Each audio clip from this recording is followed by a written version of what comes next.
be a man, I gotta find him now, I gotta be a man. I gotta be the man. They wanna take me down, wanna see me crawl. I gotta be a man, I gotta find him now, I gotta be a man. I gotta be the man.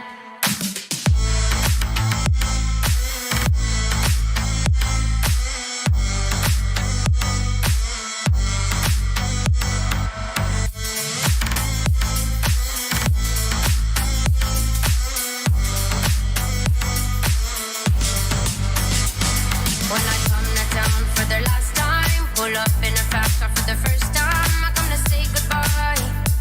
You didn't see me cry. I got $1 million on my soul.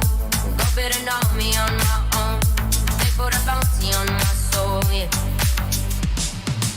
Won't you leave me alone? Leave me alone. I gotta be a man. I gotta be a man. Won't you leave me alone? Leave me alone. I gotta be a man. I gotta be a man. Oh, oh, oh, oh, oh, I'll find you.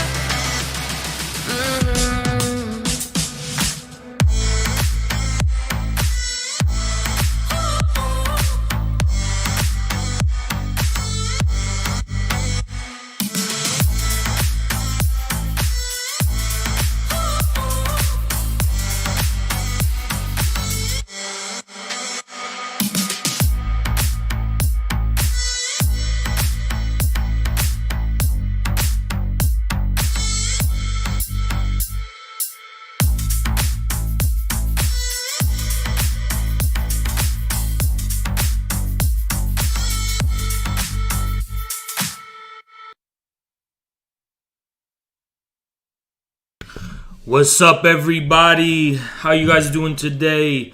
Right off the bat, we're almost at 500 subs, guys. Can you fucking believe how far we've come? 500 subs, and they're seething. The haters are seething. I can feel their energy. They're seething.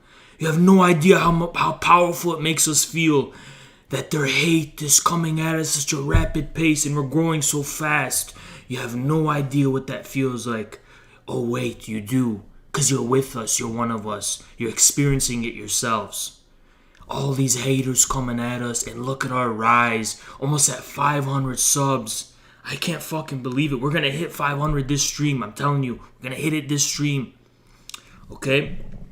But, you know, here's the unfortunate thing, though. We're going to have to begin this stream on a note of negativity. Because we got some hating ass bitches. Some pussies.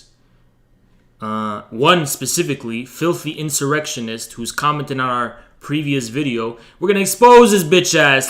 Let's review this fucking commenter and see what's going on with this hater. You know what I'm saying? I know I got 2 dislikes, so they're all listen. You have no idea the story I'm gonna tell you from Twitter and all that shit. They're congregating and they're gonna try to stop us, but they're not gonna be able to. And I'm here to witness their failure and bask in their failure. It feels so good. It feels so good how they're gonna fail. But they are banding together, guys, and they are trying to come after us.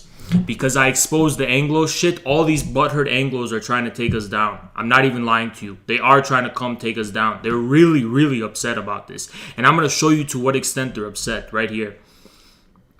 So, look at our recent video. I loved the last stream, 6-hour stream. It was sick as fuck, right? Right? Sick as fuck stream. But look at this pussy right here we got. We got this bitch. If you guys can read this, communism doesn't work, brainlet, starve. You know, someone else sent me a DM that pretending to be a leftist from Lefty Pool, and they also called me a brainlet. I think this is the same guy. I think I bullied this bitch-ass kid into not having left-wing politics. That's how much they fucking despairing. They're exposing their true self now. Isn't that fucking pathetic? But he goes, communism doesn't work, brainlet, starve. Okay, I don't give a fuck. And I said, debate us live. Because listen, I'm going to tell you this. I'm going to tell you this. If you're going to take the time out of your day to actually interact with us negatively, then you better fucking debate us. You don't even have to interact with us. You're right. You don't have to interact with us. Then keep on moving, you cuck bitch. Don't fucking interact with us negatively and then expect me not to challenge you to debate me and put your fucking money where your mouth is. Because clearly you do care. Clearly we are bothering you. Clearly we do make you mad. And I'm here for, I feel like King Kong right here. I'm here for it. All you fucking haters, I'm ready to take you down. I'm ready to take you down. You don't even stand a chance, you little bitch. But let's go on. Let's continue. Debate us live. Why don't you debate us live, right? Debate us live.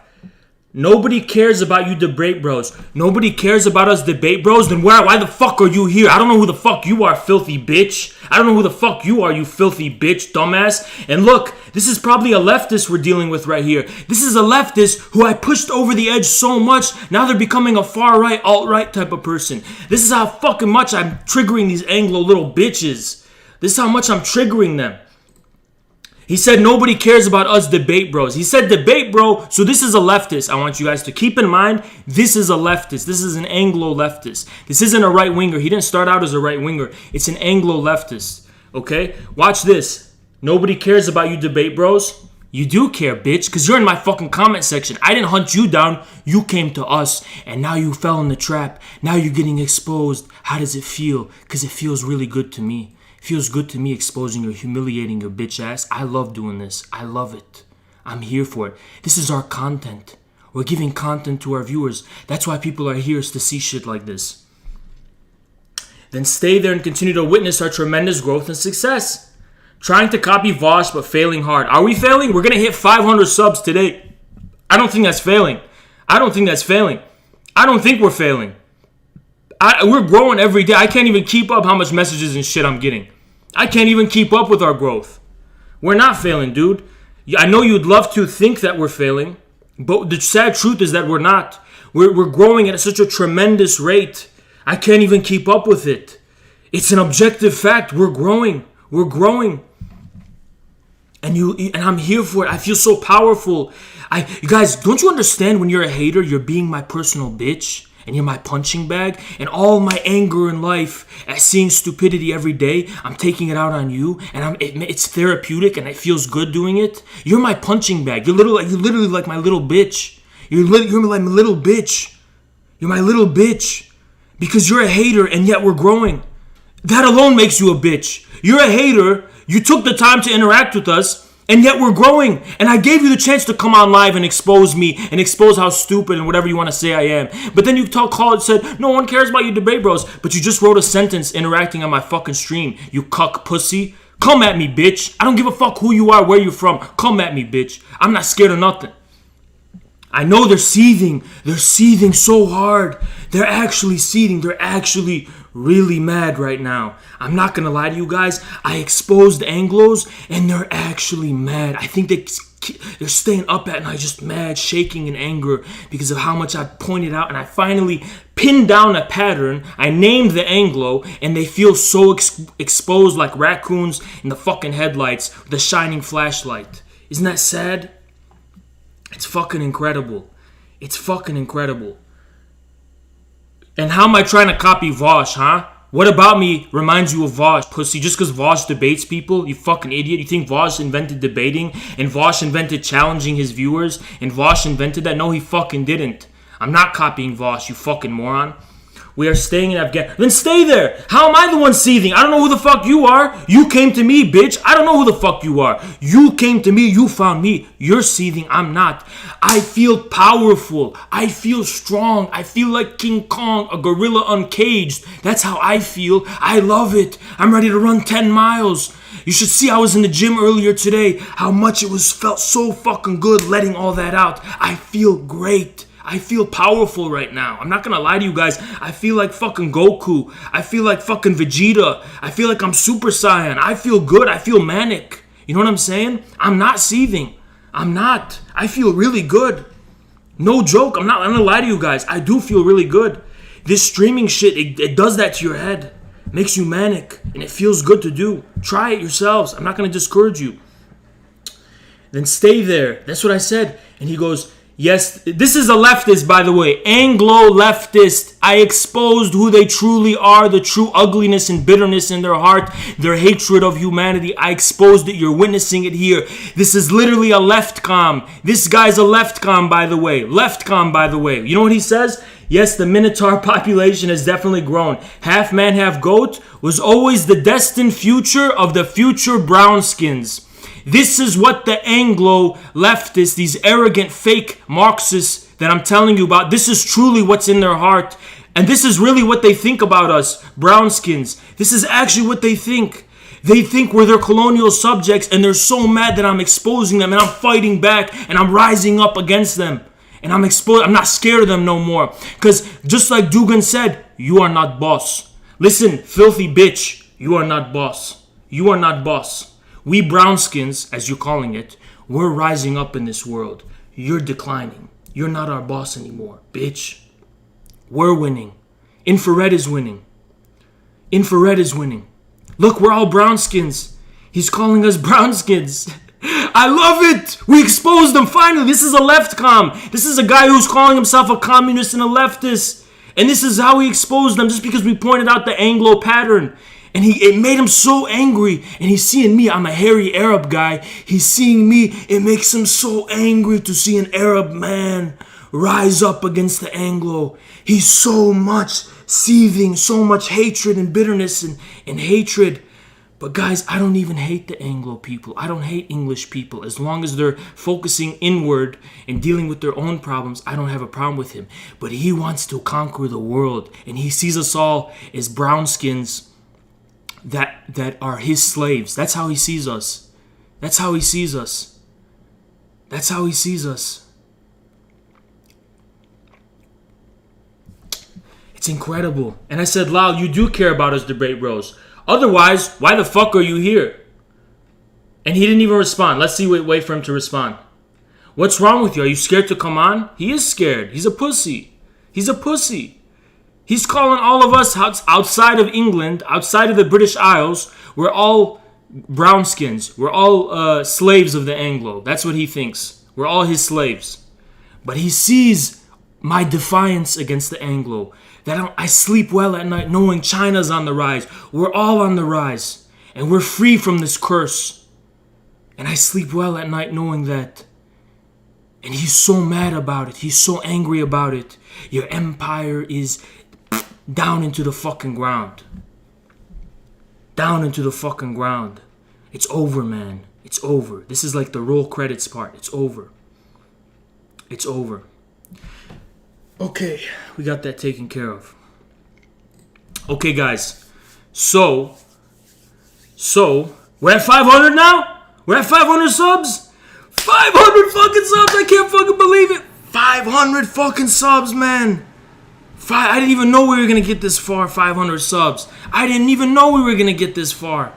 500 subs, guys. We're at 500 fucking subs. Imagine that. Infrared started out as nothing. We started out as nothing. But just because we believed in it, each and every one of us, we believed in it. We believed in this idea. And look how far it's getting us. 500 subs. We believed in it. We put in the work. We knew people would catch on, even if they didn't fully understand us at first. Even though they're going to call us schizos. Even though they're going to try to put us down. Even though they're going to try to stop us. They can't. We're at 500 fucking subs and we're unstoppable. And we're only going to rise from here. It's only going to get bigger from here. Infrared is literally unstoppable. We cannot be stopped. We cannot be stopped. 500 subs. How are they going to stop us, guys? Ban us? That's the only thing they can do. That's the only thing they can do. That's the only thing they can do. We're at 500 now. We're at 500.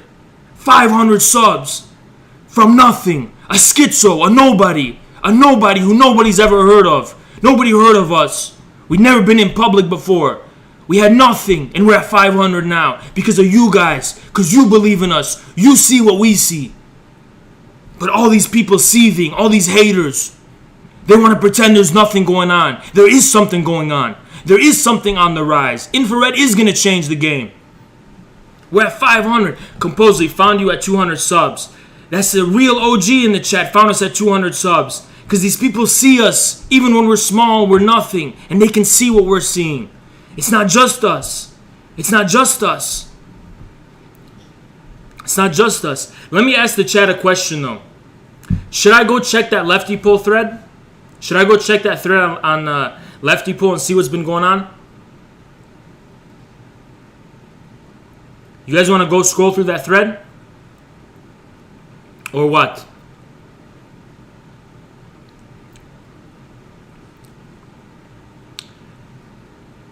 Play Turn My Swag On. Fine, I'll fucking play it. I don't give a fuck.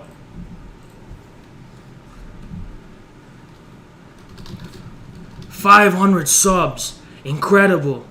Incredible. File with the help of an expert, or let an expert file for you. Incredible. Intuit TurboTax Live.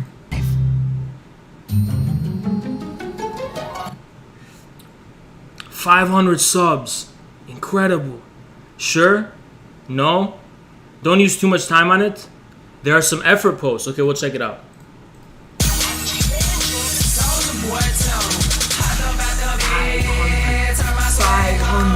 Seethe. 500 subs. 500 fucking subs. Seethe, haters. Seethe. We're growing with power. I'm like Vegeta. Super Saiyan. We're growing with power. 500 subs. Seethe. Seethe and cope. Seethe and cope.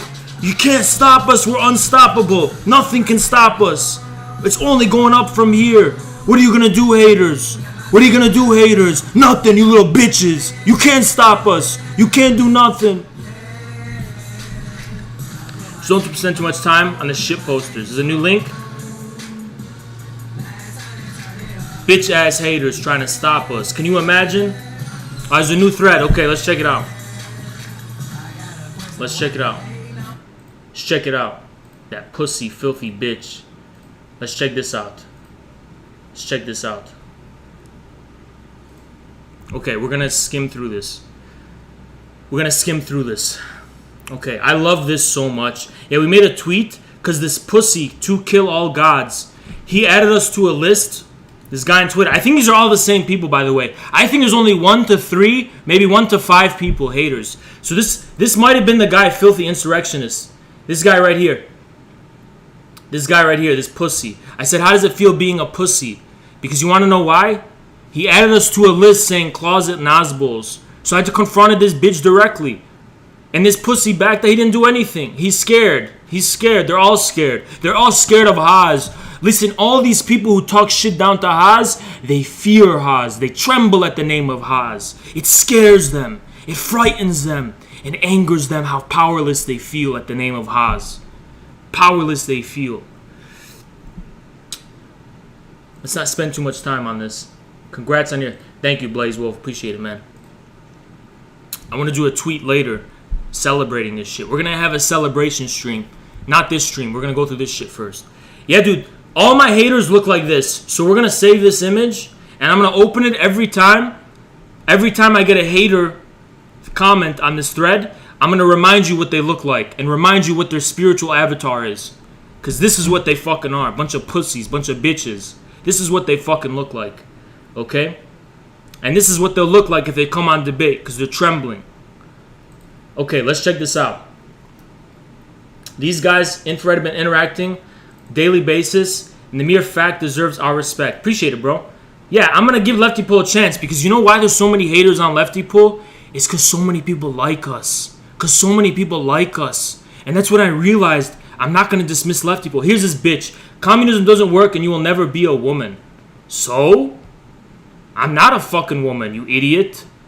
What are you talking about, you dumb cuck? You fucking idiot. I'm not a fucking woman. When did I say I was trying to be a woman, you fucking idiot? I'm King Kong. Communism doesn't work? Okay, so get the fuck out of here. What do you want? You want to come debate that point? You have anything to say or what? You just want to say, I don't care. That string of words doesn't trigger me. It doesn't impress me. You got anything more to say? Filthy bitch. I just exposed you on stream, made you look like a little pussy in front of everybody.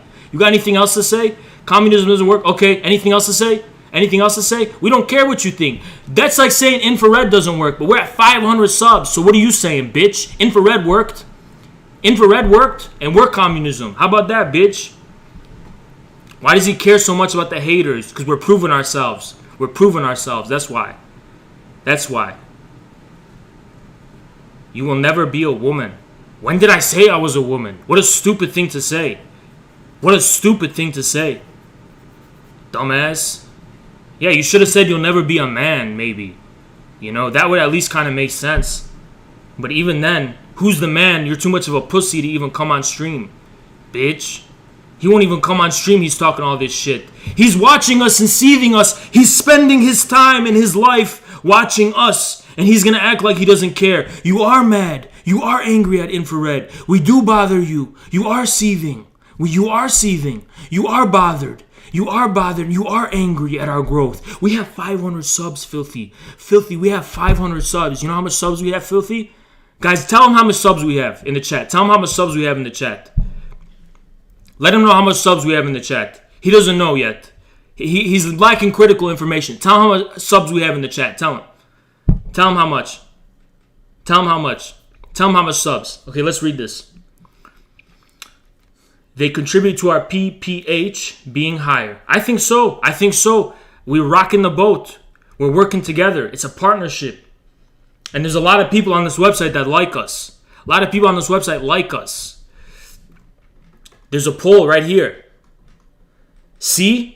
Most people like us on this website. Most people like us. That's why we have so many haters on this website. Because all these bitches are mad about how many people like us. All these people are mad. They're so mad about how many people like us on this website. And they're trying to go against the tide and stop us. But they can't stop us because Infrared cannot be stopped. We cannot be stopped.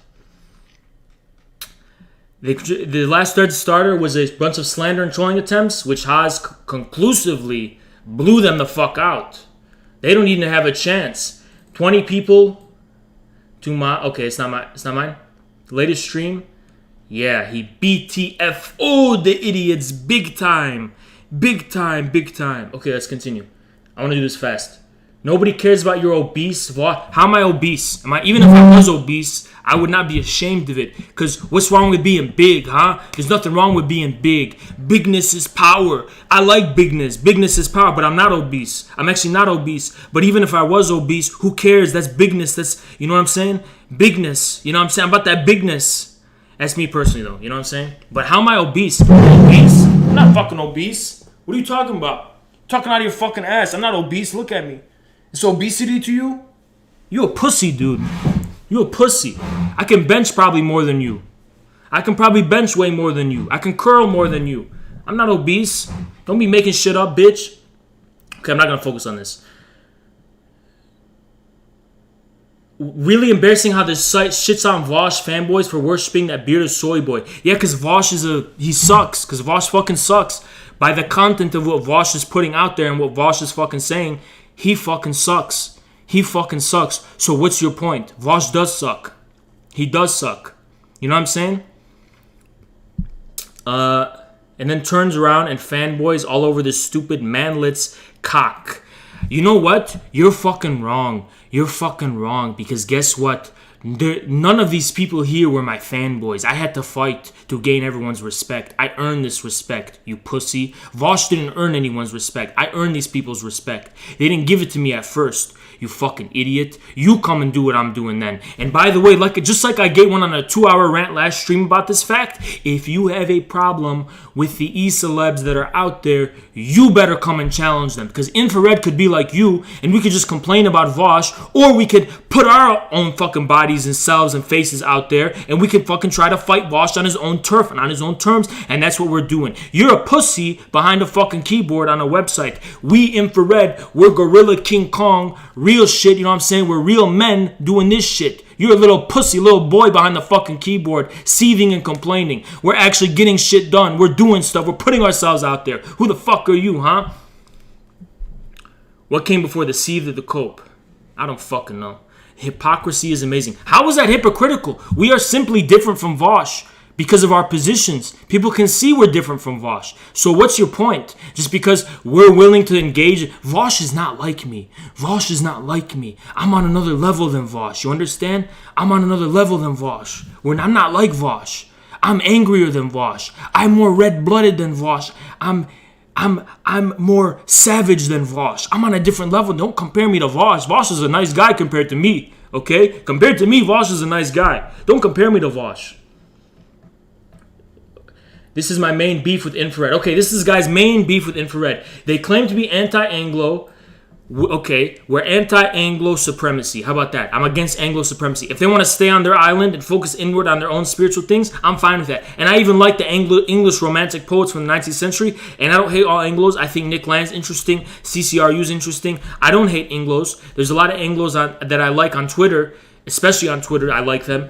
But I have a problem with this Anglo supremacy, which is a totally different thing. So I don't have a problem with the English people. I have a problem with English supremacy, which is why all these people are fucking seething and they're getting so fucking mad. But I just say Anglo because I know that mature English people, when they see me say Anglo, they know what I'm talking about. They know I'm not attacking English people just because they have English blood, because I'm attacking a world system of Anglo supremacy that has been in place for a few hundred years, and now China's on the rise and he's replacing that. And a lot of English people too can see that, and they're not bitter or butthurt about that either. And by the way, I'm not pandering to nobody. I would not be scared to be an anti-Anglo racist. I wouldn't. I would just tell you that I am one. I'm just not. I'm being honest with you. I'm just not.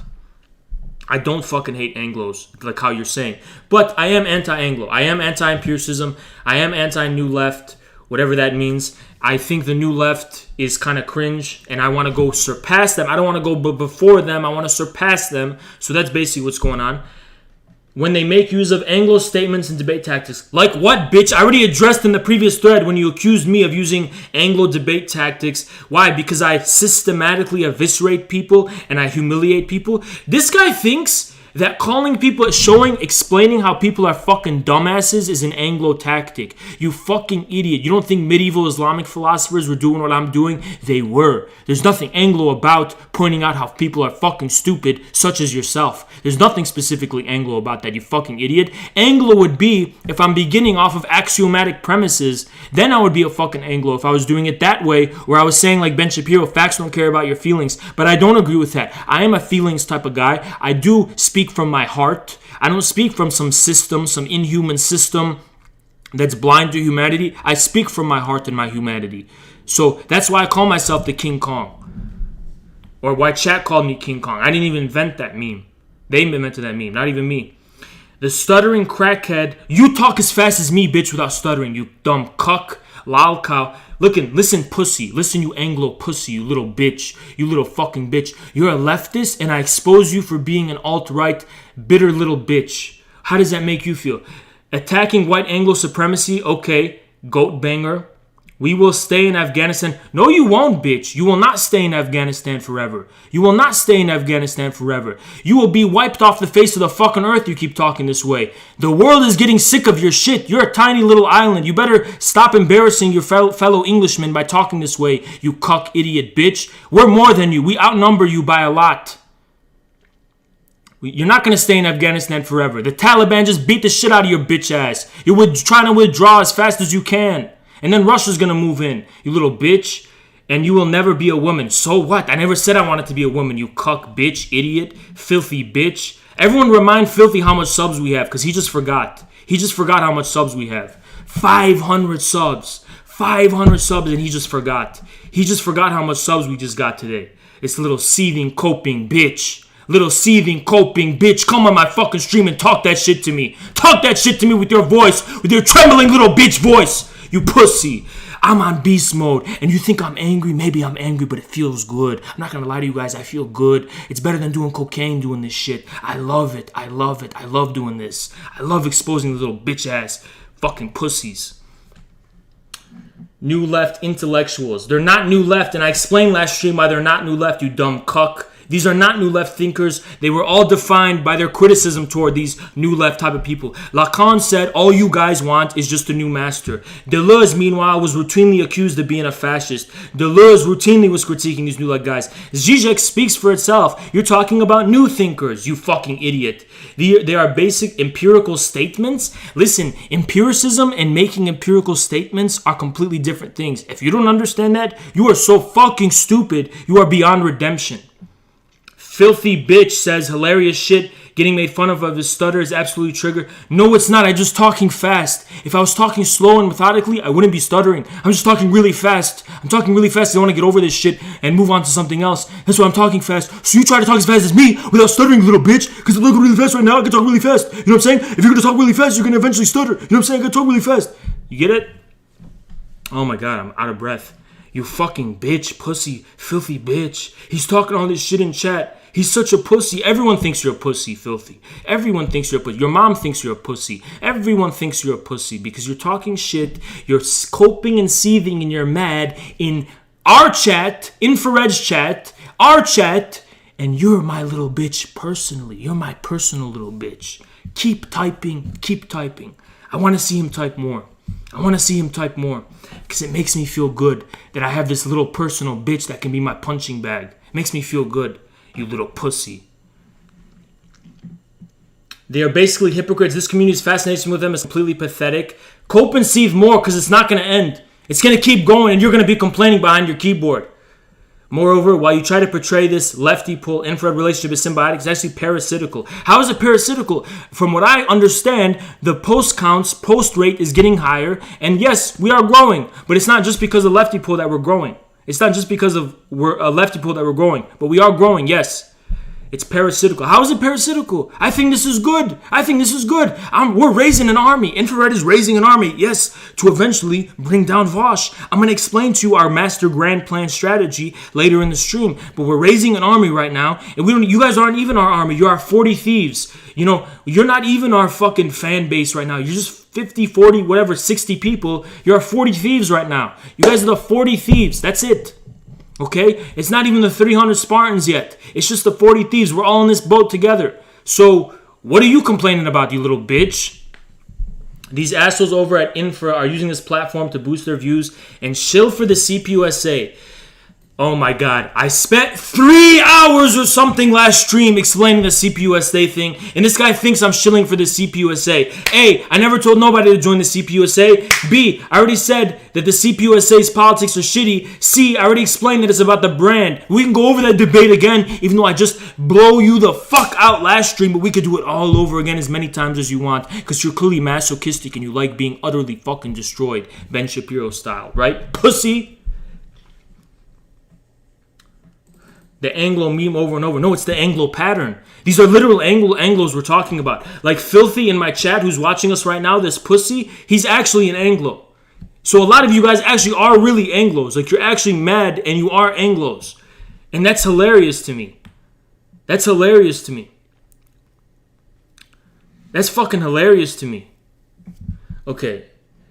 If browsing the site is sort of criteria, then Vosh is okay. I don't care about this dumb debate. Okay, this is what I want to hear. Marx specifically said that communism is about abolishing the current state of things. Marx never, ever said that.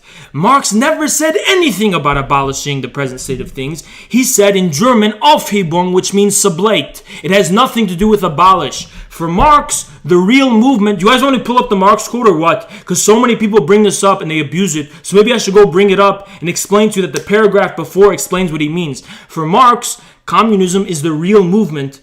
The real movement is itself not an ideal. The real movement... Okay, I'm just going to fucking pull it up. I'm triggered. I'm just going to pull it up. I'm going to pull up the Marx quote. They need to have it pulled up. Okay? Marx, the real movement, Marxist.org. This pussy needs some education. The real movement. Okay, here we go. Here we go. See this? This is what we're talking about.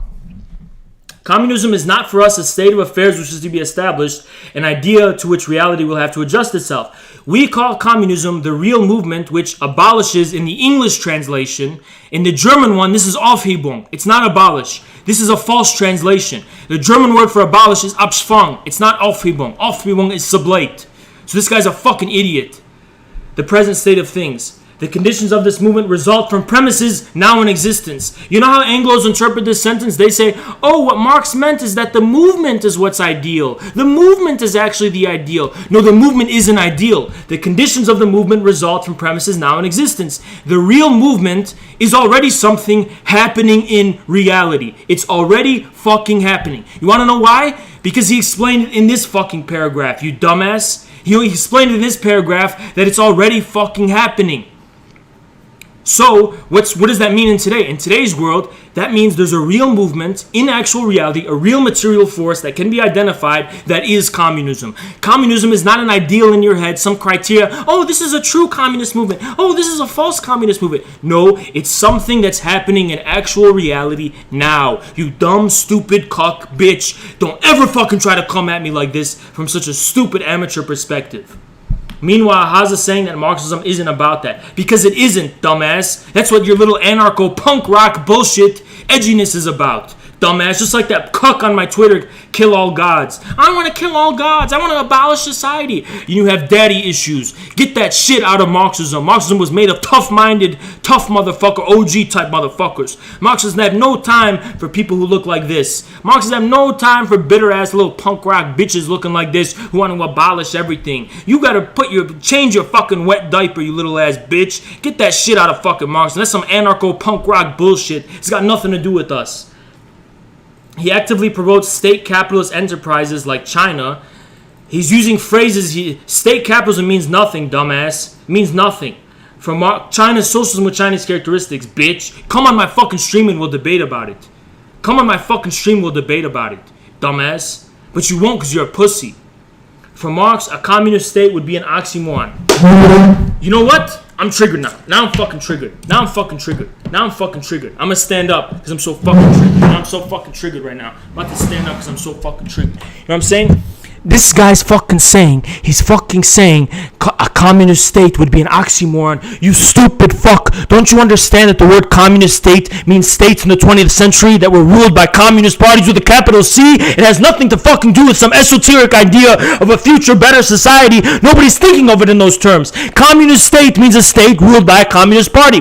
But you're a fucking Anglo and you're putting everything in the Anglo box and you can't understand that the meaning of words is defined by their use. The use of the phrase communist state is relating to the fact that states are ruled by communist parties. You understand it has nothing to do with this esoteric idea of some future society 5,000 fucking years from now? No one said it was that. If you're talking about communism as a society, they're not referring to it in that way. They're referring to states ruled by communist parties. That's the fucking meaning of a communist state. But when you add Marx's point, which is that communism is the real movement and is a real material force, then yes, there is a communist state because that state is involved in that material force and is the living manifestation of that material force and is in the process of its realization. Okay, you fucking dumb cuck idiot bitch? You want to trigger me this much? You did. You succeeded it. But this is content, and we're rising. We're rising in views. We're rising in intention and engagement, and I'm feeling good about it too, and I love it. I fucking love it. Come at me more, bitch. You're going to come on my stream, and I'm going to tell you the same thing, except you're going to look like a little bitch, so you hide behind your keyboard from your little safe space. You dumbass, idiot little bitch. Fucking WWE time. Fucking WWD time. Fucking WWE time. I laugh at anyone thinks infrared is based. Laughing at 500 people versus you? Who's who?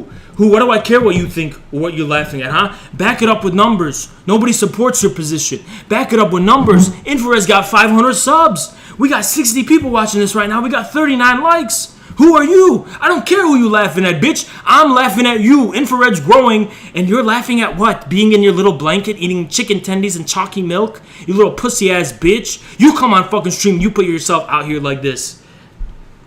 There are everything wrong with the left.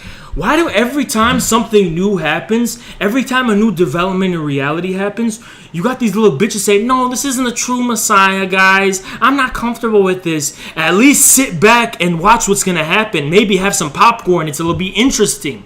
But you're trying to go out of your way to discourage us. It's not going to work, you pussy. You're just making yourself my personal bitch. Bunch of ML wannabe LARPers. How have you LARPed? How have you LARPed? I'm a guy in front of a fucking camera with a Yeti mic. With a fucking Yeti mic. How am I LARPing? Is this LARPing? I feel like I'm in real time. I'm not LARPing whatsoever. Dumbass. Fucking idiot. Even fucking Lenin were to the left of Haas. Yeah, but because your left-right spectrum, I wipe my fucking ass with it. You don't even know what you're talking about, you dumb cuck. Read his State and Revolution book. Lenin clearly said that such a thing as a communist. No, he didn't. He said that a communist society would eventually entail the state withering away and its dissolution. That's what Marx and Engels said. He just repeated that. So no, it's not fucking impossible, dumbass. There is communist states. There's even communist corporations. You want me to trigger you even more, little bitch? I'm going to keep pressing on the wound. There's communist corporations. There's communist banks. There's communist armies. There's communist police. Fucking idiot. Here we go. Look at this guy's face. We're at 500 subs and he's seething. He's so mad.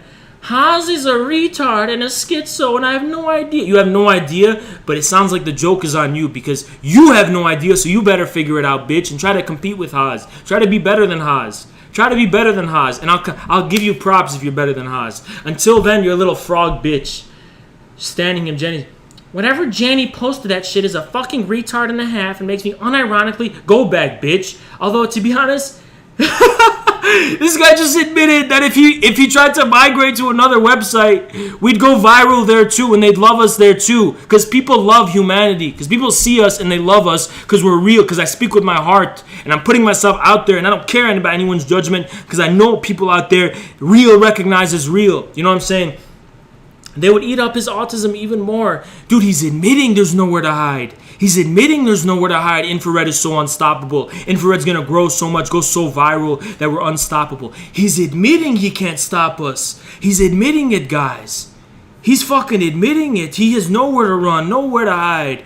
You're a little bitch. All you can do is complain. And we have 500 subs. And by the way, guys, who threw the first stone? Did I attack these people first? Nope. They decided to attack Infrared first. Infrared will defend itself. But now we're monsters, right? Now we're aggressive. Now we're evil. Now we're abusive. No, we're defending ourselves. We'll never be weak. Infrared is strong. Apes strong together, chat. Apes strong together. You understand? Lefty Pull is salty that they're into. I know technocracy. Technocracy is an Anglo, guys, but he's based and he's smart. He's actually smart in his head. So when I say Anglo, I don't mean it in that way. Technocracy is he's actually an Anglo, but he's smart, and he's based too. He's really articulate and he's respectful. Even though he disagrees with some of our stuff, he's respectful. Even though I attacked him at first because we didn't know who's attacking us from all sides. See, technocracy is an example of an OG type of human being type person. It doesn't matter what background you come from, but we're just against that English supremacy, that arrogance, that's manifesting itself in so many different ways. Let's continue. I've already wasted so much of my life even hearing about this schizo retard. Then stop wasting your life. You're being my little bitch by saying this. You're giving me attention. You're strengthening Haas. Listen, I'm going to tell you guys something. We have 66 views right now. It's the most views I've ever had ever. Most views we've ever had on Infrared Stream. You want to know who's fueling this fire? These type of people. You're fueling the fire. You're making us more powerful. It's fuel. It's raw meat for the audience. They love seeing this. They love seeing this anger and this energy. I know they do because I love it too because it is entertaining because I go back and watch it myself and I'm entertained. You understand? So this is content. This is beautiful, beautiful content you're giving me for free. And you're the one propping me up. You're the one fueling the fire and helping Haas and helping Infrared. It's you who's doing it, you fucking cuck, idiot bitch. You're the one who's fucking helping us. Thanks, baiting retards. Is the last time I respond. Then let it be the last time. That's good. At least he's many he defeated. Hastards love shitting up. Listen, I feel like these are the same people. What do you guys think? I literally feel like this is like 1 to 3 haters pretending like they're representing a crowd, just posting and pretending to be a different fucking person. I honestly think that's what's going on. I honestly suspect that's what's going on. Because honestly, they reply too, every time I see this, they're replying too fast, right? And it's like, what's the time between this? Maybe I'm wrong here. No, it was 1 minute. It was literally 1 minute. This is the same fucking guy pretending he's a different guy. What a pathetic loser. What a pathetic fucking loser trying to give off the impression of a crowd. And it's one butthurt bitch. Probably that motherfucker from my Twitter, little pussy from my Twitter. Everyone, go to this Twitter. If you have a Twitter, go look at this Twitter. This guy. I'm going to give him attention. This guy. This is probably that same guy because I gave him a long talking to in his DMs and I fucking shattered his soul in the DMs. I shattered his soul. I don't even know what to say. Maybe this guy's going to be, I don't even know. I don't even be responsible. But I shattered his soul. He's crying. He's crying basically right now. And I triggered him so much that I feel like this guy might be filthy. That filthy guy. This guy might be these people on Lefty Pool. This guy, guys. Why we are here. What a pussy.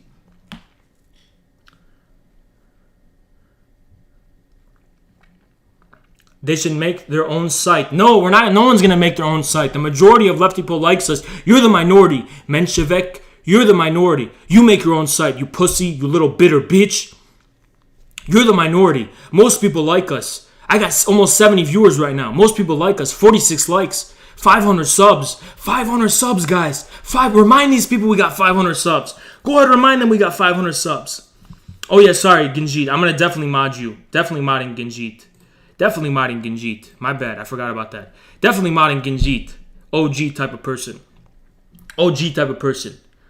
You make your own site, bitch. The majority's with us. That's what I realized. You're just in the minority, you little fucking seething butthurt ass bitch. The primary stage of socialism, is not real. Just some bullshit that dung. Yeah, everything in actual reality is not real. Only the shit in this guy's fucking head is real. The whole experience of Chinese socialism and Soviets, all of that is not real. Nothing's real except the dumb shit in this guy's head. That's what he wants you guys to fucking think. What a dumb pussy idiot. In order to shill market liberalism. Yeah, you're just like Vosh. You're just throwing terms and fucking ideological whatever instead of a fucking concrete analysis. This means fucking nothing, you dumb pussy. You what's so liberal about China's markets, huh? There's nothing fucking liberal about China's markets, dumbass. You not know what liberalism is? You fucking don't know how you're using words, you dumbass. You're not even using words in a way that's coherent.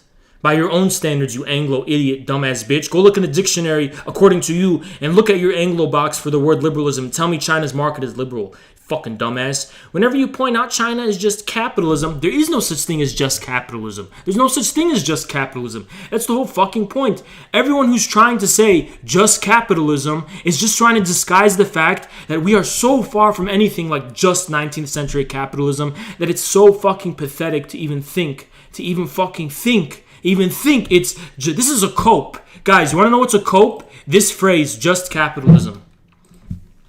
MS Paint time. Paint time. Paint time. Cope of the day. Cope of the day. Ready? Cope of the day.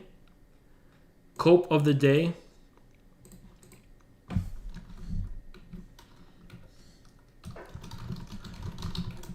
This is it. I'm just going to put this in large words. You know what I'm saying? Really quickly, guys. This is the cope of the day. Just capitalism. Ain't no such thing as just capitalism, you little dumbass bitch. This is a cope. This is a fucking cope.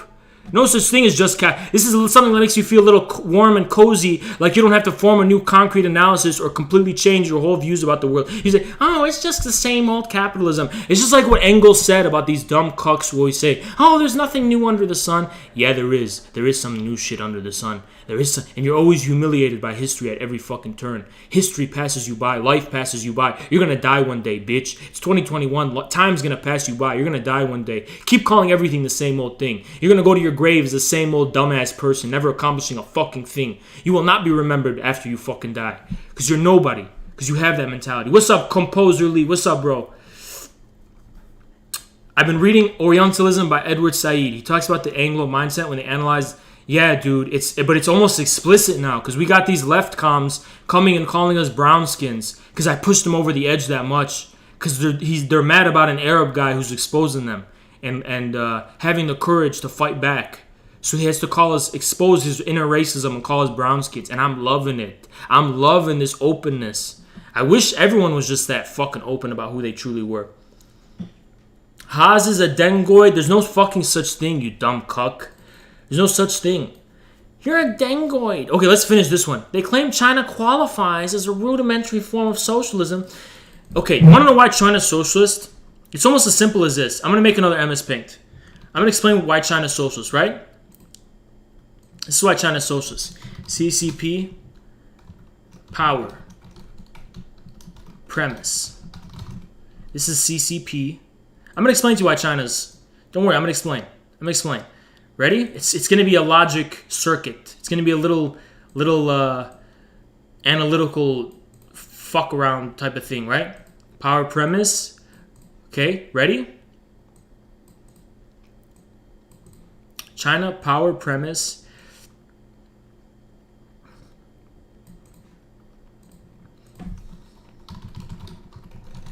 Are extremely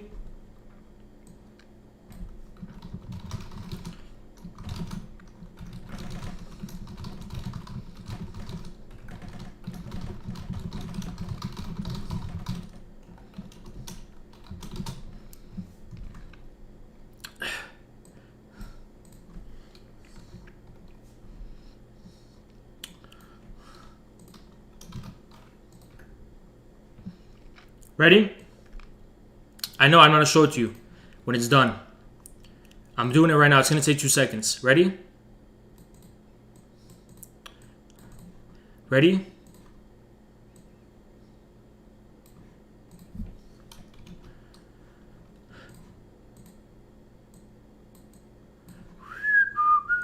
Showing it to you right now. Ready?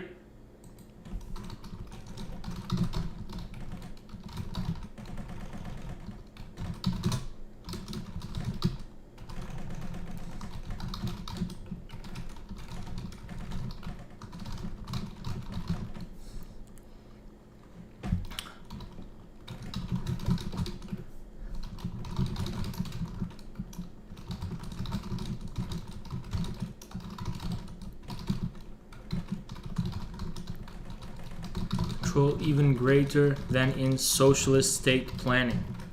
Okay, let me show you this. Ready? I'm about to show you this right now. Simplified reason why China is socialist. Ready?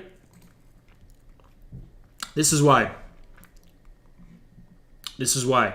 This is why China is socialist. It's as simple as this. Guys, this middle box right here always exists, whether it's a state-owned central planning like the Soviet Union or like it's China. There's always things you cannot plan for. There's always decentralized things you're going to have to take for granted. All China did is come to terms and make peace with that fact. That's why China's the most powerful and most advanced socialist country to this fucking day. Okay? This is why. It has the CCP. This is the control apparatus on top. Then there's a bunch of crazy decentralized shit that they let happen, but at the same time, they control the outcome. Input, bunch of shit in the between, and they pinpoint precision can control the outcome. This is the root of China's socialism. And I can expand upon this more if you want to keep challenging me and shit, which I expect they will. But this is a simple rundown for you guys right now. Screenshot it and shit, you know? This is why.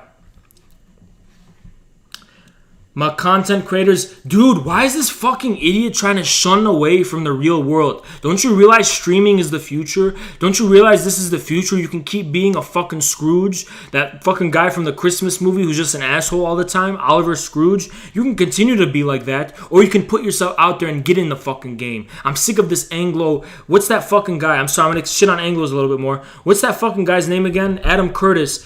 In this world, content creators and e-celebs are taking over, and instead of being on this website, no, I'm in a game. I believe in reality. I'm open to reality. I'm not crucifying reality like you and foreclosing reality and shutting myself off from the light of day and the sun outside in reality. This is where it's fucking happening. You're not above it. You do look like this because we're the ones out here and we're making you cope, Matt and Steve. Okay, let me ask you a question. What have you done to stop us? What have you done about this thing you're admitting you hate? If you have hatred in your heart, what have you done to stop it? For example, I have bitterness and anger towards these posts on Lefty Pool. And I'm exposing you. And I'm winning. I'm demolishing you, right? So I'm getting off on how I get off, right? So are you doing that? Are you doing that? Are you doing that?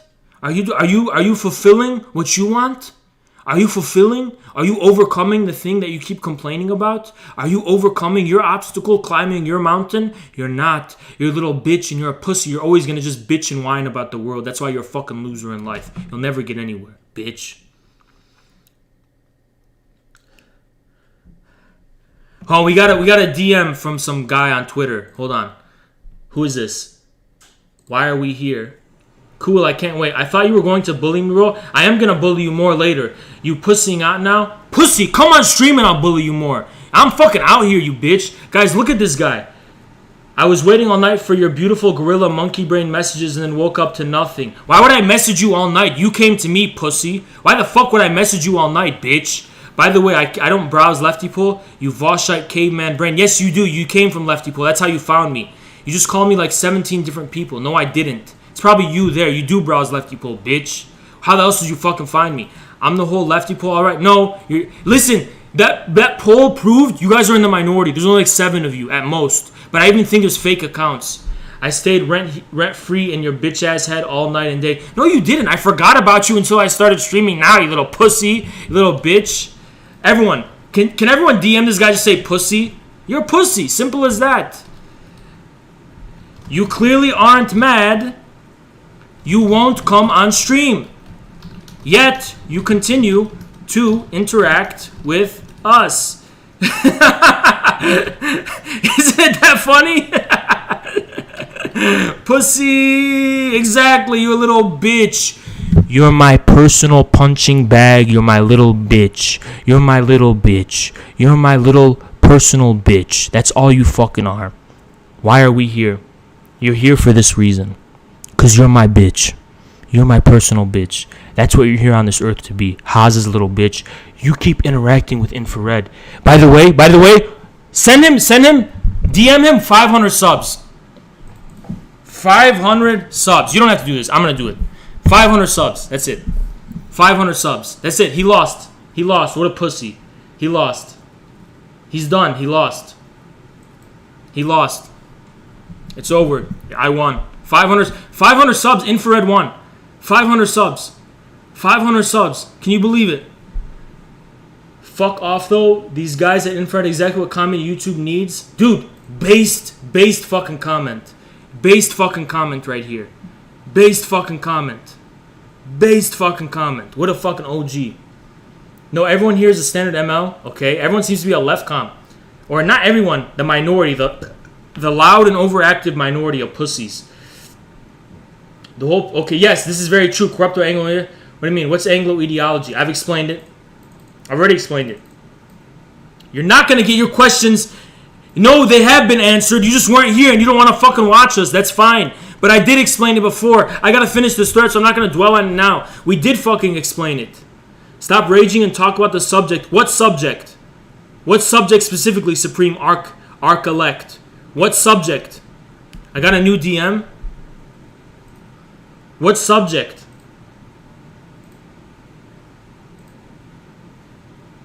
You're just trying to send me links. I gotta finish this thread first. What subject do you want me to talk about? What is Anglo ideology? I told you it's defined by the civilizational period of Anglo-Saxon supremacy that is ending now with the rise of China. I've explained what that means in terms of metaphysics, what it means in terms of thought and philosophy. I've explained it. Think of the Anglo box. That's my simplification. It's the Anglo box. Okay? And I'm pretty sure everyone understands it already. Haz, if you read this, I want you to cover this comment of mine. Tell me if I'm missing something. Okay, this guy's going to cover it. What's Anglo ideology? Anglo ideology is basically phrase mongering. That's an example. Actually, that's a big one. The inability to think dialectically, because that is an outlier. Every single civilization on Earth has a notion of the dialectic. Only England begins before closure of the dialectic. Love how Haz closes his Twitter as soon as he finishes the DMs. Never too long on Twitter, it's brain rot. Yeah. What does multipolarity mean? Oh, the subject of this stream. We're going to get to it. I got to finish this shit first. Positivism, empiricism, utilitarianism over actual. Okay, I guess that's good. Complete disavowal of the abstract. Well, yeah, that's kind of it. It's kind of this, yes, this pretends to directly accessing it is the main thing right here. This is directly the point. Stream reached 70. I know, dude, we're growing all the fucking time. Well, in fact, exactly. Cultural, yeah, this arrogant bullshit. We're brown skins connected with lazy ass bitch. Yeah, exactly. Anglo versus continental philosophy. Exactly. There's a lot of ways to explain it. Okay, guys, I don't think it's reducible to this, but some of these are good points that are examples of it. But in terms of how I would simplify what is Anglo ideology, it's proved by the examples of it given by Anglo-Saxon thinking. I know that's a tautology. Here's what I mean. For example, when people who call Anglo ideology is defined by trying to premise being by a predefined form of some kind. That's how I'd put it. You are trying to premise being itself by some predefined form, temporally. So that also means sense. Anglos always say, oh, it's nonsense, because they try to premise what is possible in terms of what's the senses, what can be sensed, right, by a predefined and existing form. Oh, that's nonsense. For example, Americans do this too, but it's with pragmatism, so it's with the different kinds of work, different kinds of work in terms of an input and an outcome are possible. It gets into cybernetics. I'm not going to explain it right now. Multipolarity. Okay, yeah, we're not going to get it again. What's Anglo ideology? Idpol shit. Do I sound like an Idpol guy who's talking sounding woke and shit? No, I don't. This is some new shit. I don't care if I be canceled. By the way, Idpol is Anglo. Yeah, exactly. This guy's explaining. It's fucking Anglo already. Imagine you're a section. Yeah, this hat guy's based. Yeah, exactly. What a fucking idiot. They're milking their lol cow, but I have 500 subs and 70 viewers, so who are you? I don't care if I'm a lol cow. I'm growing infrared.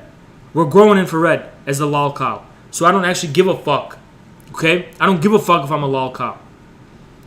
Yes, Queen, fuck those nasty Westerners. When did I say that, bitch? I don't give a fuck them. Yeah, you're right. Fuck Western chauvinist bitches. Yeah, you're right. Fuck those Western chauvinists. You're right.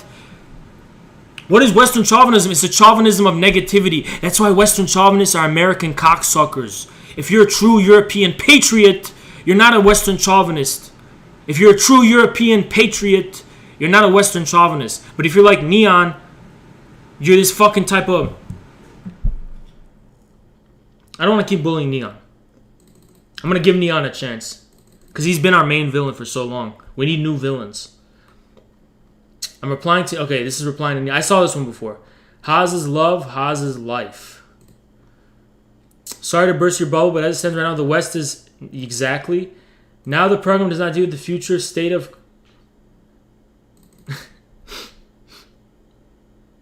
Okay.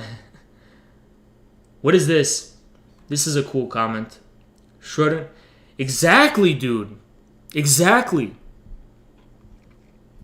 You pointed out yourself. Okay, you know what? I want to engage Neon in good faith. I'm going to have a good faith engagement with Neon. So this is going to be a good faith engagement with Neon. Ready? Neon. What does he say this? So Neon, you asked me how it helps the workers' interest to be free. Well, how does Eurasianism, how does moving away from America help the workers' interests?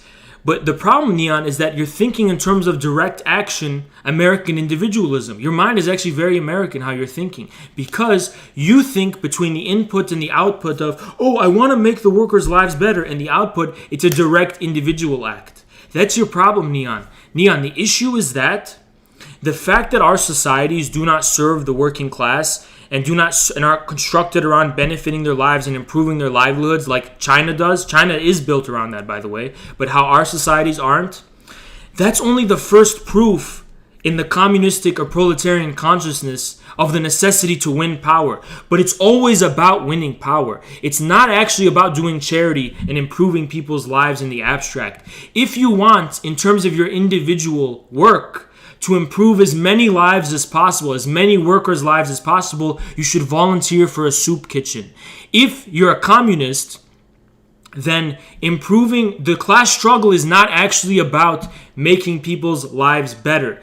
It's one of those things as it's about, but more fundamentally, the class struggle is about participating in a division that exists in society that is actually objectively real. It's about participating in a war, a struggle, whose ultimate outcome is about seizing power. Now, which block of powers provide the greatest opportunity for communists to seize power in a country like Germany? Well, insofar as Germany is tied to the United States, then Germany is tied to the United States deep state and all of its infrastructure and its top-down apparatuses of power. So, as long as U.S. exists, U.S. hegemony exists, it's very difficult for anti-establishment forces of any kind, whether admittedly it's the AfD or it's Die Linke or it's communists, to be able to seize power in Germany. Okay, America makes it hard for heterodox, non-liberal, and non-centrist, any type of political force to seize power. It's about political power is what we're talking about. That's where I'm coming from, Neon. I'm trying to engage you in good faith here. No more insults against you.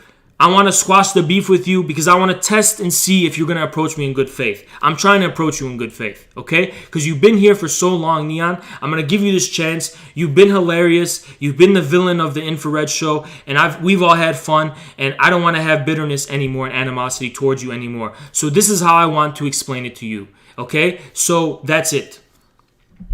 It's not going to improve your personal life. No, Eurasianism is not going to improve your life personally. Nothing will. The only person who can improve your life personally is you. So if someone's telling you to go be a communist because within your lifetime it's going to make your life better, it probably won't.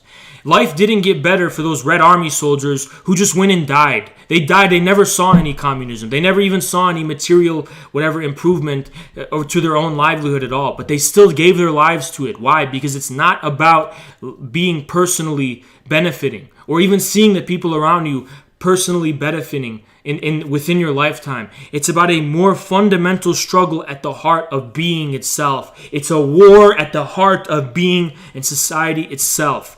It's an impassioned struggle that involves all this kind of stuff of justice, truth, beauty, and all that kind of stuff. You're German, so I would expect you to understand this type of thing. You know, it's an existential type of war. It's a spiritual war too. It's a spiritual war in a sense. There's no dichotomy between spiritual and material. There is none in this sense.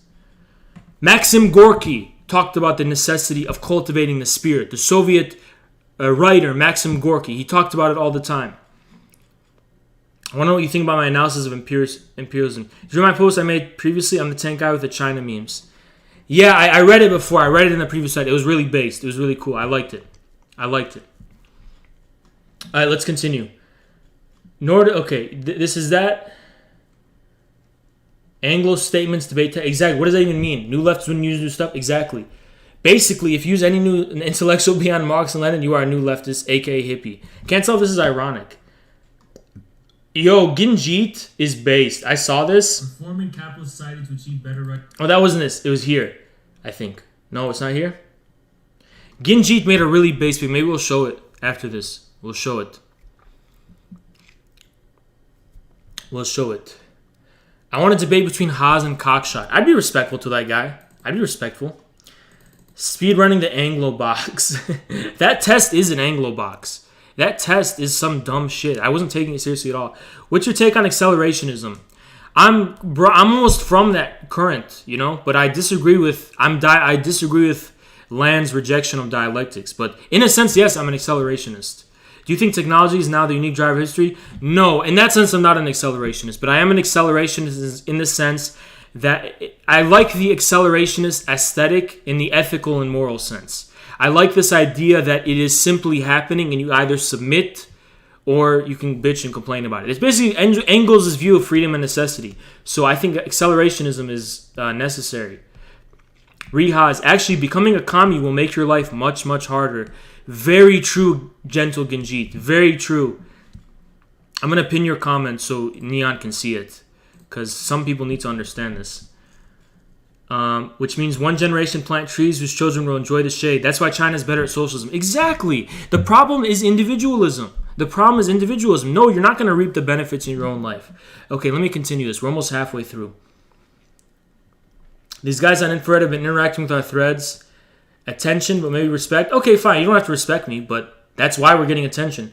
Vosh is cringe because he is Anglo. Haas is based because he is Eastern. No, that is not Orientalism. No, it's not Orientalism. But guess what? A lot of people on Infrared are not Eastern. Okay, and yeah, there's Anglos on Infrared. Believe it or not. I don't think anyone from England directly who's like speaks an English accent, but Infrared has people who are Anglo descent. We do. Haas is based because he's Eastern. Yeah, nobody made this argument. Haas made this argument. Dude, my thinking is informed by Eastern philosophy because did you realize... Okay, let me show you a map of the world. I want to just show you a map of the world. Okay? Map of the world. I want to tell you something.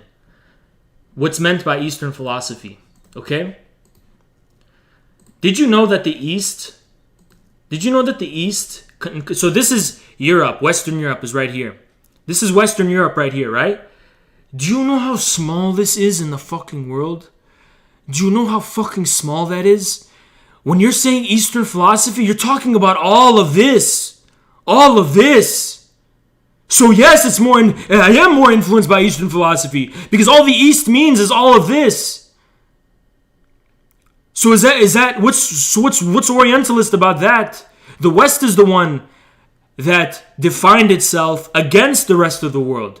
The whole identity of the West was defined by being against who? The Muslims first. Then who? The Mongols and the Asians and the Russians.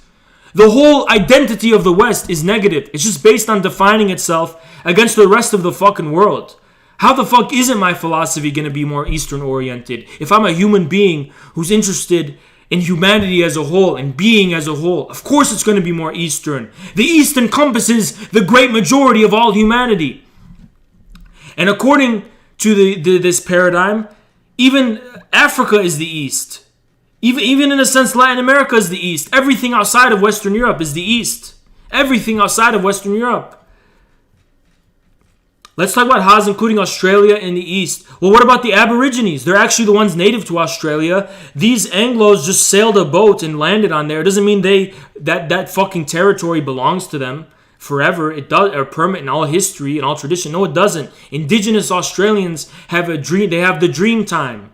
The indigenous Australians, they have the concept of dream time. I'm interested in dream time. I learned from all these people. And I am fair to the West. I've already named all these Western people I'm influenced by. Heidegger, Lacan, Bataille, all these Western, Enlightenment, the Enlightenment began in the West. Modern philosophy began in the West. Hegel, Kant, all these people, even Hume and all those people, yes, they all came from the West. I'm giving them the credit where credit's due, but they're still in the minority compared to the rest of the world. So I'm being more than fair, okay? If anything, the West is being very overrepresented in my thinking.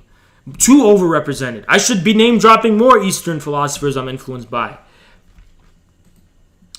You're acting like I'm being unfair. You're just a bitter, sorry cuck. You're a sore loser. Your problem with me is not that you think I have hatred of Western people, but that I'm not letting the chauvinism and supremacy slide anymore. No more white supremacy, no more Anglo supremacy, no more Western supremacy. That's what I'm saying. Okay?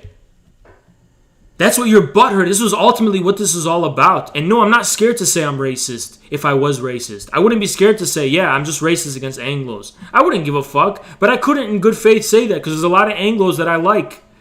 How do you think the machines will fit in the communists if they achieve self-awareness? I don't think they ever will achieve self-awareness. I don't. I just think that's silly. Is Nick Land Eastern? No, he's not. He's an Anglo, and he's very smart and articulate. But there's a reason why he had to move and he was excommunicated because he was too woke. And that's why he became himself a kind of racist guy. But he's still a brilliant guy. He also makes clear that he reads Western thinkers. Yeah, exactly. Exactly, dude. It sounds like you're just mad. It's not a question of what thinkers he reads. The argument is a mode of thinking. That's true. That's also true. The argument is on a mode of thinking. That being, you want me to explain it? Anglo versus Eastern, how's saying? Yeah, that's basically it. In the continental and analytical divide, which is, by the way, just a Heidegger and autism divide of robots and computers and shit. No offense to anybody. That's all the divide is about. Guess what? The continental Heidegger is on the side of the East. There is an objective distinction between East and West. That's not Orientalism. There's an objective and material distinction between East and West. And it's the ontology of materialism. West is heaven. Head. East is what? Body. Matter. Right? You think I'm crazy. Gnosticism. You know what Gnosticism is? Gnosticism is what prevailed in the West because the West defined itself by defining itself and abstracting itself not only from the rest of humanity in the world, but from being itself. From being itself, the foreclosure of being. This is what defines the history of the West. Nothing I'm saying is controversial, by the way. Nothing I'm saying is controversial. The West defined itself on pure air. Pure, thin air. Matter. Sorry, not matter. Pure spirit, as Marx put it in his critique of Hegel. Read Marx and you'll understand. And it stems from Christianity too. Read Marx's Jewish question. Everything I'm saying will make sense. And how is that wrong? Growth that And it's funny that I explained this before, as this guy's pointing out. China was experiencing. But they're acting like I'm such a fucking idiot, right? Anglo being based on linear... Well, you know what he's talking about? Basically, axiomatic thinking. That's what Anglo is about. Axiomatic systemic thinking. Yes. That is something that defines logicism. Logicism. I can't fucking say it. Logicism. Whatever the fuck that... How you say that. This is Anglo. Logicism. Not logic, but logicism. The idea that logic itself premises reason. For example, what? ME philosophy sucked off the Greeks so hard? What's your point? The Greeks at one point became Eastern because of the distinction with the Roman Empire, the Western Roman Empire. The Byzantines were the first manifestation of this idea of the East. The Byzantines were Eastern. What are you talking about, dude? The Greeks are, in a sense, Eastern now compared to the rest of Europe. So the East-West division changes according to context, but the primordial West is Anglo. The primordial West is England. The primordial East is Eurasia. Central Asia is the primordial East. I would argue that's the primordial East. The heartland. This whole point is to reflect how absurd it is to argue on regional categories. Why is it absurd? Why is it absurd? It's not a regional category because the regions change. The regions change across history. So there's a more fundamental ontological argument is what I'm making. I'm not making some kind of box, as how you're trying to put it. Also, the East is what made the Western world 100% true composerly. But they want to deny that too. That's okay. 505 subs. Jesus. Almost like Haas himself is falling victim to the autism box. Like, how? How? Because I'm making reality intelligible? You know what intelligibility means? It means you're recognizing differences in reality. That's not an autism box, you fucking idiot. An autism box is when you're trying to premise those differences on the basis of predefined forms. That's why it's a box, you fucking moron. If I were to say, this is the definition of the Anglo, and this is the definition of the Easterner, and I was dogmatically applying it and premising it on that basis, you would be right. But I don't have that pre-existing definition. So I don't have an Anglo box. So you're making your shit up and you're talking out of your fucking ass. You don't know what you're talking about. The whole argument reeks of projection. MS Paint time. We got the projection Andes. Anyone who uses the word projection.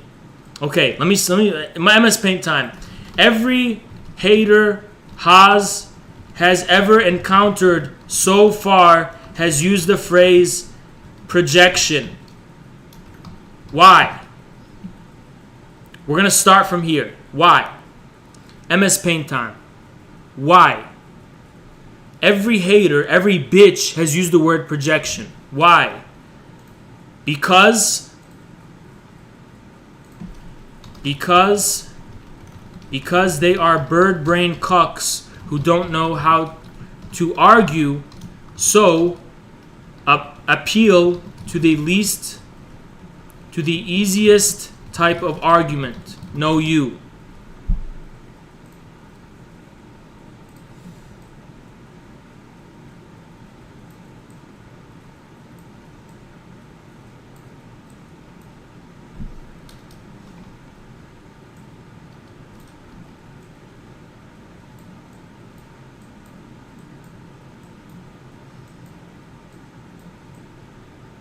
It's fucking Harry Potter, little bitch right here.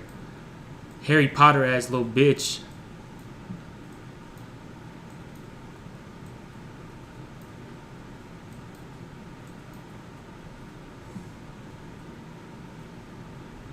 See this? Save this, guys. See this? What do you guys think about this? Because I feel like this is what's going on. This is exactly what's going on. This is exactly what's fucking going on. Harry Potter type motherfucker. Use the word project. Oh, you're projecting. What are you fucking talking about? You're such a fucking dumbass. What a fucking idiot uses this, huh? Uses this fucking word projection. Shut the fuck up. I've never used that once. I can't imagine using that stupid fucking word projection. Fucking idiot. Okay, let's go back. Hating ass bitch. If Haas is so against Anglo, he needs to start by killing the Anglo in his own head. I'm influenced by some Anglos. I'm not fucking... Anglo is where it all began. That's where industrial modernity began. The first victims were the Anglos. Speak nothing of the Irish and the Scottish, but they were the first victims. So what are you talking about? This is a common... Let me explain this. This is a common shared curse of humanity. I'm not denying it. But as the rest of humanity is freeing itself from the Anglo curse, you Anglos need to stop trying to bring it back and enforcing it upon them. You should free yourself from your own curse. That's what I encourage you to do. Free yourself from the Anglo curse. I know we all have an Anglo curse. I did have an Anglo curse. I fought and overcame my Anglo curse. Okay? So you can do the same thing. But don't try to bring me down, or try, but don't expect me to give you mercy if you're going to try. I'm going to be ruthless and brutal to you if you try. One second, I'm going to turn the light on.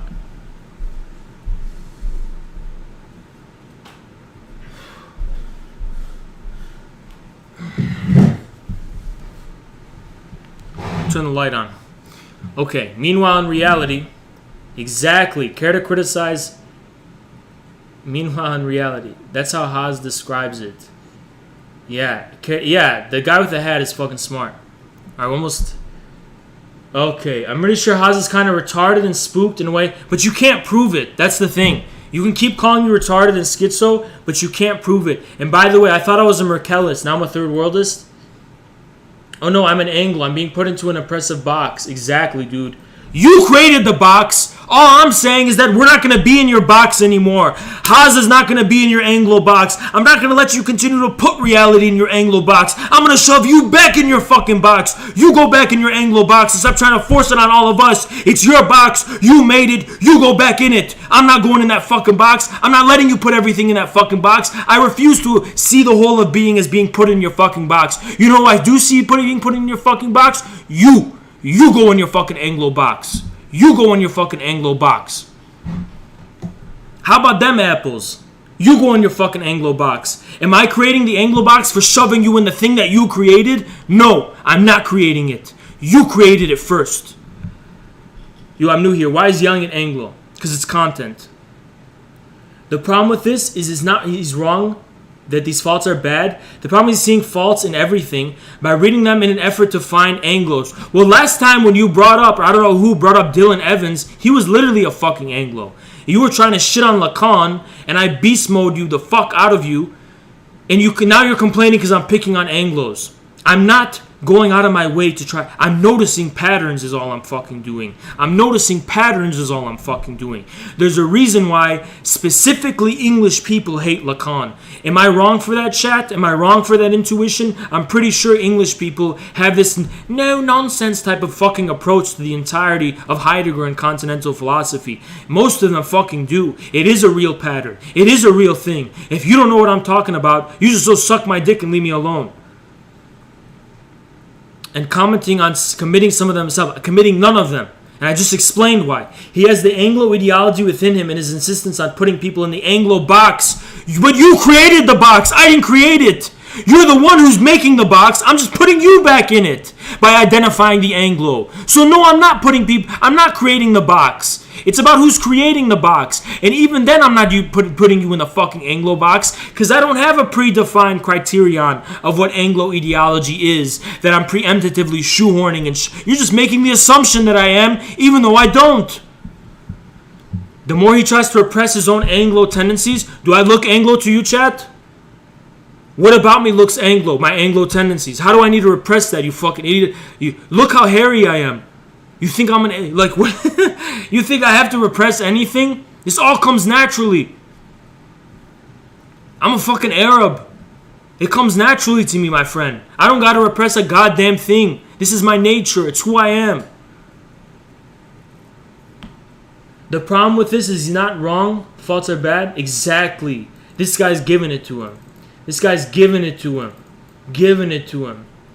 Be infrared. Okay, this is Sage. For context, Sage was bothering me in chat yesterday to read his edgelord thread about how the whole world should be put into a gulag. And I said, that's stupid and edgy. And then he said, you're a lib. So let's see what Sage has to say, because Sage is upset now. Looks like we got Sage to be upset. Strikes are not direct action because word salad. They're not direct action, Sage. They're not direct action, Sage, because they're not premised by individual direct action. Strikes only happen that are effective today on institutional levels when they're coordinated on an institutional level. Just like what's fucking going on in fucking India right now. Okay? So I don't know what you're fucking talking about.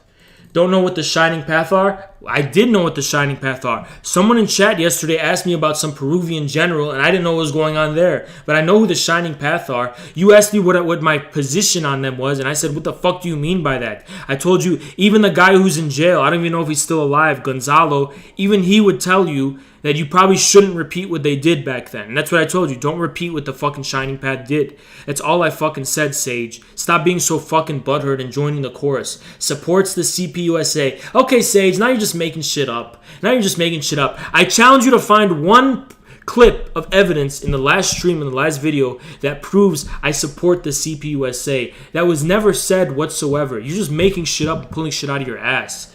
Okay?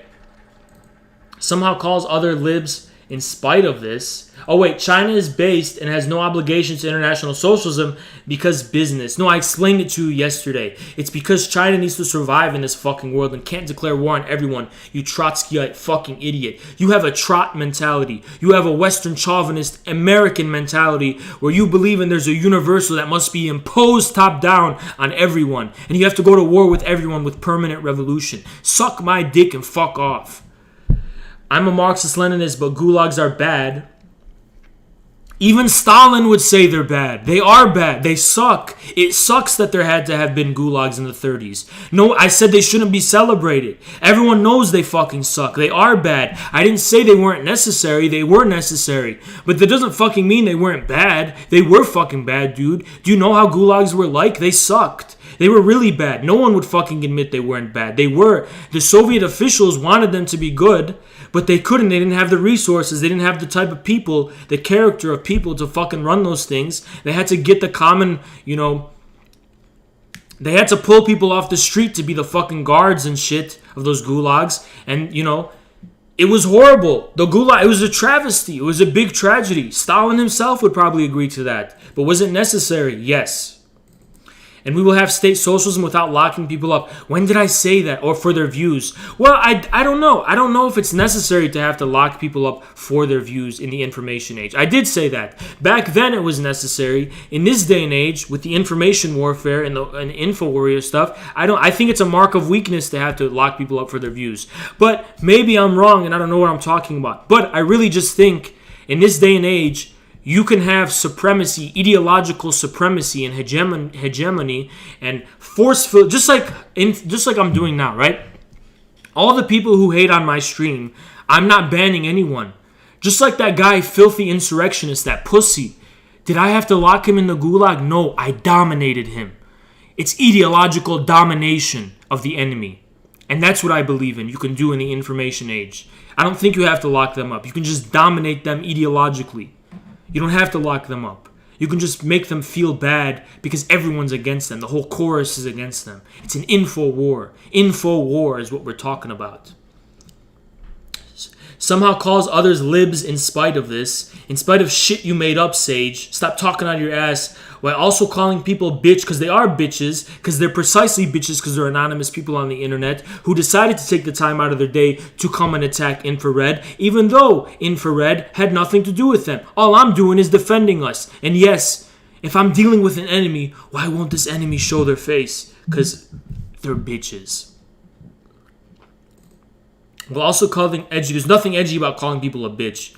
While also referring to himself as King Kong. Well, that's what chat started to refer to me as, and I kind of fucking like it. I'm catching on to it. I like that idea. I like King Kong. We're all King Kong here. We all have the gorilla type of energy in the fuck. We're not edgy. We're like gorilla. You know what I'm saying? It's like a gorilla pounding on the chest. There's nothing edgy about it. But I fuck with the King Kong thing. Last night he was tested, and last night he was found wanting. Your test was retarded. You made a fucking thread about how everyone should be in the gulag and we should you made a meme about how the whole world should be a gulag. And I said that's dumb and edgy and stupid. And now you're butthurt about it. Dude, grow the fuck up. He said Hojo was a smart guy and these last two mean he's sort of okay. Okay, 6 out of 5 is fine. I'm fine with that. Isn't this true? Isn't this true? They are so mad. Or is he trying to mock me? I'm not mad, dude. I'm just isolating you. I'm just pointing you out. I'm just pointing you out, shining the light on you. Instead of this, you're not speaking for everybody. You're just speaking for a specific Anglo tendency, subdivision, and minority of humanity. You're not speaking for all of humanity. So I don't know why you're laughing, dude. You stay laughing, but stay laughing on your island, okay? Stay on your island and laugh. These are not so-called faults. Yeah, he is identifying these traits people have in their ideology and saying they are faulty ideology. Not everything is Anglo, clearly. Haas doesn't consider himself or his group Anglo. It depends on what you mean. I don't consider it a racial thing, if that's what you mean. But there is a definite Anglo approach, and it's about a specific civilizational period of history.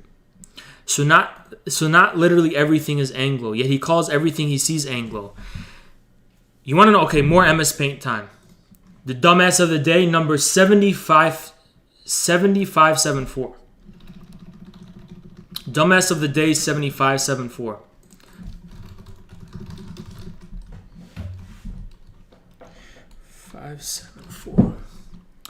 Dumbass of the day.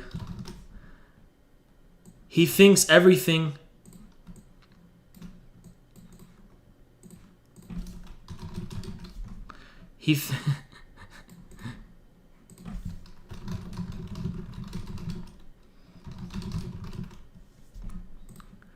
Dumbass of the day. Dumbass of the day. Here we go. Is this sadomasochism? They enjoy this. They enjoy this. Here we go. Here we go. He said, I call everything Anglo. So he's assuming that encompasses everything. Is his position, is everything. His way, shitty way of dogmatically butchering and slandering Lacan, that's everything. That's everything, right? What a fucking idiot. You can see it now. What a fucking moron. As mad as they are, let's not ironically simp for the fucking British Empire. They're becoming, I'm making right-wingers. They're all becoming right-wingers. I'm exposing their true selves. I'm exposing their true selves.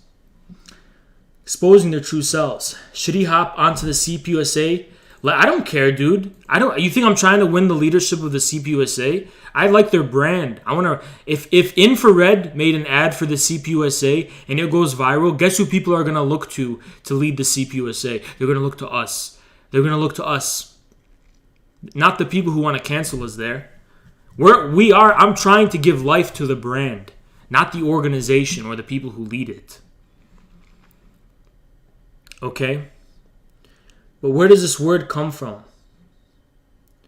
The word Anglo, it comes from it's self-evident. It comes from the fact that Anglos have a specific dogmatic metaphysical curse that they're trying to continually impose upon the rest of humanity.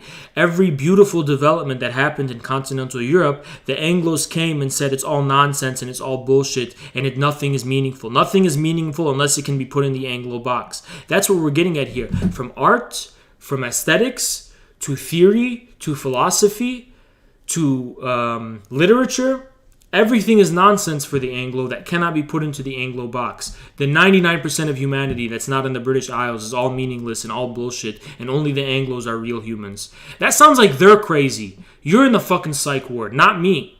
The rest of humanity's not in the psych ward, you are.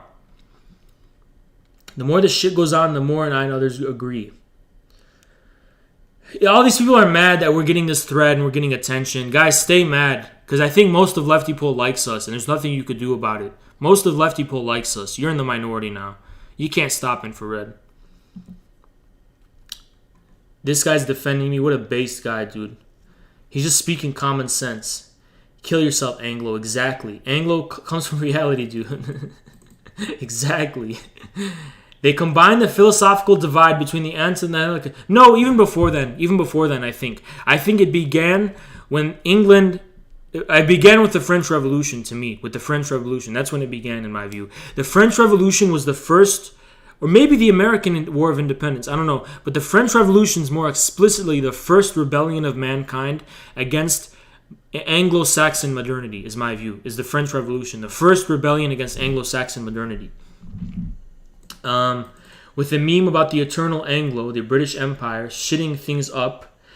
Well, I'm beyond your dogma, okay? I don't actually want to target Anglos. I just want you to realize that I'm not losing sleep over you and that you are Anglo, you stay in your box, I'm not going in your box. I'm fine, okay? I'm fine. It seems like you guys are the ones constantly attacking me. You're the ones constantly attacking me, okay? I didn't attack you first. I just started noticing the pattern many, many years ago. Only Anglos attack me. And everyone else I like. And are trying to make a serious critique out of it. It's not just that, okay? It's not just that. This is just an example of it. This is just an example. Why don't you fucking read history, you dipshit? Which is pretty stupid considering the philosophical divide is autistic to begin with. No, it's not autistic because it's not a philosophical divide. For Marxists like me, and for many of these people in the continental tradition, philosophy actually came to an end with Hegel. That's where there's a division.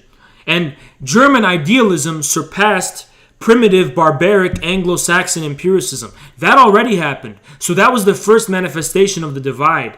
What you're talking about with analytic philosophy and continental, none of them are really philosophy, but continental thinking, Heidegger is not specifically in philosophy. Thinking and questioning being is not specifically in the realm of philosophy. Why? Because philosophy begins with the axiom A equals A. Not the axiom, but you get the idea. The whole crux of philosophy is about how is A equal to A. That the law of identity. It's the most primordial rule and foundation of all philosophy.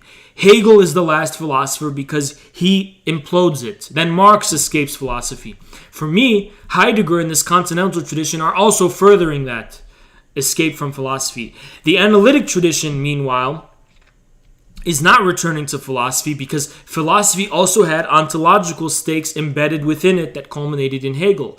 Analytic philosophy, to me, is a purely technical paradigm. It actually isn't worthy of being called philosophy. It's a technical paradigm whose practical significance and implications concern the rise of computers and cybernetics.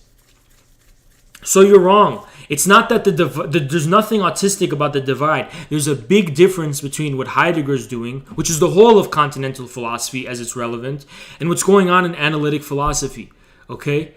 It's not that they're incompatible or that there's nothing to be gleaned, but that they're just different things. And by the way, the whole conclusion of analytic philosophy culminated in America is basically arriving at the insight that its own project was impossible. It is impossible to create an eternal, fixed, and airtight, systemic, axiomatic premise to the conclusion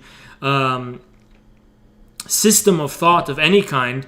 And that's why they're all up this stuff about many worlds theory and how there's many different types of languages and many different types of possible worlds in general. That's the conclusion of analytic philosophy, basically postmodernism by their own standards. It's pure kind of relativism is the only real conclusion of, because of just the internal contradictions of analytic philosophy.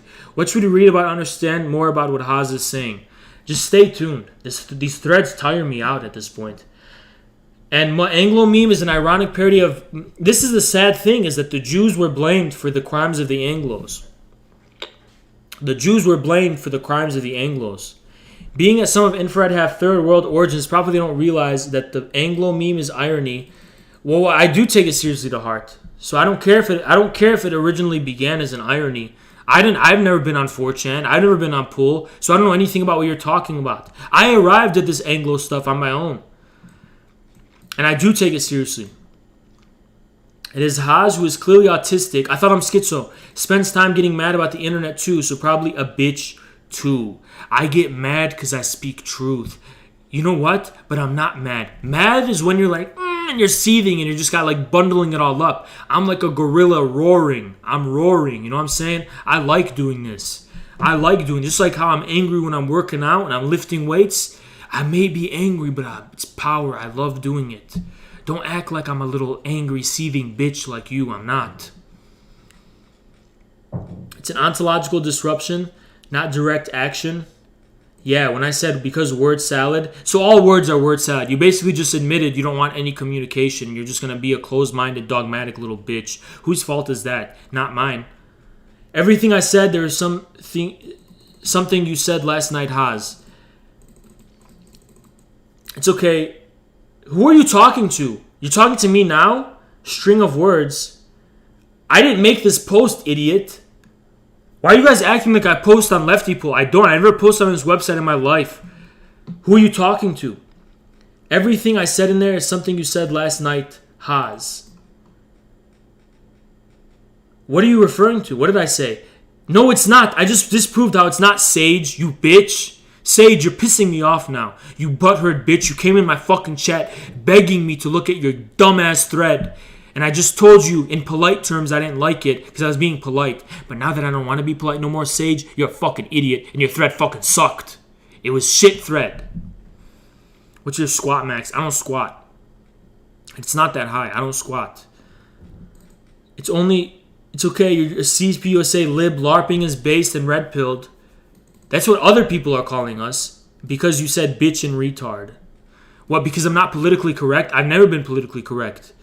I'm a CPUSA lib. I've never had nothing to do with the CPUSA except appreciate their logo and their brand, dumbass.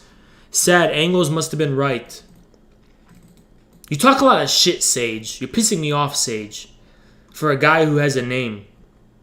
Pissing me off, Sage. Is it, in this bottom last thread, that spurging at people online looks weak and Haas disagrees, thinks it makes him look strong and based. It objectively is making me look strong. Because people on Lefty Poll are browsing the threads and they're seeing your post. And they're saying, oh, maybe that guy has a point. And then they see Haas, who could just so easily rips it apart and tears it apart with ease, buttery smooth ease. And it makes you look like a bitch. And it does make me look strong. It really does. I'm seeing how it's working out. Based, infra, inbred, destroyed. I already destroyed that retarded paragraph. Who's destroyed? That guy said the analytic and continental divide is autistic. He doesn't know what he's talking about. He doesn't know what he's fucking talking about. There is no compatibility between analytical thinking and Heidegger when you try to mash them together as the same thing. They're simply incompatible. They're simply talking about different things. So there's a reason for the divide. You can't bridge them. I've seen people try to bridge them. They always have to lean one or the other. Everyone I've seen try to bridge the analytic-continental divide has leaned toward the analytic instead of the continental. Because with the analytic, you have to begin with a solid, airtight premise, mechanical, systemic type of technical thinking, which is incompatible with Heidegger's mythological and poetic approach.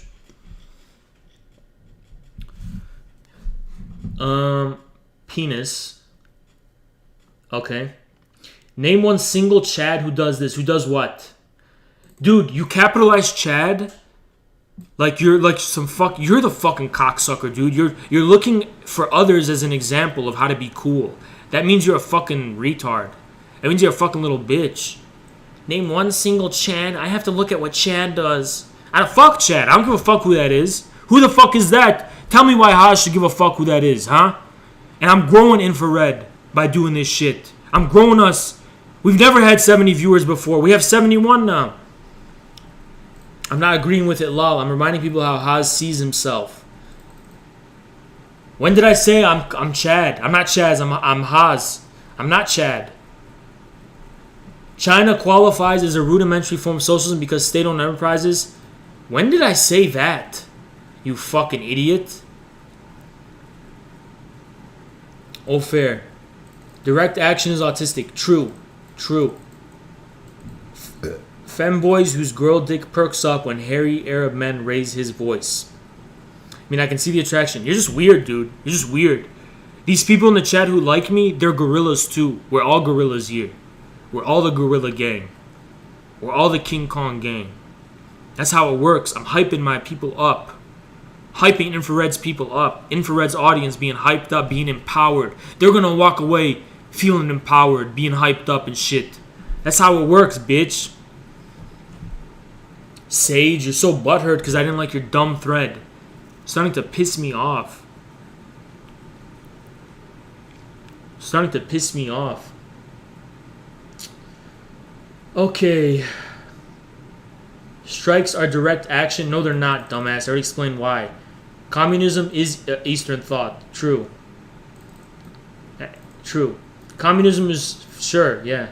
So every little shitty leftist streamer gets their own simping thread now. How long until we have cycle? Look at this mad guy. You make your own stream. Make your own shit. This is the future. This is what... Listen, Vosh has 300k subs, 400k subs. I don't know how much he has, 250k. He has a lot of subs, dude. He's brought more people into this than you ever will. So you got to give him props for that. Us streamers out here, you be your own streamer if you don't like us. See you later, Composely. See you later, bro. You know what I'm saying?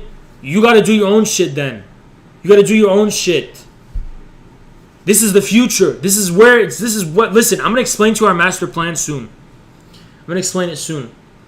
Direct action is just spectacle, bro. Live streaming, that's the material change. Let me go on record saying this. Live streaming is 1,000,000 times better and more impactful than direct autism. 100%. 100% it is. I'm not ashamed of saying that. 100% is. You want to know how many people participate in direct action? Usually 10. Usually 10. They'll go and block traffic somewhere. I'm addressing 60 people right now. Not 10. That's a lot more. Vosh, 250k subscribers. Do you have 250k direct action autists? No, you don't. So shut the fuck up and sit down. Live streaming is the future. And yes, it does make a difference. We're making a difference now. We've already made a difference. There's no going back. As long as it pumps our views, okay, fine. That's fine. Just red pill them. See if you can win them over. See if you can. Come debate us and see if you can do it. Oh, I'm not leaving. I'm still here. Oh, but I'm a Doge. Oh, if you meant Doge. Sorry, my bad. Yeah, dude. Yeah, Composely's a Doge. The same thing. King Kong and Doge is like the same species, according to the base biology. I know how hard you're trying to popularize the term. Why am I supposed to be offended by this? Am I not a bro? I feel like I am a bro. I feel like there's a lot of bros in the chat. And I debate too. Yeah, I admit it. I admit it. I debate. I admit it. I want to debate people. Because you know what? You are taking your time out of the day to bother me and to bother Infrared and to bother the stream. So you may as well put yourself out there unless you're a pussy. Move along. Go ahead and move along. There's no need to do this if you have so much beef with Infrared. But if you really want to take Haas down, come on my Zoom and make me look like a fucking idiot. Isn't that the test? Where are your balls, you cocksucking pussy? Where are your balls? Get on the fucking Zoom and come debate me. Come fucking debate me on the Zoom. You don't want to do that? Then move the fuck along. Move the fuck along. Move the fuck along.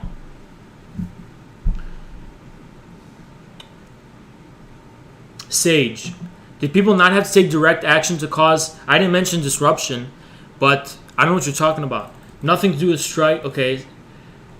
I can confirm that I'm autistic. Who's this? Me, Sage. I'm the first person to use the term debate, bro. Keck, I'm been flattered. Why is everyone... Yeah, dude, is Sage that guy? That guy who came on earlier? Filthy cunt? What's that guy's name? Filthy bitch? That guy who left those comments on our stream?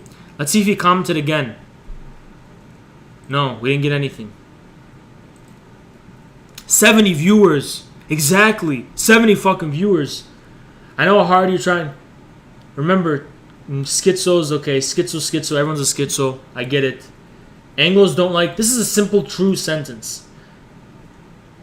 Strikes are not direct action. They're not. Sage, you fucking moron. Sage, you fucking idiot.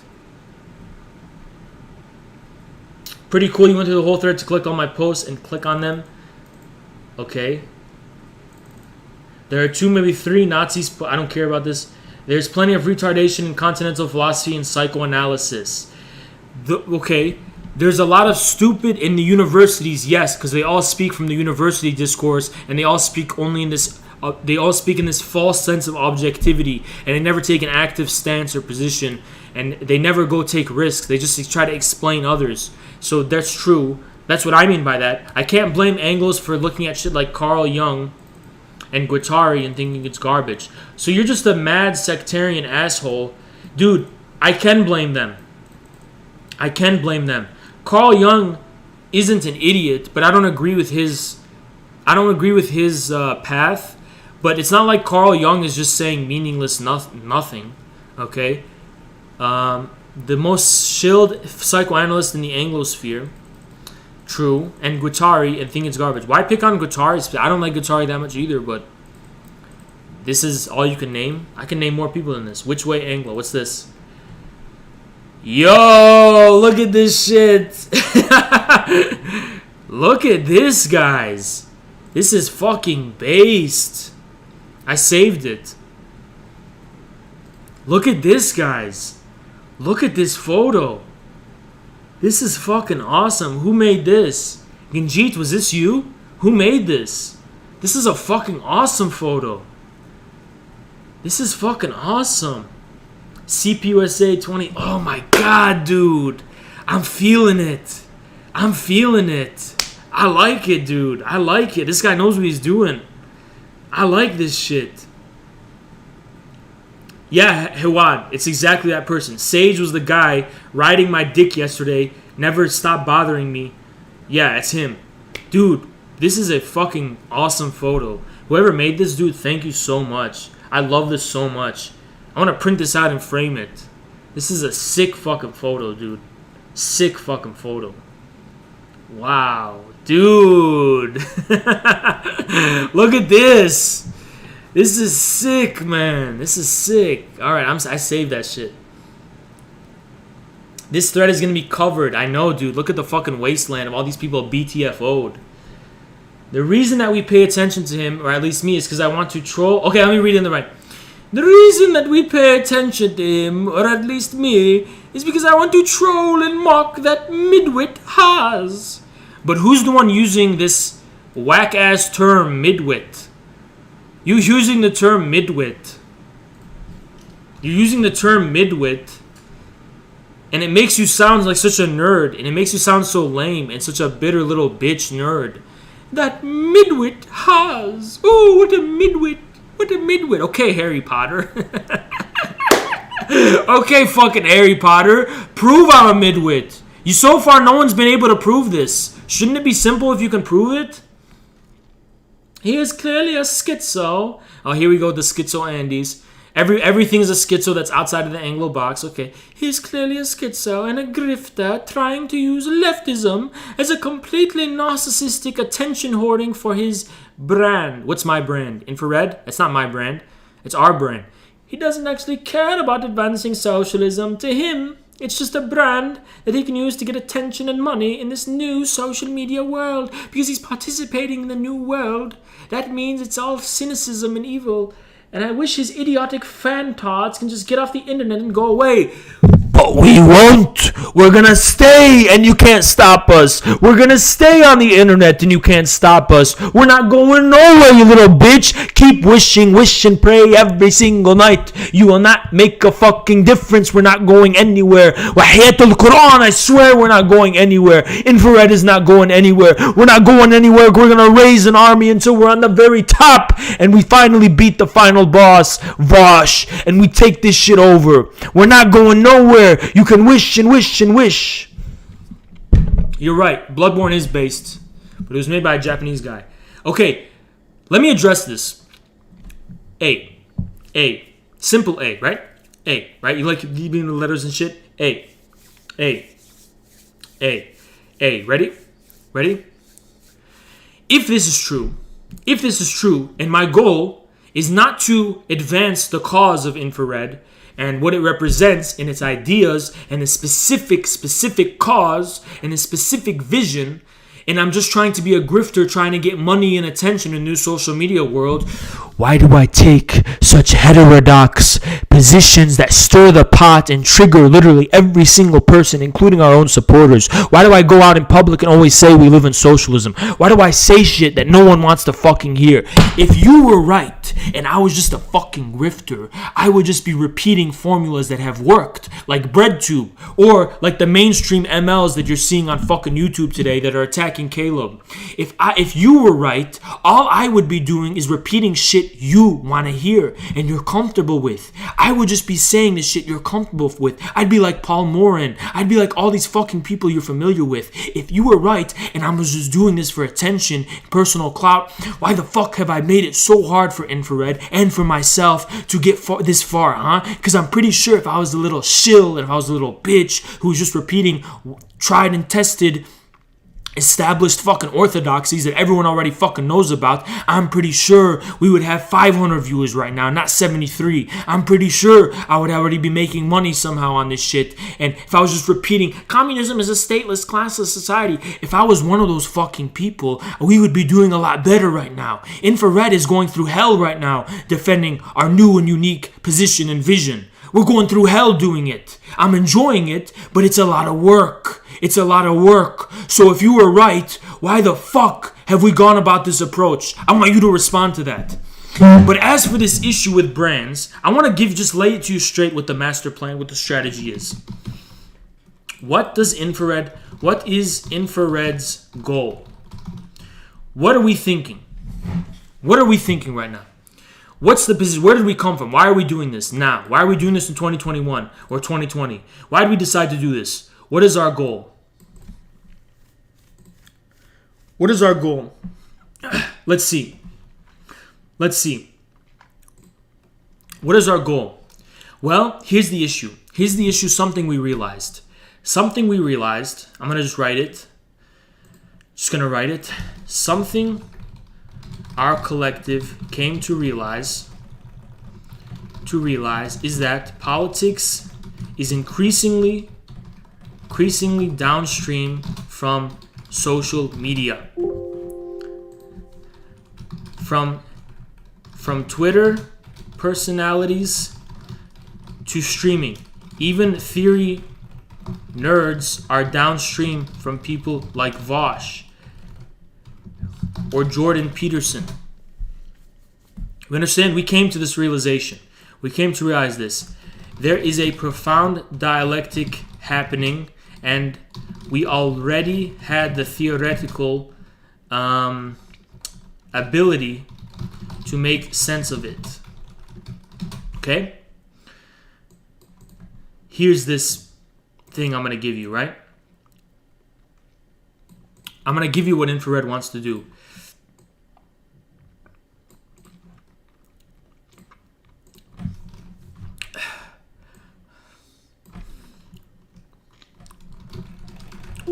What Infrared wants to do is, in sum, make Marxism-Leninism mainstream. Make it something normal, non-fringe, and something even normies can understand and even identify with. What we want to absolutely reduce the barrier to entry necessary to become a Marxist-Leninist, or at least appreciate this new Chinese era of world history. We believe that the time is now that a new politics, Jimmy Dore example, is emerging. Lefty memes, right? They're really long. Am I blocking this? Kind of. Okay? Oh, we're getting that. I'm getting to that. Don't worry, I'm getting to that. However,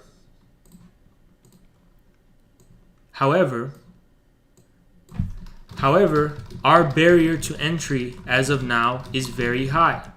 All of our viewers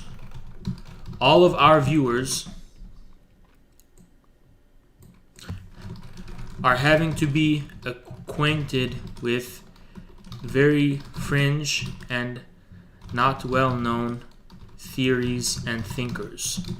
But similar to socialist primitive accumulation. Okay, let me number these two, right? I'm going to number these. 1,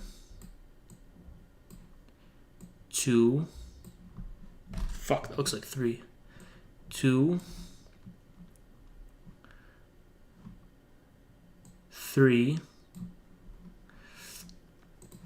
Okay, now, similar to primification, the barrier to entry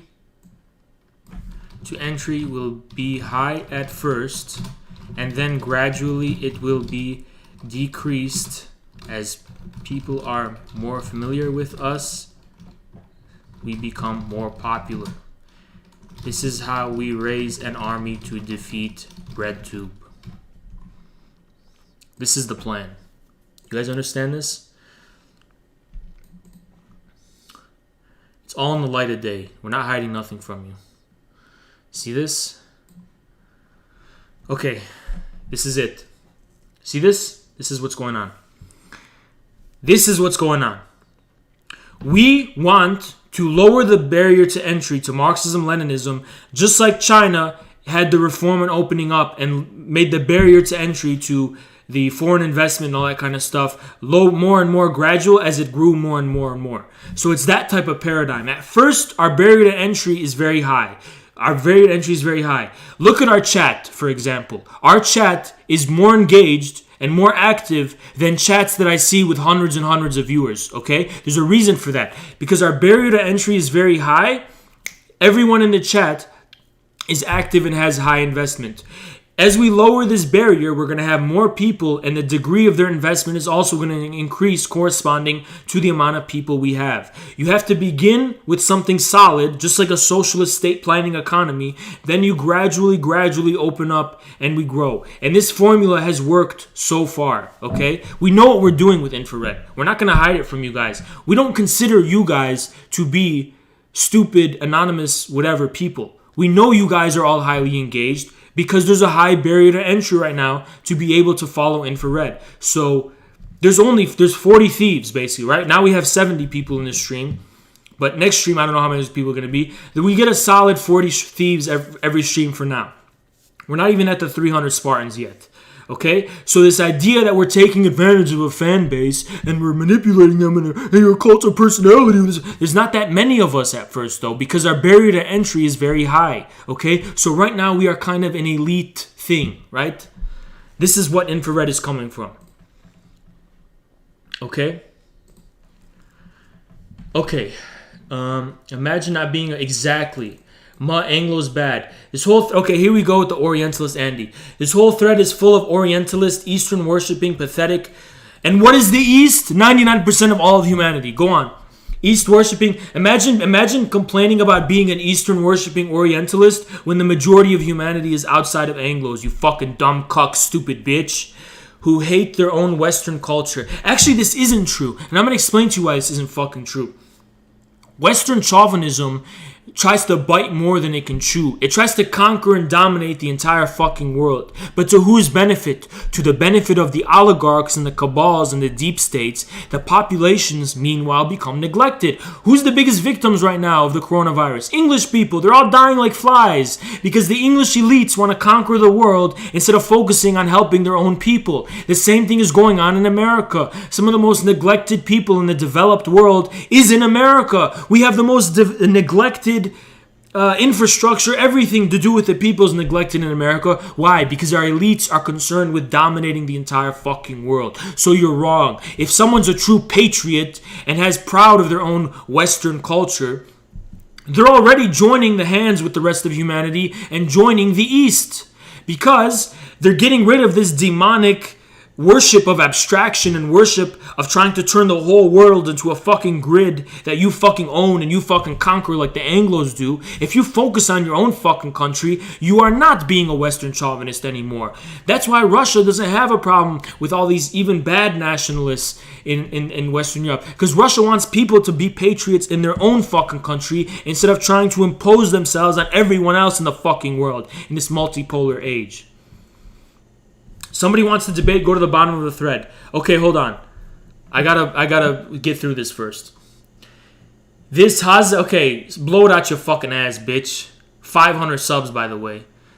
And we're not going anywhere. You can keep seething, you can keep coping. I truly despise him. Imagine admitting this. Imagine admitting you despise me. You know how powerful that makes me feel? You dumb cuck bitch. You can't stop us. Reminder that the engine is an Anglo invention. Okay, then have your Anglo invention buried deep in the past. We're in the future now. I know industrial modernity began in England. It began also as a curse. Now we're taking your engine, we're building more things off of it, and we're leaving your curse behind, your specific curse. We'll have new problems along the way, and that's fine. That's fine. That's fine. But I wish you would just be proud of your little engine from 300 years ago, because the rest of the world's ready to move on. Okay? Rest of the world's ready to move on. Debate first. Hey, Haz, if you have a little time and willing to chat about socialism and left people, I created a throwaway email. Send me your... Okay, this is the DDR guy. So this is actually a nice, chill-based guy. So I'm going to wait. Okay, I'm going to wait. This is a nice, chill-based guy. So I'm going to wait. I'm going to get through the haters first. Who the fuck is this nerd? Show your face, bitch. I promise you look like this. I'm a nerd? How am I a nerd? How am I a nerd? I'm not a fucking nerd, you idiot. Everyone keeps calling me a brainlet. Everyone keeps calling me a fucking moron caveman. Everyone calls me a caveman. How am I a nerd? You choose one. Some anti-England, anti-Anglo, global South nationalist. What a fucking idiot. How can you be a global South nationalist? What global South nation exists, huh? Just because I'm siding with the majority of humanity against a minority that wants to dominate and enslave them and have them under their fucking boot? Is that why? Because I'm siding with the majority of humanity against your fucking colonial little vestigial empire and your fucking deep state? Because I'm siding with the majority of humanity? Because I'm believing the King Kong beating heart of humanity? And I'm siding with the majority of humanity against your fucking little island? Fuck you! It's cringy Dugan is grounded in landlocked Eurasian culture. There is logic in this distinction, and I take it even farther as far as Dugan is concerned. I understand the dialectic of both. How is there a unity of opposites? My whole fucking idea of lost enlightenment, the lost Central Asian enlightenment, is based on these fucking ideas. How's do debate? Fuck the left people thread, dude. Just wait. It's not gonna be this. It's not going to be a content debate. It's going to be a chill debate. There's not going to be yelling and stuff, so just wait. I'm going to get through the haters first. Exactly. Anti-Anglo doesn't mean anti-England. This is very true. Anti-England doesn't mean anti... I know about the Atlantic Council. I know about it. This doesn't mean anti-England. I don't have a problem with English people. I have a problem with the Anglo East India Trading Company legacy. You know what I'm saying? Stop being triggered by all. I'm gonna get through these haters. You know, we're gonna get through these haters first. The haters need to know their place, guys. The haters need to get their daily dose of whipping and know their place, because infrared is growing, and we're gonna defend ourselves in this critical and crucial stage. Dugan is the mastermind behind Eurasianism, which is a euphemism for contemporary Russian imperialism. No, it is not. No, it is not, because Dugan also aligns himself with Iran, and he appreciates Iran a lot. And Iran and Russia clearly have a lot of conflicting interests. So you're wrong. And by the way, this word imperialism is really outdated. You don't know what the fuck you're talking about. We live in a unipolar American imperialism on the decline. The world imperialism described by Lenin culminated into the unipolar American imperialism, and now we have multipolarity, which is no longer the same thing as the old imperialism. You're a fucking idiot. He invented this ideology in order to justify Russia's hegemonic ambitions. What is its hegemonic ambitions? To defend itself? Why did your fucking NATO, the first thing it fucking did was encircle Russia after 1991? Why did you do that, huh? They have hegemonic ambitions. The first thing you fucking did was expand NATO, even though you promised Russia you weren't gonna fucking do that. From my perspective, Russia's just looking out for itself and is trying to defend itself against you. You're trying to encircle and conquer Russia. You're trying to be the hegemonic fucking imperialist, you dumb dipshit bitch. It pisses me off and triggers me so much. Reminder that you're part of infrared's critical and crucial stage. Exactly. People who believe in the idea of rejecting the Atlanticist order are just dumb, who believe the U.S. is... No, they're not. You fucking fake centrist Andy, little fucking fence-sitting bitch. Choose a side, you fence-sitting bitch. No, these aren't the same thing. Oh, it's two sides of the same coin. But you haven't proven how they're two sides of the same coin at all. Other than the fact that you don't like either position. You dumb cuck idiot bitch. Exactly. Big keck right here. Zizek can't contain himself, starts shitting on anarchism. Anglo-Western culture, choose one. The essence of Western culture, the Western nihilism described by Heidegger, is England. Anglo-Saxon England. Yes. That is the epitome, the apex of Westness. Germany can be the East. France can be the East even in a certain context. None of this is fixed. I'm not in a fucking Anglo box predefining this. I got a DM. 500 subs. God be with you, brother. I will be your new villain. You're my new cuck. You're my new cuck / punching bag. Not my new villain, bitch. It's German, you fucking moron. I don't even know if this is true. Is this true? Haz, how are you going to win over bread tubers and ball washers when the brains will shut down in 2 hours? Because this is the thing. Dailu ladu. I don't want to win over bread tubers and ball washers. First of all, let's say 50-60% of that audience, 40% of that audience are not there because they're a bunch of snowflake pussies like how you're saying, because Vosh is the guy who's putting himself out there debating a bunch of people, and they would otherwise be interested in leftism anyway. I know there's a lot of ex-Voshers who are based, who just learn more and they become MLs. So that's a huge chunk of his viewership.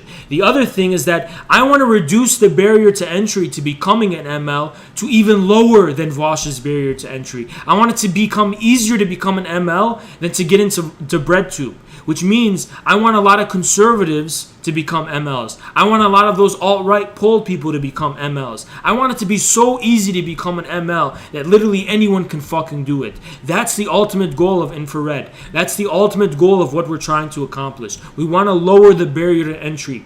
And Dalai Ladu, I'm not trying to be hostile, even though I have the tone of my voice, because it's a legitimate question.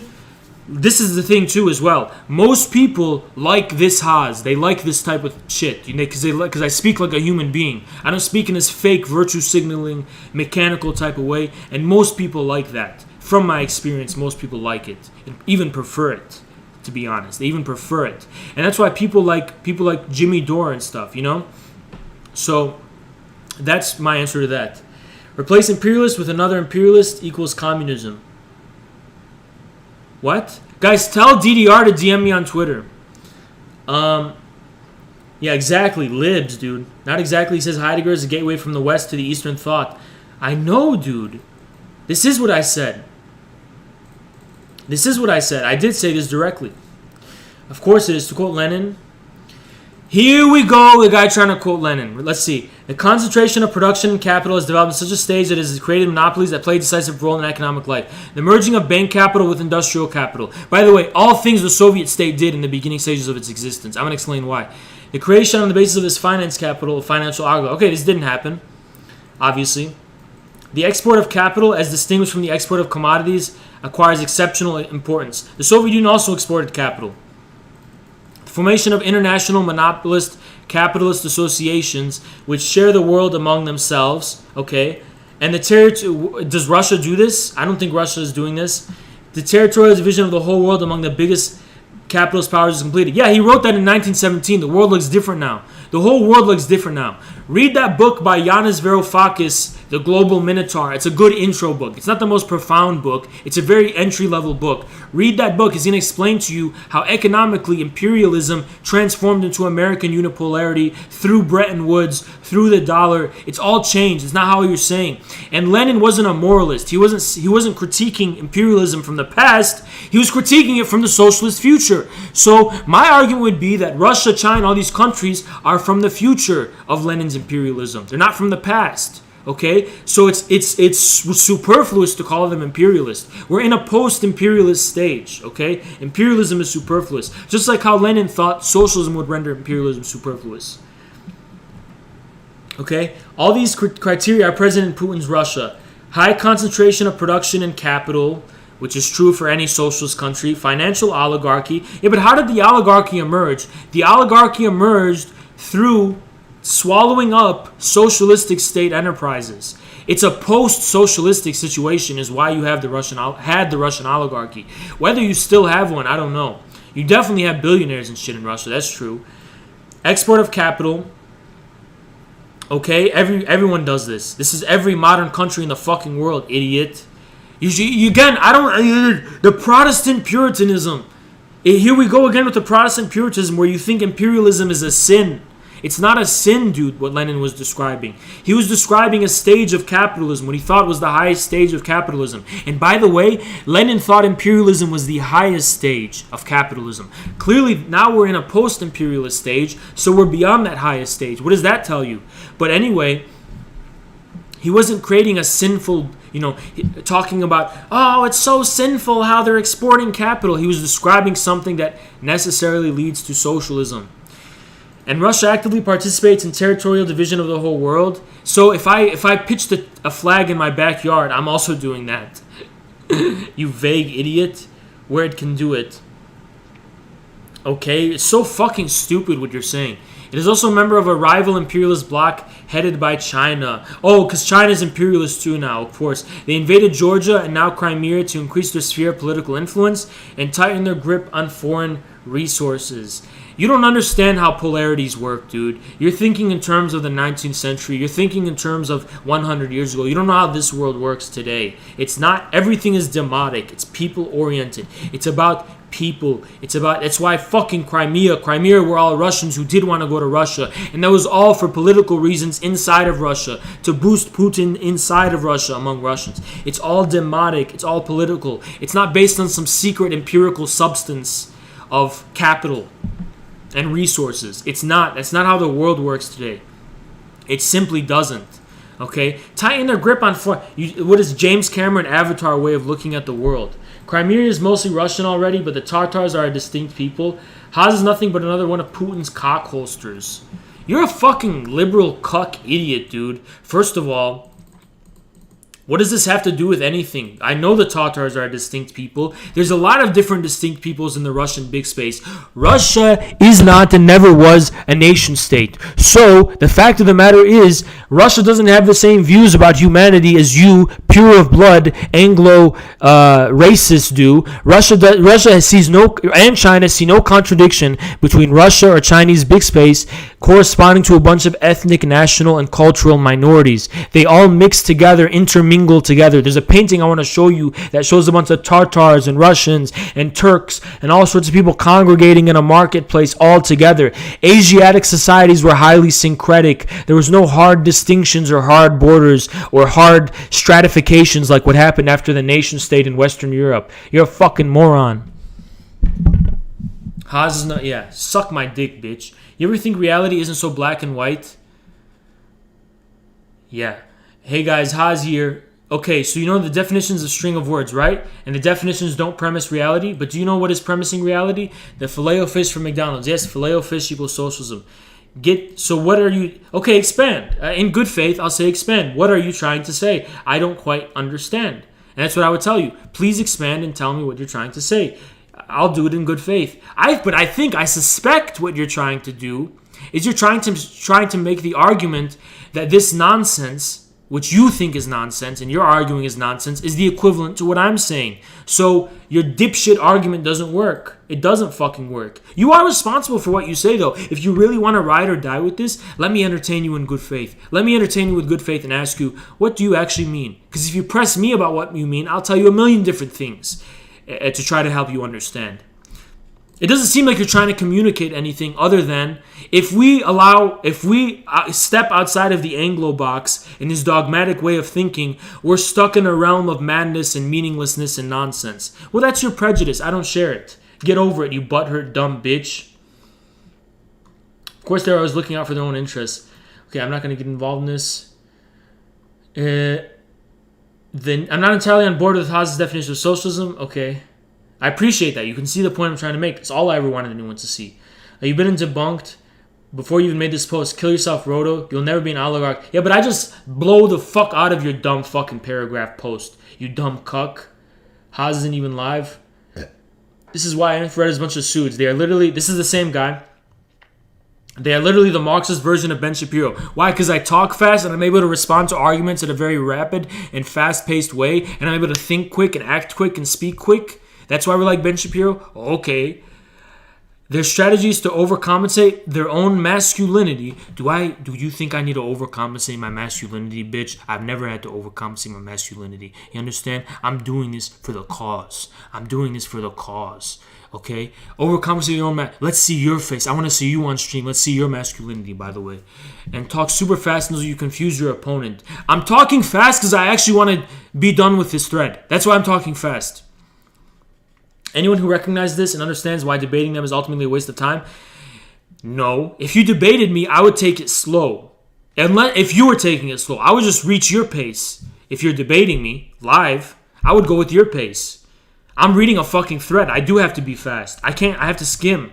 I can't be stuck here forever.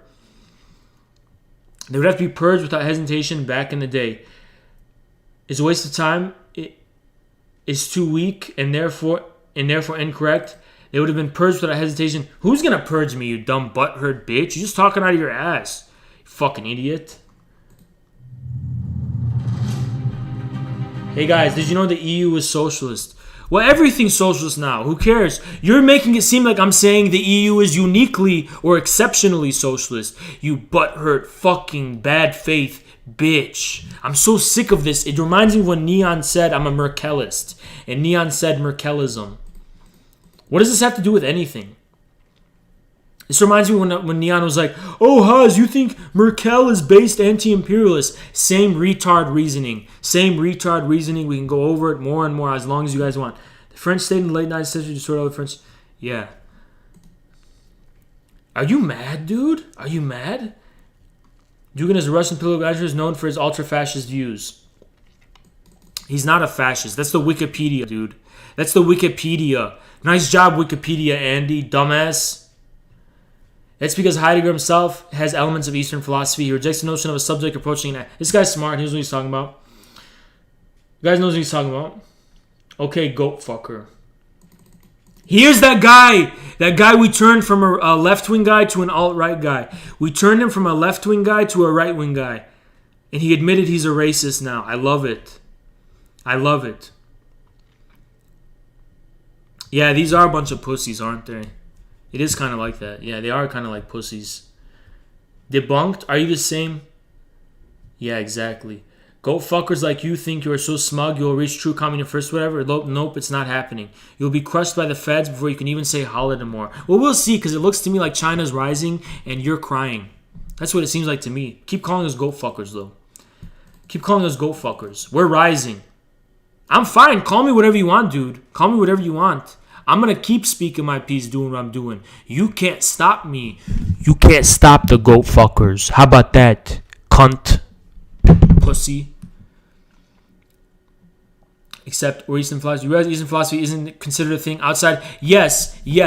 The thing that unites Eastern philosophy isn't something positively called Eastern philosophy. It's just that there's something specific and unique about Western philosophy that Eastern philosophy as a whole does not share. There's things Eastern philosophy as a whole have in common that the West explicitly defined itself by rejecting in the sphere of philosophy and theology and religion too, with the Christianity, Western Christianity. And I can get into that, all that shit too, right? Like how we should support anti-authoritarian Navalny. Exactly. Nice straw man. Nazbol trash. You will never get anti-American ethno-state in Russia, by the way. Russians don't want... The people who want an ethno-state is Navalny. Navalny's the one who wants an ethno-state, you dumb cuck. Putin's the one who stands for the supra-national or supra-ethnic Russia. Navalny's the one who wants an ethno-state. This is a uniquely Western notion, is an ethno-state. You fucking idiot. And by the way, the Nazbols would be on the side of Navalny 10 years ago. They would have been on the side of Navalny 10 years ago because the Nazbols and the liberal opposition were together. Oh, I bet you didn't know that, now did you? But you keep calling everyone a Nazbol even though you know what the fuck you're talking about. You fucking idiot. I have so much hatred for infrared. I want to find them and I want to kill them live on stream. You can't do shit. You're a pussy behind your keyboard and you're going to keep talking shit. You're going to keep seething. Guys, look at this comment right here. Look at this fucking comment right here. Does it get more any explicit than this? He's just admitting how we control him. He's my personal little bitch. You hate me so much and we're growing so fast. What can you do? What can you do about it? Anglo invented civilization. This dude said Anglo invented civilization. He said Anglo invented civilization. What do you guys think about that? Isn't that self-evidently wrong? I think it's self-evidently wrong. I don't even have to address it. It's self-evidently wrong. That's just one of those self-evident things. Exactly. I love this. I love that you identified who it was. You can't cry about my racism against you when you are literally a racist against Western... Oh, you're racist against Western Marxists. Oh, you're racist against Western... Oh, it's reverse racism. Guys, okay. Western Marxists are oppressed, guys. They're oppressed. They're the oppressed minority, just like the intellectuals. Oh my God, I'm racist against Western Marxists. I'm racist. Oh, you poor little thing. You poor little thing. I'm racist against the West. You're such a victim. You're such a victim. Shut the fuck up. Blow it out your ass, you pussy. You fucking bitch. 500 fucking subs. 500 fucking subs. That's right. The anti-Anglo thing is purely ideological, rather an incapability. It has nothing to do with race. Exactly. That's what we mean by Anglo. He live now looking at this thread. Is the partnership in front of you can't stop us. Exactly. Exactly. Exactly. Exactly. People have an interest in what infrared people... Exactly. Here's all the base people coming out. Here's all the base people coming out. Do you guys find this funny? Because I don't get this joke. Someone explain it to me. I don't get it. I don't get it. Like, what are you trying to say? What meaning are you trying to convey? Because I've elaborated on my meaning plenty of times, right? I've tried to communicate something which anyone in good faith can understand and is capable of understanding. So I'm not sure you're trying to communicate anything except try to make the argument that everything I say is meaningless nonsense. Nice try, Anglo. You know, that's interesting. Everywhere Marxist seems the countries have been deeply religious. True, isn't it? Where's Western capitalism? Yeah, I like this too. Cope of the day, cope of the day.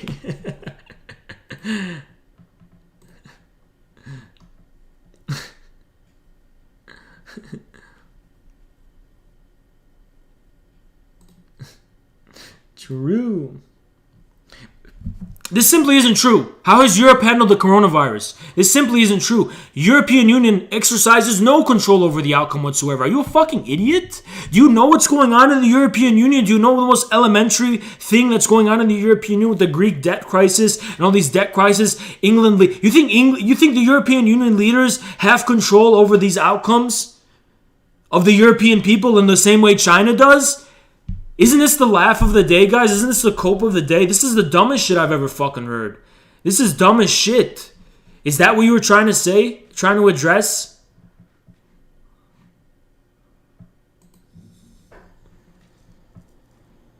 Are we still live? Okay. There's a playback error. Okay, whatever. It was because lefty pull. You are Anglo. You are Anglo. All of you are Anglo.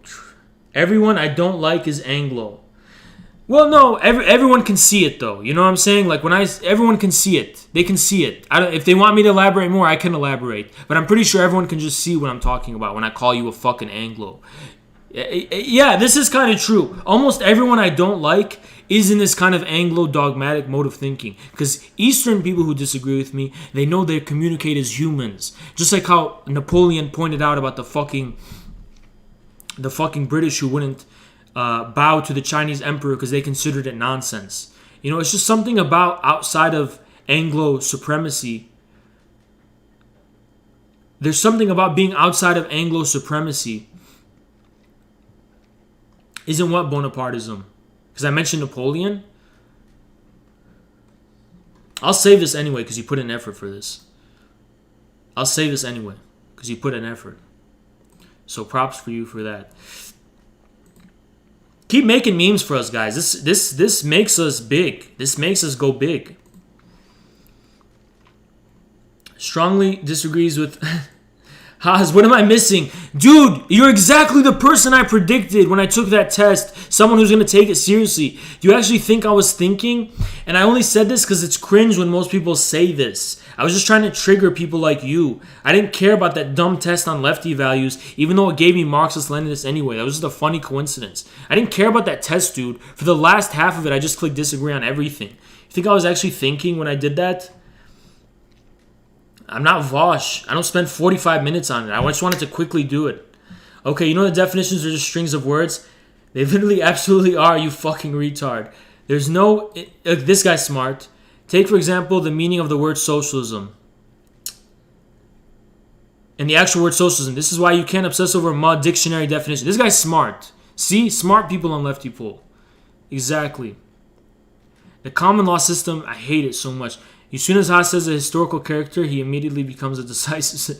Yeah, that's true. I'm a Napoleonist now, guys. I'm a Napoleonist now. I want to start mentioning Genghis Khan more, because I want to be a Khanist. East.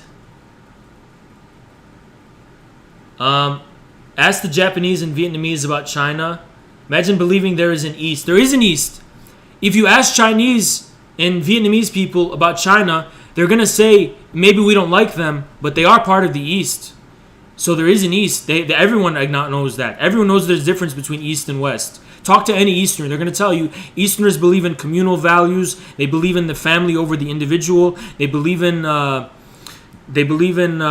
maybe religion. Not everyone, but you know what I'm saying? There's these common things people in the East have in common. And in the West, they believe in what? The atomic individual is the center of the universe. Everyone repeats that same thing. Everyone kind of has that same thing I've heard, you know?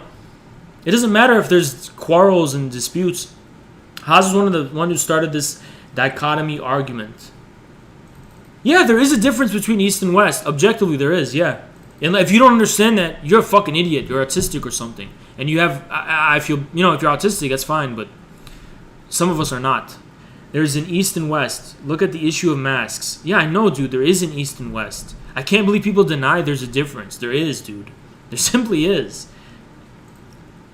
Just definition just informs along with the context. It's not wrong to ask for a definition.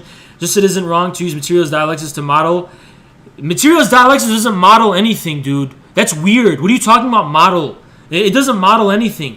It doesn't model what would be the path forwards in a given context. It deals with what is and the contradictions, objective contradictions that exist now. Materialist dialectics doesn't model anything. That's your Anglo brain coming out again. Anglos, or not Anglos specifically, American pragmatists think you can create models in your head and reality is going to conform to that. That's not how it works, dude. A materialist dialectic ontology considers American pragmatism to be subsumed within it, not as the highest relationship to being possible. You don't model things in your head. You can only do that within a fucking vacuum-sealed, test-friendly environment, which being in the world, if it's an open world, is not. I know we have a Zionist butthurt bitch here, but if you neither use the word absolute, I think this is just a, what do they call it? The copy pasta, though, right? This is just a Zionist copy pasta. He just put Haas in front of it. But you should neither use absolute gospel, going the other way and say socialism is an experience. I didn't say it was an experience. I said socialism is defined by the way the word has been used historically in its tradition. You fucking idiot. Hey Haz, who do you like more? Here we go, dude. This is. I promise you, this guy's living in England right now. He's living in England right now. They always repeat this meme. This is 100% England, dude. Dude, deal with your own country. You guys are dying like flies because of the coronavirus. Don't bother me. This is poll tier idpol comment. Get out, edgelord. That's what I'm exposing, though. No. Don't tell him to get out. I want to keep exposing this. I want to keep exposing these people, okay? Here's the Zionist. Hey, Haz, you're a retard and there's no genocide in Palestine. All Palestinians in Israel are full citizens with full civil... This is literally a guy in the fucking Mossad who's watching my stream for some reason, and he's on Lefty Poll, and he found out about us. This is literally a fucking Mossad type of internet army warrior electronic guy who's copying and pasting from the Mossad manual some shit he wants to give me. Dude, get a fucking life. I don't care. I know this is what you do for a living, and this is your job, to be Israel's PR department on the internet. But I don't care. This looks like a brochure. This reads like a brochure. Dude, go jack off or something. Stop bothering me. I don't fucking care about you. You fucking loser. Why are you on Lefty Poll? Dude, pro tip Mossad, there's no reason to be on fucking Lefty Poll right now. There's no reason to watch Infrared. I don't care about you. Okay? But yes, I support BDS, and I do support the Palestinians. I am with the Palestinians, and I do support BDS. You can put me on record for that. And I'll tell you that. But, you know, what are you going to do about it? What are you going to do about it? You ain't going to do shit. So fuck off.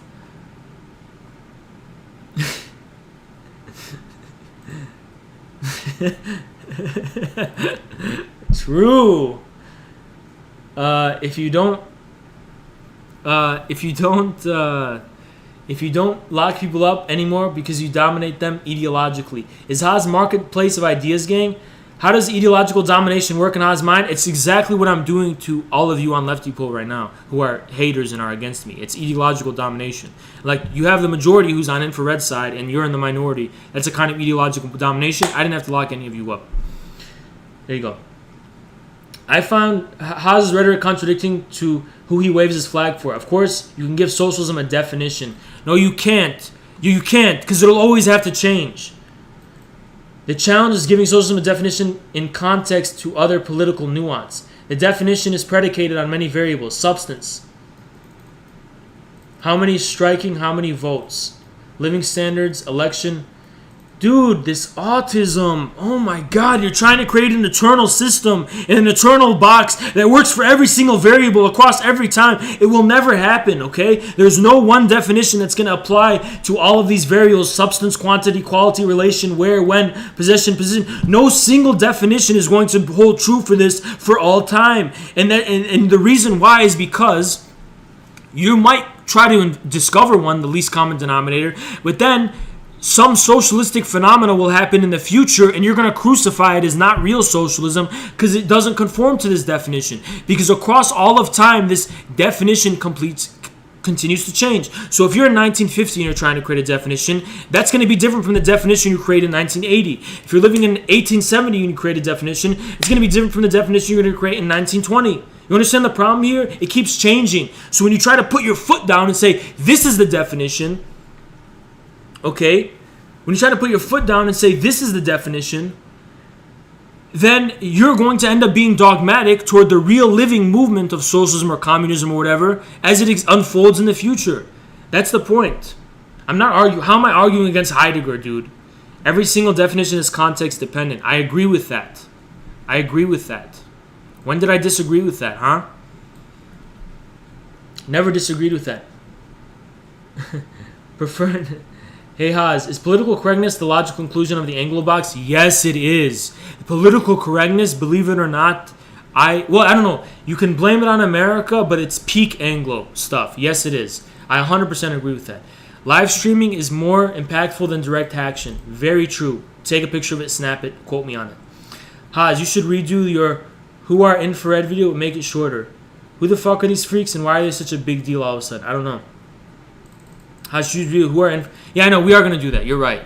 We're gonna do that. We are gonna do that. Hey, who keeps shitting up our board? Why not pick on some weights of shit? I did. I worked out earlier today. Before I started the stream, I was in the gym. There's a reason why Hasanabi gets views because he's pretty hot and yeah, but we can't all look like that, you know. We can't all look like that. It's the same shit Jordan Did you listen? No, I don't think that's true, actually. I watched Hassan when he was at 1K views in 2019, and I knew he was going to get big because he's so consistent, and he does it almost every day. And yeah, but maybe, yeah, the looks factor is definitely a thing too. But it's not just that, dude. There's a lot of good looking people on Twitch who don't do well. So it's not true. I'm saying this, guys, because I want to encourage everyone to start streaming and stuff. I encourage all of you guys to start your own channels. Start putting out content. Start being content creators. We're the 40 Thieves right now. We can all do it, you know? I want everyone to do this shit. Even if you hate me, please put content out there. Get the ball rolling. Don't just sit behind your keyboard. It's boring. It's getting old. If I'm for clout, why am I heterodox and saying shit that pisses people off? Because drama gets views. You're intentionally being controversial to get people to engage. Okay, it's kind of a good point. I guess, like in this hypothetical thing you're talking about. But I think it's also turned a lot of people off. As much as it's gotten people to engage, it's turned more people off. I've seen how Paul Moore and all those people get a lot of views just by repeating shit that they read in their Discord groups. And I honestly think that would be a bigger path to views and stuff. But why do you think I'm doing this? You actually think I'm doing it for personality reasons? Dude, I haven't been public in like 10 years or something, you know? Clearly it's not because of how you're saying. You know, clearly it's not because of how you're saying. Read the whole post. Haz, man, when you talk about Hasanabi, he's actually way more radical than he lets on. I don't know, dude. I don't know, but I don't watch him that much. You know, I watched him 2019. I checked him out on Twitch. Like I checked his channel out and stuff in his stream because I was fascinated by streaming back then. So much for we are just regular MLs. We're saying that, but we know we have to defend that. You're the ones being deviant. You are. We are saying that. We know we have to defend that, but that itself is a very unique position. We acknowledge that in the West. We know. Okay? But hey, good on you for being honest about it, Haz. We are just regular good old MLs. That's all we ever said. But we understand even saying that in the West is a unique position you have to defend. I'm not... You see how you take words out of context and you're not engaging me in good faith? I didn't mean it in the sense of we're the same thing as most Western MLs. I'm saying we identify just as good plain old MLs. But we know that's a heterodox position in the West in the way we're doing it. You're just taking... If you approached me in good faith... okay, you wouldn't be saying all this dishonest shit. You know what I'm trying to say, and despite that, you're trying to twist my words to make me sound like a fucking idiot, and I'm sick of it. I'm gonna check the DMs, and I'm almost done with this shit. Hate when profound dialectic happens. Okay. Want to make Marxism-Leninism mainstream. Want to introduce the barrier entry. Then why are you saying... Because I just explained it in that fucking MS Paint. I literally just explained it. Because first it has to be high. We have to be elite first. And then, just like China did with its planned economy, we lower and lower it even more. You fucking idiot. Just let me finish the MS Paint first before you make a smart comment. Dumbass. Haas, check your messages on Twitter. I know. I'm just going to invite that guy on fucking for debate. Let me finish this first. I'm not going to let the haters win for today. They have to get their daily whipping. Hey, Haz, if you have a little time willing to put... Okay, I understand. I'm gonna check it out. Don't worry. This is kind of dubious, though. We'll see how it pans out. Yes, you do have to start that way. That's the logic of socialism. It's literally the logic of fucking socialism with Chinese characteristics. You have to have it high, be high first, so you can have a solid foundation. Then you can choose how you want to lower the fuse and the valve and shit. Trust me, we know what we're doing. We've been successful so far, okay? Reads half of the post. Why do you keep taking my words out of context? Because there's hundreds of fucking posts here. Don't piss me off in the chat right now. There's hundreds of fucking posts here. That's why. I have to get through them. I'm the one fucking streaming right now, and you guys are writing, throwing at me millions of fucking posts. I have to get through them to finish this because everyone in the chat keeps bothering me to check out my Twitter DMs so I can bring that fucking guy on. Let me get through this, guys. Which one do you fucking want? Do you want me to read these all in depth and systematically tear them apart? Or do you want me to fucking get through this? I'm trying to get through this. I know, dude. I am gonna. I always finish it. Because if I don't finish it, they're gonna go ahead and say, "Oh, Haz, you ignored my comment." No, I'm gonna get through it. We're gonna do this for a while, guys, until we get 100 views. We have to prove ourselves. The people get worse by the coronavirus are the bongs. The burgers are some of the most impoverished people. This is because the elites are disregarding their own people. Exactly. See, this isn't that far off from where I was before. I know, dude, I see it. Okay. Org.user, gorilla in the back. Okay, no more haters here. Why are you talking about philosophy most people haven't heard of? Because Oz isn't a Marxist socialist. Here we go. Ya Allah, here we go. This is my true mission on infrared. Masquerading as socialist, but actually spreading Duginist ideology. Dude, we're not hiding that we've read Dugin. It's not some scandal you're exposing. I have read Dugin. I do find Dugin somewhat interesting. It's not a sick fucking scandal. But I could also explain to you why I disagree with Dugin. So no, you're wrong. I could explicitly lay it out to you why I'm not a fucking Duginist. Which one is it? This is how Duginists actually operate. Here we go with the conspiratorial Andy. I don't even have time for this shit, man. I'm trying to get to this fucking guy on Twitter on the DMs. I don't have time for conspiracy theorists. Masquerade, whatever the track people, from Marxist to fascist. Dude, Dugin just cares about Brazil. Look at his Facebook. All he cares about is Brazil now. He's done. He's not even a favorite in the Russian state anymore. You're overthinking it, dude. They don't care about ideology. That's why Haas has no definition of socialism. Dude, how many conspiracy theories are we going to see invented now? It's so tiring. Think what you want. I don't care. Think what you want. I don't care. I'm not going to deal with it. Think whatever you want. I'm a Duginist, and I'm a Chinese agent, and I'm an Iranian Islamic agent spreading Shia Islam through Marxism. I don't care what you think, dude. I can do it for you. Great. You can send me the Zoom invite here. I will send it to DDR. Okay. The two greatest schizophrenic in anyone call. Okay, my PPH. You seem like a big baby. Yeah. Haz, what's the material reason for Anglos being cancer? Well, what is materiality? What do you mean by material? Are you talking about substantial? Because this itself is an Anglo dogma.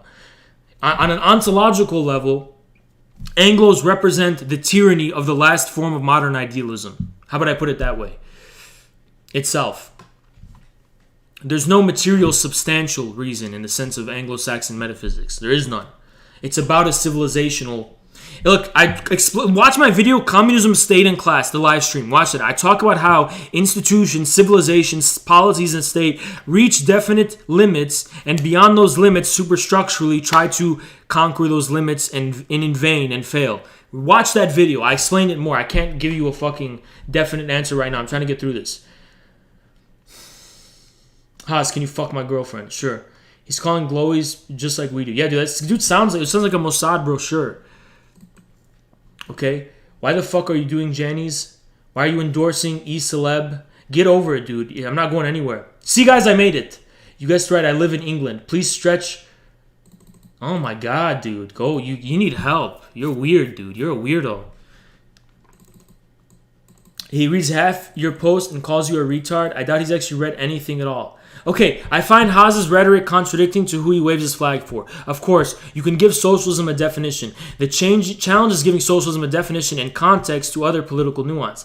The definition is predicate. Okay, now I see what you're saying. You're saying based on the context, you should give it a definition. Okay, then tell me the context you're looking for, and then I'll give you my definition of what I think socialism means in that specific context. But you have to define the variables first.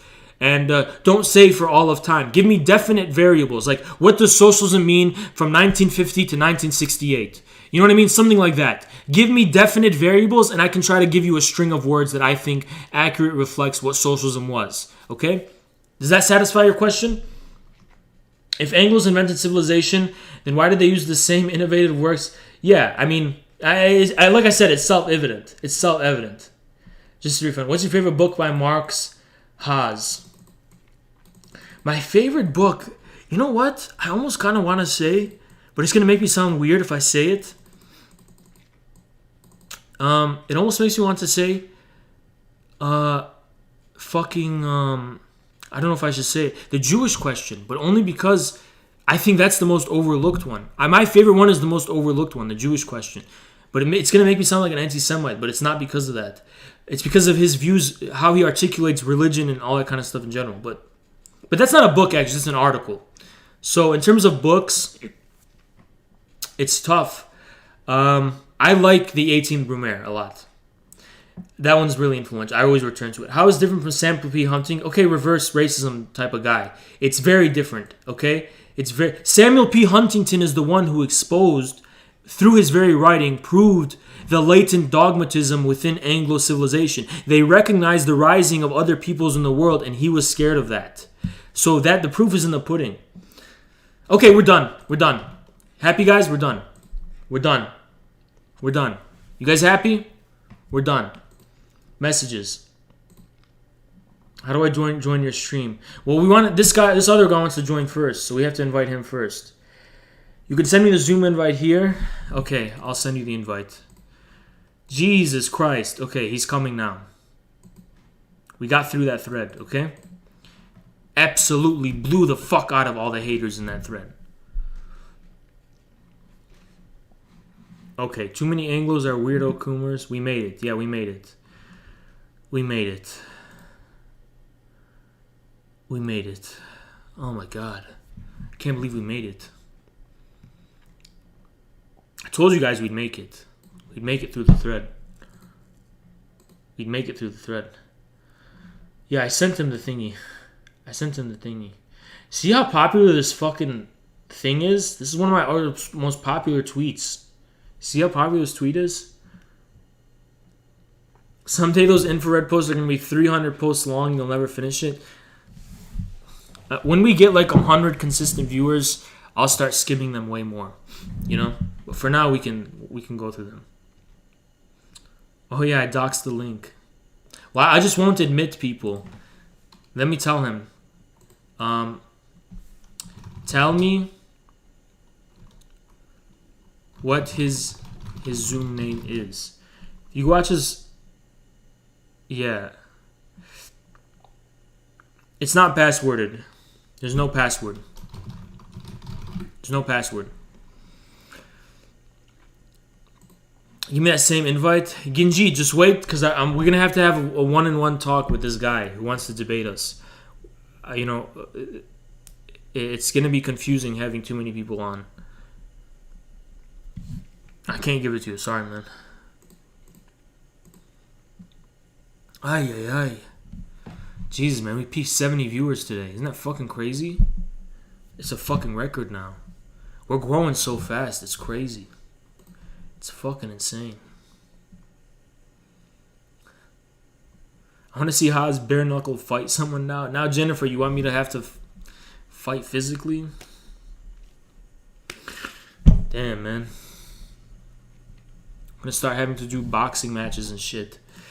MMA type shit. It's going to get to that level. Oh, man.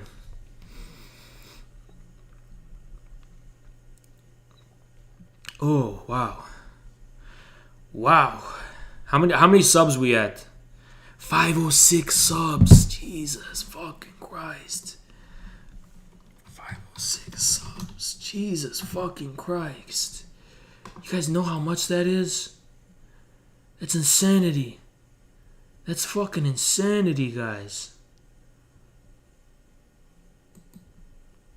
That's fucking insanity. 506 subs. It's crazy. It's crazy. It's 507 now. 507 subs. That's fucking crazy, dude. Crazy. Who knew we'd get to this fucking far, you know? Insanity. Dude, I told you.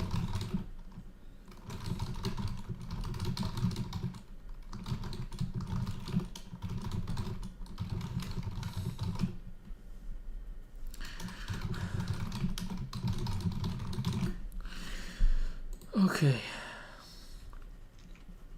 It's fucking insanity, dude. It's insanity. It's insanity. 507 subs. I know we had 70 viewers. Isn't that fucking crazy, dude? Every week we rise 10 viewers. Fucking crazy, dude. In no time we'll be at 100. We're at 64 now, right? It's fucking crazy, man. That's crazy. It's crazy. That guy, I'm still waiting for that guy. Still waiting for that guy. Doge to $1. Yeah.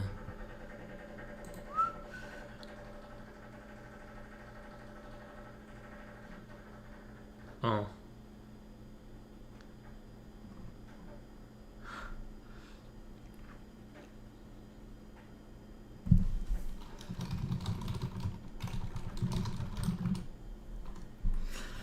Okay.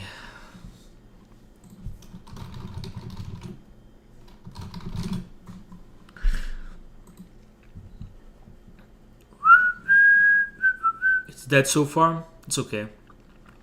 No way we're at 509. No way we're at 509. No way we're at 509. Oh my god, we're at 510. We're at 510 subs. Can you fucking believe that, guys? We're at 510 subs? Oh my fucking god, dude. 510 subs. And we still have haters. On the YouTube studio it says 510. Oh my god, dude. We still have haters and we have this many subs. We still have haters and this many subs. Can you fucking believe that, guys? How fast we're growing? Can you believe how fast we're fucking growing? I can't. I can't. It's insanity.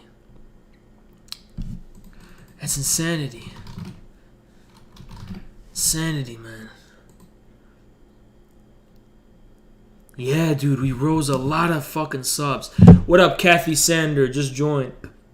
What up, man? It's all mellow now. Have a cup of tea. Damn, dude. 56 likes, 3 dislikes. Let's go. I'll take those numbers.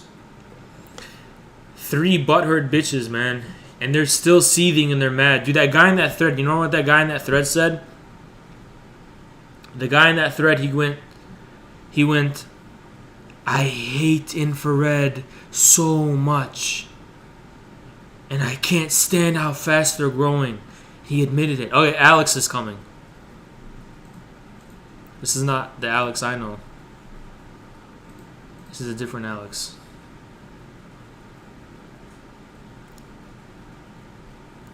Okay, hold on.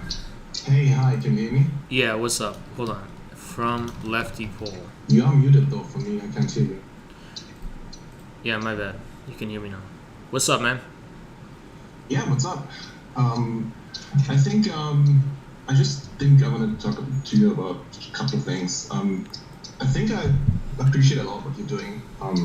It's really like, I can understand where you're coming from, although I wouldn't go all the way with you, but just a few words about Lefty Pole. It's just like, it's a bit irritating because Bosch has given Lefty Pole a shout out, I think, a couple of months ago or something, and ever since then they have been flooding the board in a way. So there's a lot of like rad libs and like weird people on there, and I think it's I think Bosch actually like created like this audience pretty much like of people who will like get banned of communist subreddits and all that.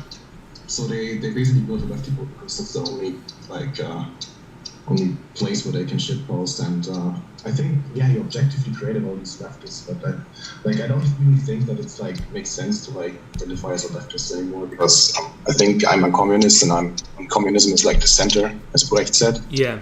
Well, the way I'd put that is that to me, right now in America, the political distinction between right and left is kind of this bullshit culture, meaningless stuff. But I also think that the left-right distinction, from a dialectical perspective, represents something politically objective. To me, if you think dialectics is a spiral temporality, then from my perspective, left in politics, right, insofar as politics is concerned, is always going to stand for, in the last instance, the revolutionary change that propels this spiral forward, if that kind of makes sense. So in a sense, it is inevitable that the left-right distinction will reassert itself in a new way. But the problem is that Marxists must have an objective sense of the center first, out of which arises the left and right distinction. That's why, for example, in the history of the Bolshevik Party, there was always a left and a right line. Opportunism as well. In maintaining the center position, as Stalin did, if you look at it from a macro perspective, the long-term trend is a leftward position, and this extends forward to Mao and so on and so on. Mao is even more left in a sense. So you appear to become right-wing, but in the larger scheme of things, it's even more left-wing than the fake left that appears to be the case. Does that kind of make sense to you? Yeah, I feel also like the left-right distinction is like the bourgeois ideologues, they try to replace it with things like these weird dichotomies like libertarian and authoritarian and all this bullshit, and totalitarian and open society like Karl Popper did, and this is like this bullshit always exists. But I just think that left is still on like the bourgeois scale of of politics in a way, because it was like born out of the French Revolution sort of thing. And I think so where I come from in like my party, we call a lot of people like radicals with a bad connotation because we refer to like Lenin's left-wing radicalism. So we use that word to describe like Trotskyists and anarchists and all that stuff, you know. What is your organization, if you don't mind me asking? It's the German Communist Party. You know what's funny? Like, I'm not sure, maybe he was lying, but I think Neon used to be a member of this party. And he made like a lot of like videos about celebrating this party and celebrating China and all that. And then he had a complete turnaround at some point and deleted his channel and now does what he does now. And I don't know if he was really like a member, because he got like kicked off Twitter and he had like other party accounts basically criticizing him because he was completely unhinged and I don't know. Maybe, yeah. Boy in the chat. No, I wouldn't say that. I think the right also changes, but unbeknownst to itself. Both the left and the right change in a way that they themselves could not possibly foresee. That's why Marxists do remain in a center, but it's a center that inevitably is left-wing, if that makes sense. That will become left-wing. But on the Neon thing, Neon used to be our main villain for this entertainment, but now we have a lot of seething, very angry Anglos and there's maybe 1 or 3 of them who've become our main villains now of the infrared. That's nice. Need a good villain. So Neon, now's your time to come reconcile with us, because we have bigger fish to fry now, you know? Yeah, I really like that the end goal of your plan is like to take down BetU. Like that's kind of like what a lot of people want to hear, I think. But I think now to like my little criticism, I think, or like maybe it's a little debate. Like I think this whole like we're already living in socialism type of thing. Okay. Like I know why you're doing this, right? Like I know where you're coming from, but I think I still wouldn't go all the way with that, because if you look at how capitalism changed between like 19th century anarchy of production, free competition sort of capitalism, right, and the sort of like monopolist capitalism we have now, of Lenin's time at least, just to be fair for the argument, right? Like we can at least both agree that we would call it monopoly capitalism in Lenin's time, right? Yeah. Because I wouldn't call it really monopoly capitalism, and I think something way more dynamic and decentralized is going on today. So I think we should stick to the change from 19th century up to when Lenin was writing Imperialism, because we can both agree there was a change there, right? Well, I will elaborate on that, like the change onwards from monopoly capitalism. But I think but when you have like these big stock companies, and Marx talks a lot about how the role of credit, how it changes the mode of production, maybe transformative. And I think it's still like, while these all are qualitative changes within capitalism, as in the sense that, for example, imperialism arises as the highest stage of capitalism, I don't believe that it is the same as a form of socialism. And I think, so what was developed by a lot of like Marxist-Leninist parties in Europe, I think after World War II, was the theory of state monopoly capitalism, which is basically similar to what Lenin describes, but it just goes a bit further, I think. And it's basically where production is already completely socialized in a sense. And you still have like, and So basically, the individual capitalist, the cigar puffing porky guy, it becomes like sort of like a mirage of like CEOs and executive board people and all that, and sort of like the character marks for capital, which is what the individual capitalist used to be, is like stretched out to like a lot of more people. And I understand what you're saying. It's more socialization of property. Yeah, exactly.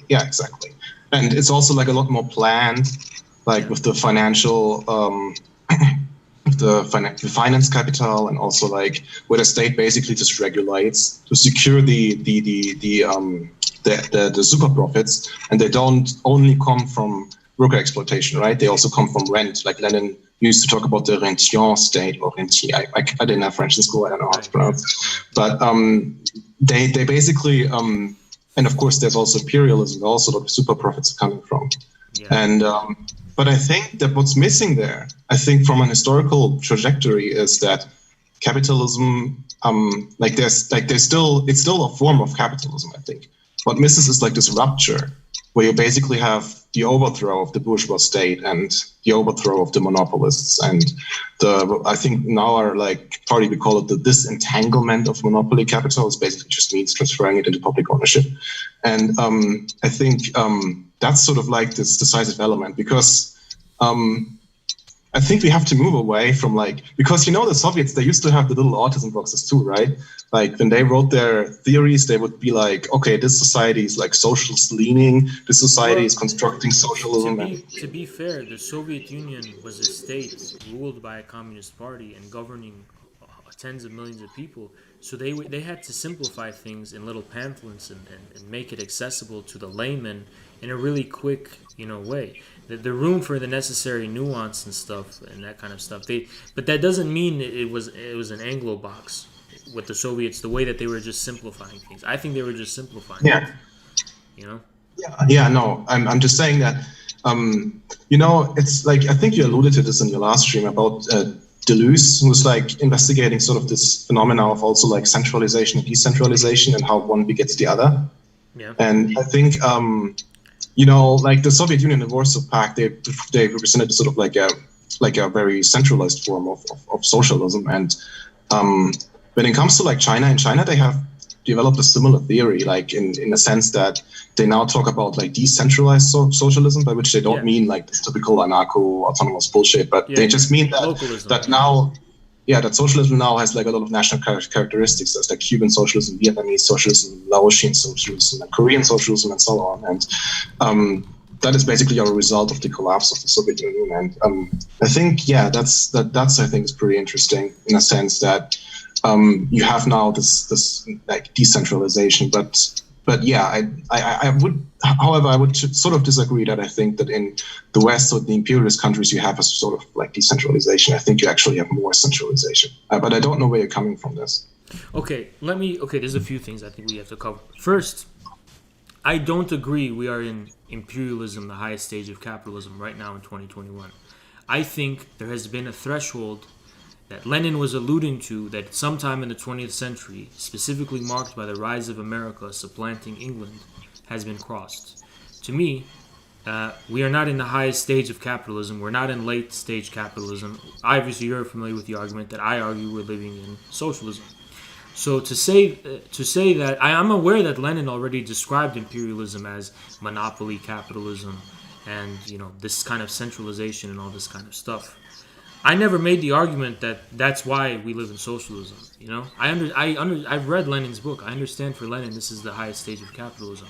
To me, why we live in something called socialism is because we're past that threshold. It's not simply huge centralization and monopolies. It's the fact that proceeding from this unity, this centralization, this has been repeated how do I put it? It has been deterritorialized in the Deleuzian terms and repeated in the market, in the sphere of market exchange and relations. What I mean, and specifically, I think the example of the fact that we live in socialism is derivatives as the main site of antisocial profit making. Derivatives. You know what derivatives are? Yeah, I think I know. So we talk a lot about finance, and I think a lot of people talk about finance capitalism just because they're aware that there's a lot of degrees of financial abstractions involved in the economy. But when a lot of people, hold on, Genjit's saying something. Okay, when a lot of people, I just fucking lost my train of thought because I was reading that. When a lot of people say that this is finance capitalism, it's almost like they're 5 steps before, they're 5 steps below the curve. What I mean by that is that it's so superfluous to speak of finance capitalism that you can't even speak of the specific financial abstraction as the main site of capital today. It's even something beyond that, and it has to do with this kind of profoundly social attention economy, for example. And I always love using the recent Reddit nomadic socialist rating of GameStop as an example of this. Prices and all this kind of stuff have devolved not into this ultimate form of profiteering for an oligarchy, as Lenin was talking about it, but as signals. The new oligarchy we're facing, Jeff Bezos and Elon Musk and all that kind of stuff, that's something different from Lenin's imperialistic oligarchy, in my view. I can elaborate on more, but I just want to get to Genjit's point. Genjit, I know you want to come on, but please just be respectful of the fact that I'm having one guest on, and I'm one fucking person. And I'm already kind of exhausted from that lefty poll thread, so cut me some slack. I'm trying to deal and talk to one guest, and you're trying to bring up a lot of other points. I don't see how it's useful to bring up Lacan's university discourse. Yes, I'm aware. Lacan said that the exemplary example of the university discourse was the Soviet Union, that the university discourse is empowering the Soviet Union. I know, but why would I say this to an audience of 60 people who aren't familiar or don't even care about Lacan, other than to just make myself look smart? I don't know why I would ever bring that up or say that or why it's relevant. I do get that, okay? You're bringing something else I'm trying to focus on one train of thought, Genji. Please just be respectful of that. I didn't miss his fucking point. He didn't mention Lacan's university discourse. So what are you talking about? How did I miss his point? You're saying his... Okay, let's put it in his words. Was your point something about the Lacanian university discourse that I missed? Fuck no. He's saying no. He's saying that wasn't his fucking point. So what is it? Okay, so if there's a point I missed on your part, please elaborate about what I missed. I'm sorry, my head's foggy, so I could have forgotten and missed something. Go ahead. Yeah, like I'm just not a big psychoanalysis guy, so I mean I don't really have much to say about that. I think they're like in general, I think psychoanalysis is like useful and stuff, but I think sometimes it leads to like the psychologization of social relations too much.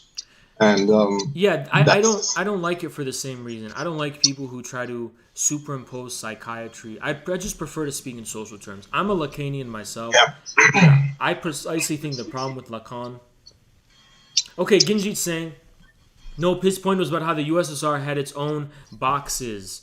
Okay, that's a different conversation, Genjit, but even if it had its own boxes, whatever that's supposed to mean, it wasn't the same thing as the Anglo box. And I'll argue that to the death, it wasn't the same thing as the Anglo box. I didn't want to make to be an equidistance between like Anglo-autism and the USSR. Yeah, I think the USSR, there was dogmatisms and sterility that might have prevailed in the USSR, but even then it's kind of unfair to say. Soviet philosophers and intellectuals were among the most profound and brilliant in the entire world. Have you heard of the guy Evald Ilyenkov?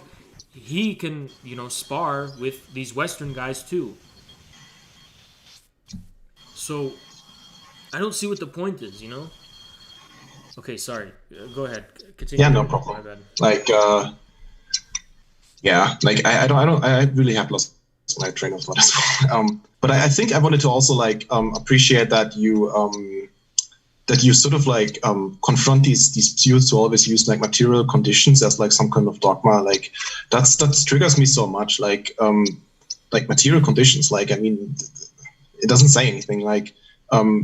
like as you say, like it changes as well. Like for example, like the things that Newton and all those guys considered materialist or material, like those guys would like ridicule the kind of stuff that was considered matter or material in like the time of Einstein and all that. So they would. Precisely. You understand now the meaning when I say Anglo metaphysics. Yeah, exactly. Yeah. See, guys, I'm not a schizo. Another human being understands what I mean. Lefty pool. Okay, sorry. I don't mean to interrupt you. Yeah. And yeah, just about like, and I think also like when people call Russia imperialist and all that, it's like they haven't even read Lenin, I think, because on the last like chapter of imperialism, he also mentions that he implies that there's also a subjective factor. Like you can't actually use these categories as some sort of like a handbook to see whether or not something is imperialist, right? And by the way, but even if you go like through these definitions, like you see stuff like Russia is mostly like exporting commodities and raw materials and like resources like oil and gas. Like they don't even actually export much of capital.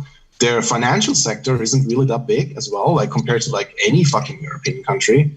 So basically what they're doing is like they maybe flex the muscle on their own, like sort of like, own little hegemony of the former USSR states. But I think that's not imperialism in that sense. Like they always like reach out like olive branches to the EU and all that, and they want to trade, and the EU always like snatches them away and says like, no, you get sanctions and all that. So it's like it's really absurd that people have this equidistance between like Western imperialism and whatever shit Russia is doing, like. And when people are going RT and they say like anti-imperialist and like communist or like socialist stuff and all that, they don't want to do it because they want to dupe people and make them dupes and make them all like followers of Alexander Dugin or something.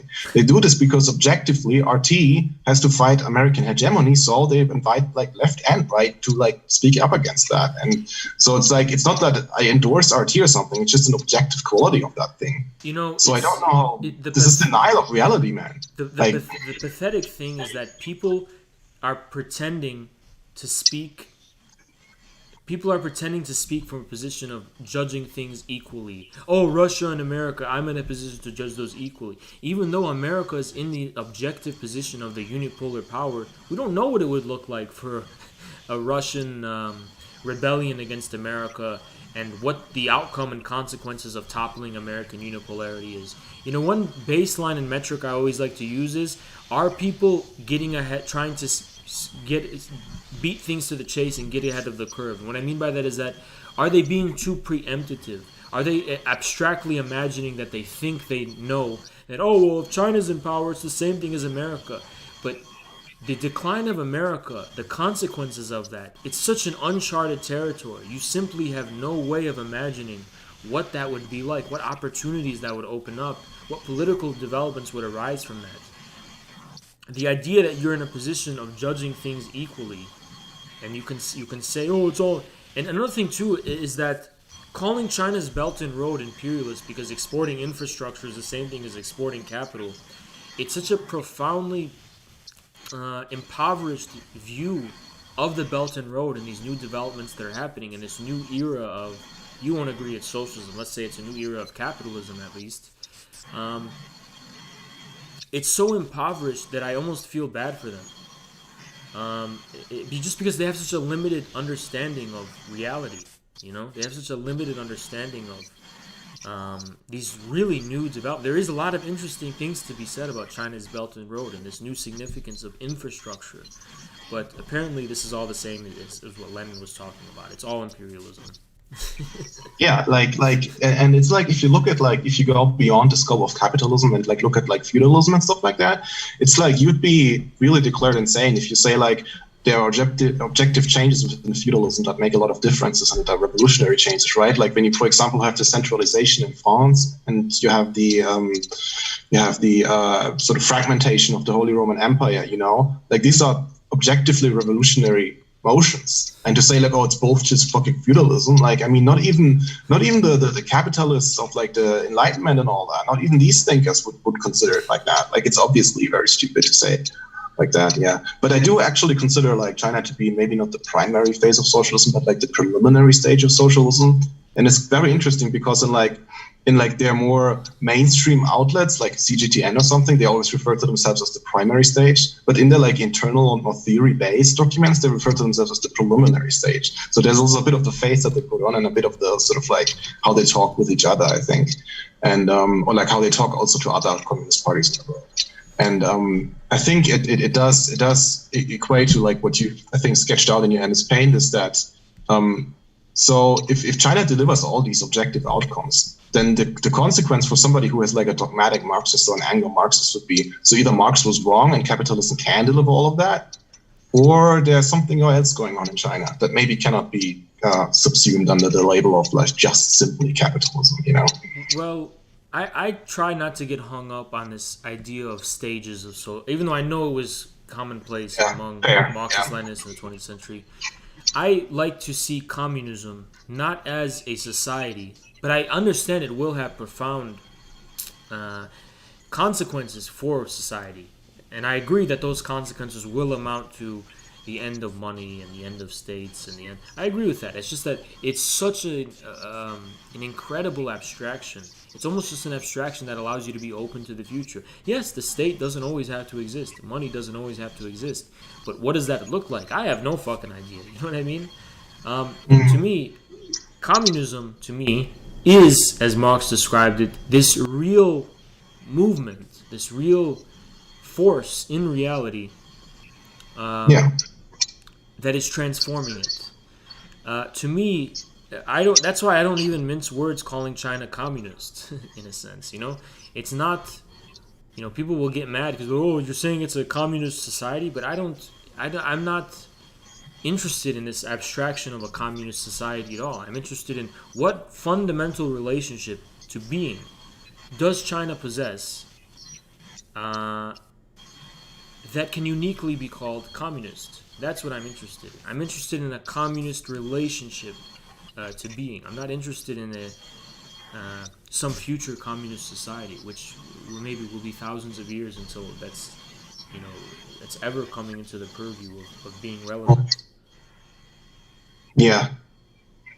Well, I don't know if that's thousands of years, but I get the point. Like, it's like sorry, not to cut you off, but one of the other reasons I like to say we live in socialism is I don't want people to have this idea that there's just going to be some point in time in the future where it's all going to be fine, and where you can just have this as a reservoir of, well, there's problems now, but the problems. Yeah, this messianistic conception of evolution. Yeah, that's precisely it.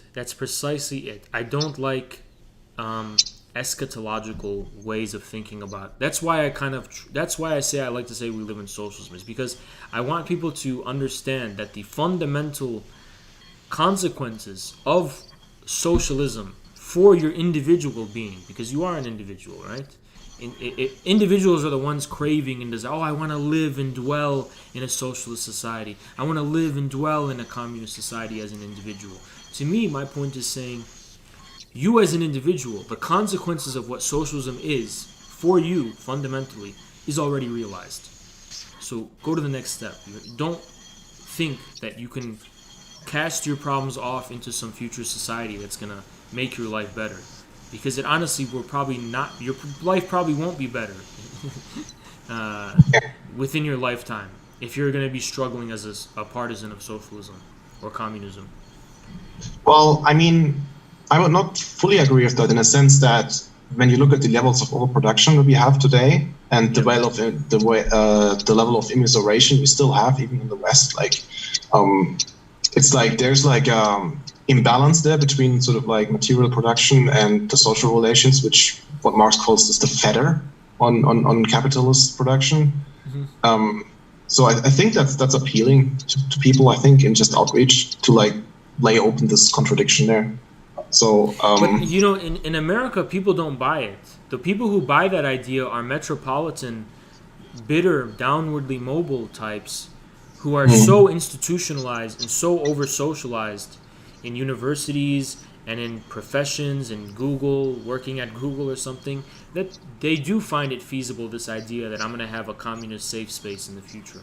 But most Americans, at least most Americans, I can't speak for everyone, most ordinary people don't buy panaceas that, oh, in the future everything's going to be all right. I want people to understand that the present is the site. Here and now is the site of their contradictions being developed and encountered. And to me, so I think your basic position is that it's still just capitalism, right? Yeah, I mean, not just capitalism. Yeah, I know what you mean, but we still live in I would say it's capitalism. My question for you is, what is it that fundamentally makes it still, in the last instance, the mode of production is defined by capital accumulation? What to you is an example of how that's true? You mean capital accumulation? Like, it's what capitalism is, right? MCM. That's what capitalism is, right? Yeah, and yeah, certainly I guess you mean that you really only check this true MCM like in the sort of like original accumulation when you have like in the US where they have these like great rivers and great plains and they basically have these capitalist relations that they expand and they, like that type of thing. But I think I still think we still have the MCM. We do. We definitely do still have MCM. And I think it's dominant in some sense. Sorry? I think it's still dominant in some sense. To me, dominant, it has to be dominant in the last instance, is what I'm trying to say. Is that, to me, MCM is an epicycle, for me, of a bigger, more fundamentally social political economy, socialist political economy. But, I mean, for example, when you see a corporation like Amazon, would you agree Amazon is an example of the form of one of the most advanced enterprises, private enterprises, that an example of private property at its most advanced today? I know what you mean, and I just want to make this disclaimer, which is something we probably share. What I hate about the Anglo discourse is that they come up with these examples. So what about a barkeeper? Is he already petit bourgeoisie or working class? Like you have these exact like carved out definitions, right? That they always like apply, which is like also like a lot of left comms come from. Like if you have the value for them, it's like blah blah blah. And I just want to make this disclaimer, but I still think that the allocation of a commodity to another producer or to a consumer is part of the value embedded in that commodity, like truck drivers delivering it to like your house or something. You don't think that, or you do think that? Excuse me? So I didn't catch you. Do you think that, or you don't think that? I think that. Oh, you do? I think it's what Mark. I don't have the exact quote here, but I remember it's been a while since I read Capital. But I do think he also agrees with that. Like basically, the transport is part of the socially necessary labor time. So in that sense, Amazon would just be part of production, right? Okay, not to be a Silicon Valley devil's advocate of some kind, but do you really think that Amazon would collapse if it were to somehow automate that process with drones and driverless trucks and all that kind of stuff? Do you think that really would diminish the value of the products being sold on Amazon? Another issue with that is that Amazon actually does own a lot of the companies that sell products on Amazon. Amazon itself manufactures and owns many of them, that's true. But many of these people are, and it's true for Alibaba as well, many of these people are independently selling their wares, so to speak, selling their wares and their crafts on Amazon. And to me, embedding in the value, that seems strange because that's accounted for in the delivery fee, for example, on Amazon, right? But the product's price seems to remain constant when you take that delivery fee out. I would answer to that the profit margin in like retail is always really low. Like I would say like to your hypothesis that if they would just automate away, it would basically be it would obviously reduce the value of variable capital that's in Amazon, and but it would sort of like it would still like have to make its little profit. But I think the problem there is then sort of outsourced towards the sphere of actual like production, like the people who make the goods. And I think Okay. they have the problem that they have a crisis of over-accumulation, where the value of the goods is like has to be a lot lower to be realized and all that. So I think what that would do is basically the similar thing that we have in this pandemic right now, where you have like cars being torn apart because they can't be sold and all that. Sorry, what was that last thing you said? Like when you have like cars and ships and all that, and they're being destroyed because the value can't be realized in this pandemic. Yeah. So, you know, my issue with the theory of value in general, as yeah, we can talk about that. when taken in that sense, as the work being put in to the product, and then that is what imbues it with value in this kind of temporality. I think the issue, though, is that I don't think this would cause the necessary. This is where the necessary falling rate of profit and crisis of capitalism. I don't think this is where it encounters this type of problem. In terms of if Amazon were to automate everything, where there's a higher organic composition of capital, for example. Yes. I don't think I think in this day and age, it's so abstracted. The price signals and the allocations of money and capital and so on is so fundamentally divorced from this corporeal sphere of the actual means of its realization by means of labor, that this would not be what makes a difference. To me, what would make a difference is the implications this has for jobs, right? The fact that people are unemployed. So it's almost this consumer side problem. If Amazon were to automate, the issue isn't something for the falling rate of profit. The issue is a demotic, almost socialistic issue of these people are not going to have jobs anymore. So how are they going to make the necessary money in order to afford Amazon's products in the first place? I think that would be much more likely to cause issues than this issue of... so I think the labor theory of value must be reevaluated in the context of a socialist political economy. Yeah, sure.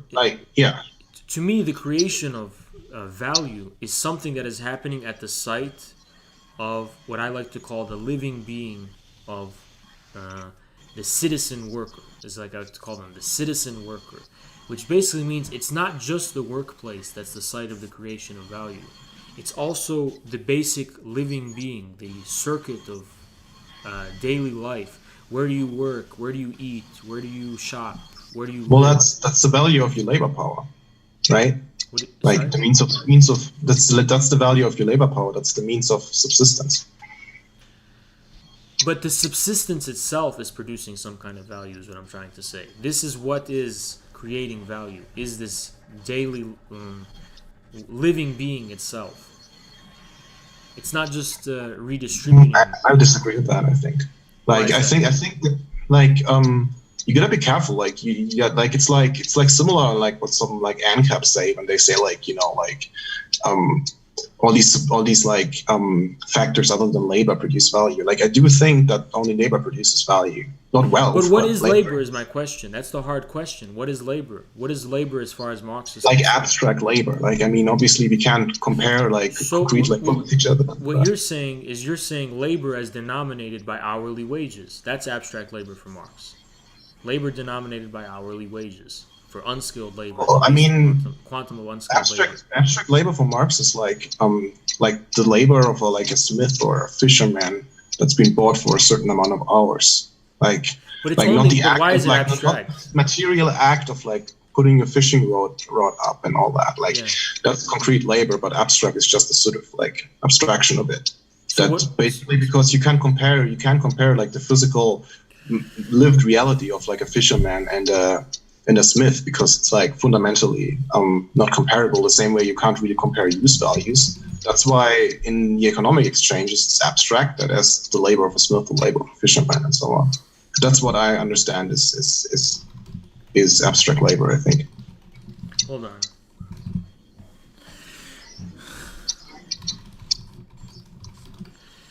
Okay, sorry, I was just responding to Genji in the chat. No problem. Okay, Yeah. but that's why I said it's abstract labor because it's denominated by hourly wages. That's what makes it abstract, right? Yeah, sure. Yeah. I would say though that wages are more like the price of labor power, whereas like the value of labor power is like sort of like the equilibrium price. I know the distinction between price and value.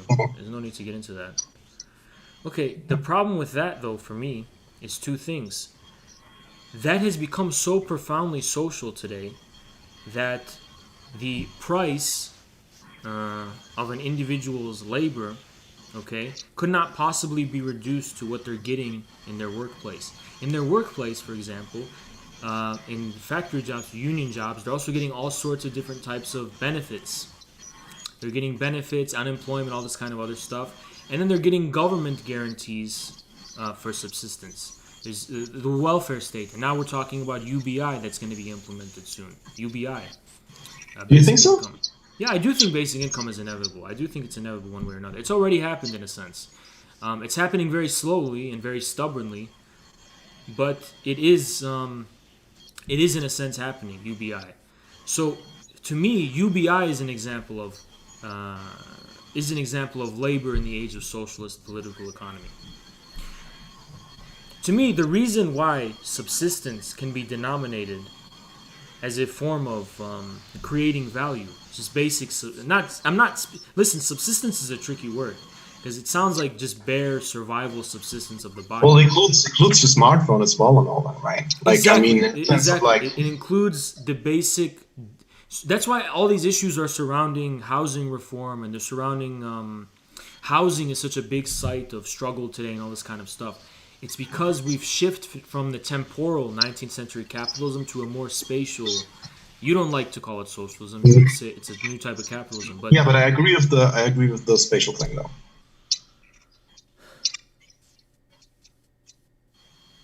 But Ginjit, I don't agree that that's the case. Okay, Ginjit, because my specific view, which is not in writing in a way that's accessible to you right now, so I give you props for that. I understand.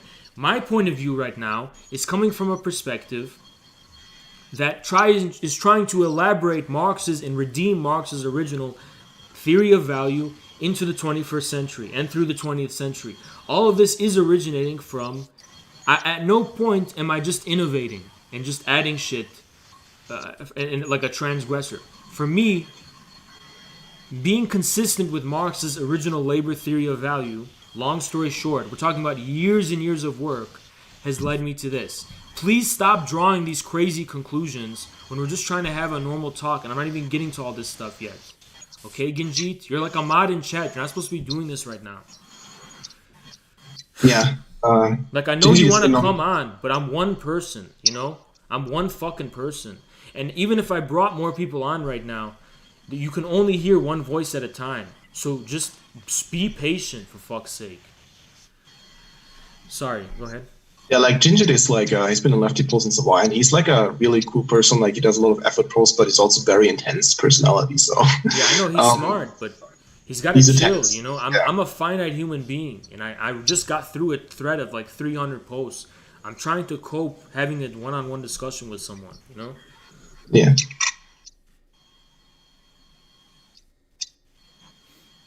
Okay, sorry, go ahead.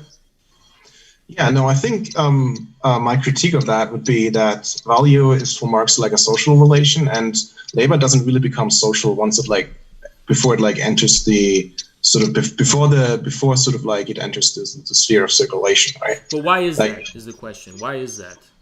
Well, because people make stuff in their homes and all that has no value. Like when I cook a meal, it doesn't have any value, right? Because I consume it. Don't exchange it. No, don't be wrong. I agree with you, but from what perspective is that true? Is what I'm trying to say.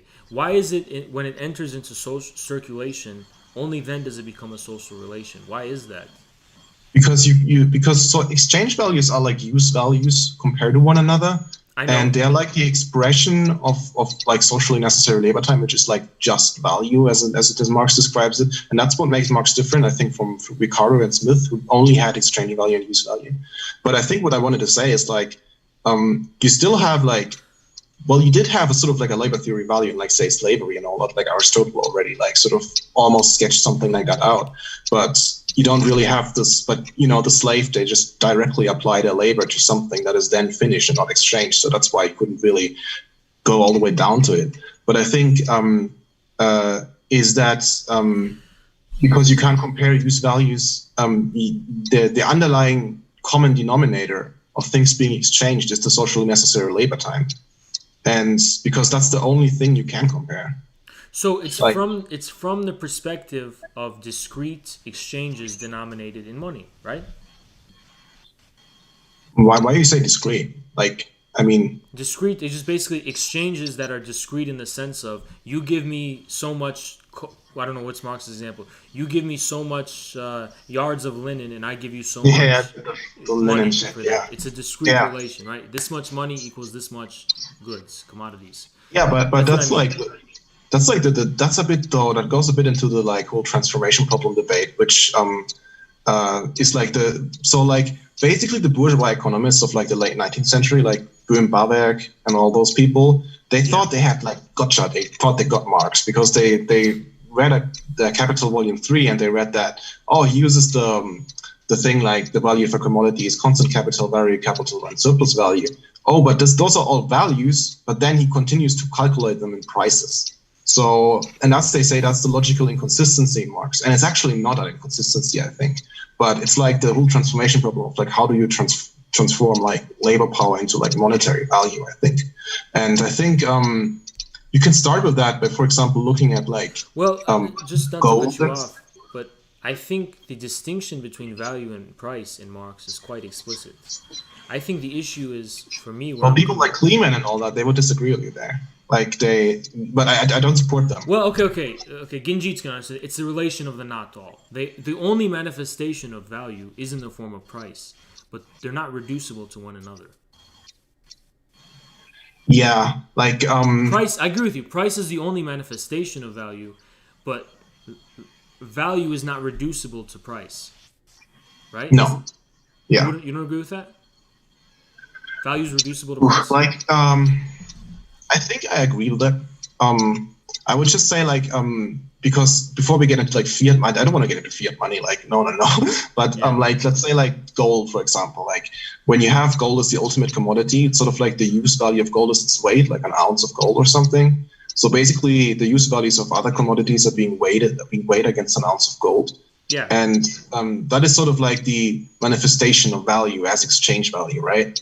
But then the gold itself has a price in the sense, as in the use value of gold. Because the quantum of labor crystallized in gold is according to Marx. Yeah, right. Although it's a bit difficult to talk about minerals and gemstones like that because they always come from rent.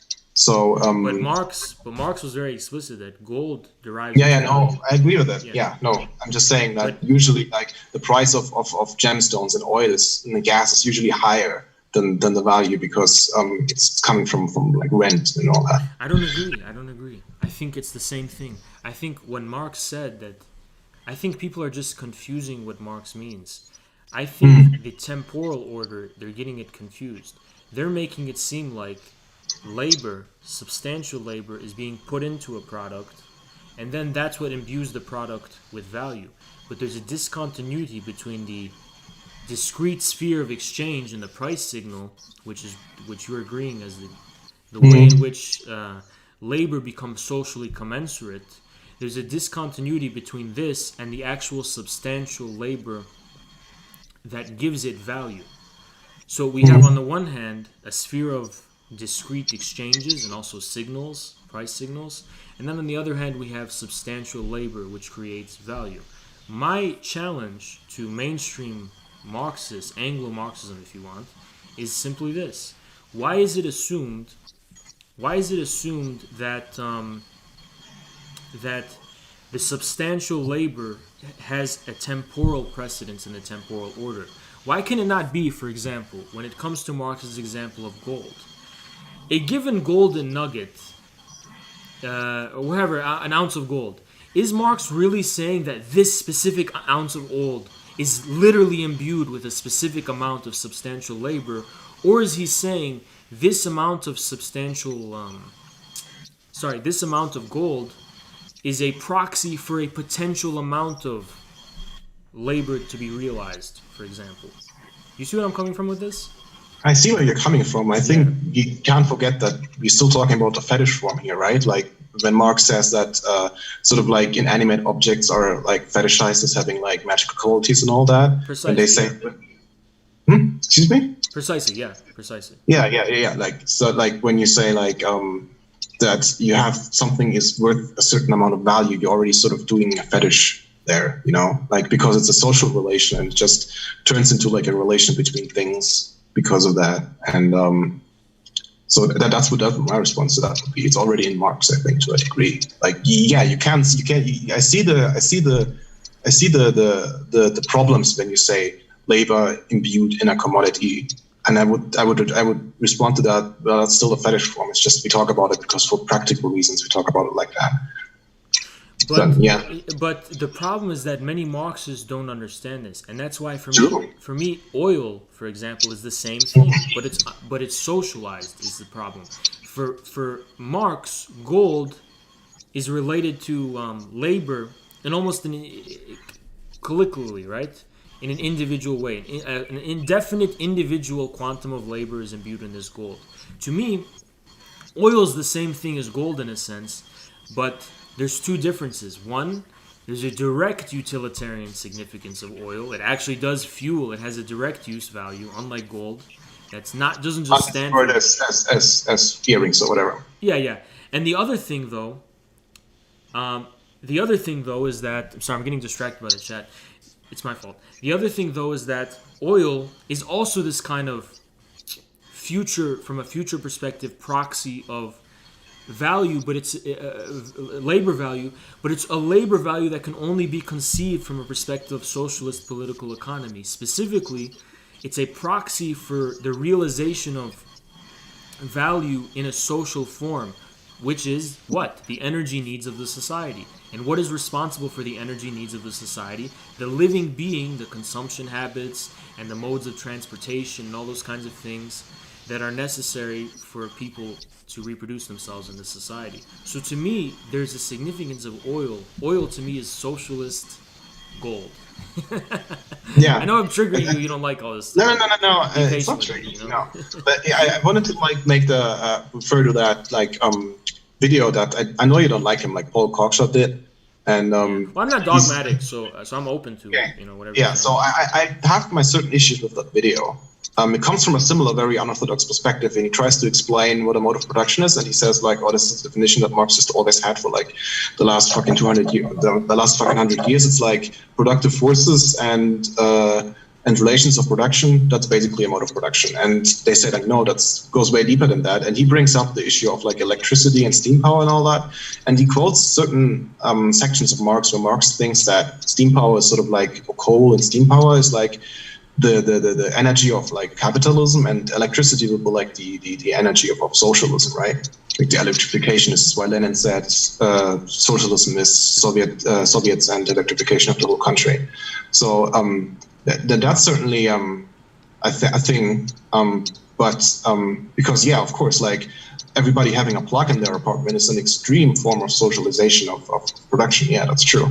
But I wouldn't call it. I'm sorry, you'll never get me convinced on that. I wouldn't call it socialism at all. But it triggers the right people, you know. Like it triggers a lot of idiots, and I think that's a good thing that they're exposing themselves. Well, sorry. It's also interesting. Wouldn't you find it's an interesting coincidence that after the 70s, the primary economic force of the mainstay of the Soviet Union's economy was oil. Socialist states basically after the 70s were these kind of oil rentier states. Even Saudi Arabia started adopting features of the socialism. And even nowadays they still say that the Soviet Union was imperialist, even though all the other states were leeching off on that. Yeah, but the Soviet Union, oil was the mainstay of its economy. Which was a problem though, because it was very crude oil that was very hard to extract. But a very labor-intensive process. But then also in the Gulf states, even Saudi Arabia, after the oil boom, they started becoming these state-planned. They started having 5-year plans and adopting these features of the socialist bloc. The same thing was true in the Shah's Iran, which was an oil-based economy. So that's an interesting kind of, at least it's a coincidence, right? Yeah, yeah, and yeah, I think with Saudi Arabia, like I think it's I'm not sure if I would call Saudi Arabia like capitalism as well. Like I think they're like it's not socialism, but it's like it's not feudalism either. I think it's like you don't really have capital operating there. It's really just the House of Saud owning oil and selling it to the world, really, like, and then builds fancy stuff with it. But it's like it's not really any sort of like MCM shit. It's more like a CMC shit, like the commodity thing. But it's one thing I want to just press you on, and then I think I'm done what I wanted to say. Is like, would you still like agree though that in terms of like you still need, if you don't like the term revolution, would you still agree you still need some sort of rupture though, like for a communist movement to succeed? Like, for example, if I give you like a really stark example of this rupture being really visible, is like Japan, when you have like the Meiji Restoration, right? Like when it went from feudalism to capitalism in a very schematic, very mechanistic way, I think within a couple of years, right? And you can see it like visibly, like the samurai going away, and then you have the emperor dressing in like Western uniforms and all that. Happened over like the span of a decade, I think, almost. Oh. And so isn't that the typical example of a like rupture? And without entertaining those mechanistic ideas about history and boxes and schemes and all that and schemata, wouldn't you agree that there's still gonna be like you can still talk about a rupture? I think as something that has to be necessary for us as a communist movement. I don't know where the meme came from. I think it was from that test. Listen, my issue with people who are obsessing over political revolution and the word revolution is because I feel like they're trying to create like a LARP scenario, like from the movie Reds in the 80s. Oh, it's all beautiful. All I ever tried to say is that a revolution is not this, there's two different ways you can think of revolution. There's the objective social revolution and the objective revolution in the forces of production. Something I think is underway right now, by the way. Especially COVID's kind of unleashed it. I think that's already happening. My focus was on the issue of the political revolution. Obviously, I think a proletarian dictatorship is premised by a political revolution. There's no way around it. You're not going to have a proletarian dictatorship in a liberal democracy unless there's a violent seizure of state power of some kind. But my issue is how people are obsessing and getting so hung up on this word, and they're starting to kind of want to LARP and overthrow the government with guns and all this dumb shit. And to me, all I ever tried to say is don't worry about the revolution, because it's something that happens very quickly, and by the time it happens, you're presupposing a lot of things, namely that you already have a movement and a party and a phenomena in reality that's meaningful already in place. I think people are too enthusiastic about revolutions is my issue. Yeah. That doesn't mean I reject the basic idea that, yes, a proletarian dictatorship means the violent seizure of state power and smashing of the state machinery and rebuilding it anew. I have no issue with that. Yeah, and I think the term political revolution especially comes from like also the Trotskyite camp as well. They talk about the overthrow of the CPSU leadership, but I think also just lost my train of thought. What I think is like in state monopoly capitalism as well, you're gonna have to see alliances between different classes as well, like between the working class and like the petit bourgeoisie and all that, like against sort of like the monopoly bourgeoisie. Because I think there's just this qualitative difference in class dynamics is that in like the original capitalism of the 19th century, you have like the bourgeoisie making up 1% of the population, and in state monopoly capitalism, you have like the monopoly bourgeoisie making up like 0.0001% of the population. That's like basically 20 guys or something sometimes. And so they oppress like all other classes. They oppress also like national capitalists. They also oppress like the petty bourgeoisie, and they oppress everybody else. If you look at our video, Communism, State, and Class, we go over how there's an element overlooked by Marxists in this kind of class analysis, which is that class presupposes a ground. I tried to go to zero. What is class? Class presupposes the ground of universal institutional equality, in the form of a citizen, for example. This, however, is not a materialist view to think that this is ever permanently reconciled. So there's always a revolution. We can never speak so easily about, instead of just creating new terms about the bourgeoisie, why not just speak in layman's terms about the establishment, the deep state, and all this kind of stuff? Yeah, sure. In the outreach, I'm talking about like that. Because no, I'm not critiquing you, but I'm just saying in general, our Marxist reflexivity and the ways in which we're categorizing the world, I guess this would be a Heideggerian perspective. This is also, we should not forget, being is even primary to this. And the manner by which that reflects in reality is the fact that every Marxist reflexivity must replenish itself anew in the soil of the people, the peasantry, against the establishment. And within that peasantry, right, which is what I call it, I know a lot of people are mad I call it that, within that peasantry, right, the distinctions proper to the bourgeois society, the bourgeoisie, the proletariat, the middle bourgeoisie, all of that is being reproduced and crystallized. Lenin said that in the countryside, capitalism is being reproduced always and forever, but this cyclical reproduction of this repetition, this is again goes back to Deleuze's idea, difference in repetition, his book. This repetition read that a long time ago. Yeah, from a dialectic perspective, it's never actually the same thing. Whenever something repeats, it's the essence that's disclosed over the appearance. That's why Lenin sided with the democratic petite bourgeoisie over the big bourgeoisie. He understood there was a distinction. He understood that the tendencies of the bourgeois peasant, or the middle peasant, right, could necessarily give rise to a different form of class and subjectivity than the Western bourgeoisie. And it did. It was ultimately the what? The middle peasant, the Soviet middle class type of citizen. Yeah. It did. It did give rise to a new type of subject that's not necessarily the bourgeoisie. Yeah. So to me, I guess my main point would be that Caleb also talks about the distinctions among the bourgeoisie. And how there's the industrial bourgeoisie, there's the finance bourgeoisie. But to me, I think this is still one-dimensional. I think we need to introduce a dimension. In Heideggerian terms, this is where the Heidegger thing comes into play. I think having the one-dimensional view where there's just discrete classes is still too technical to me. Yeah. Well, I mean, just to introduce a bit more like technicality, that's probably going to trigger you. I would say that class is probably, I would say you can subsume it as like a relation to proprietary. English is not my first language. Like a property relation to production in some sense. Yeah.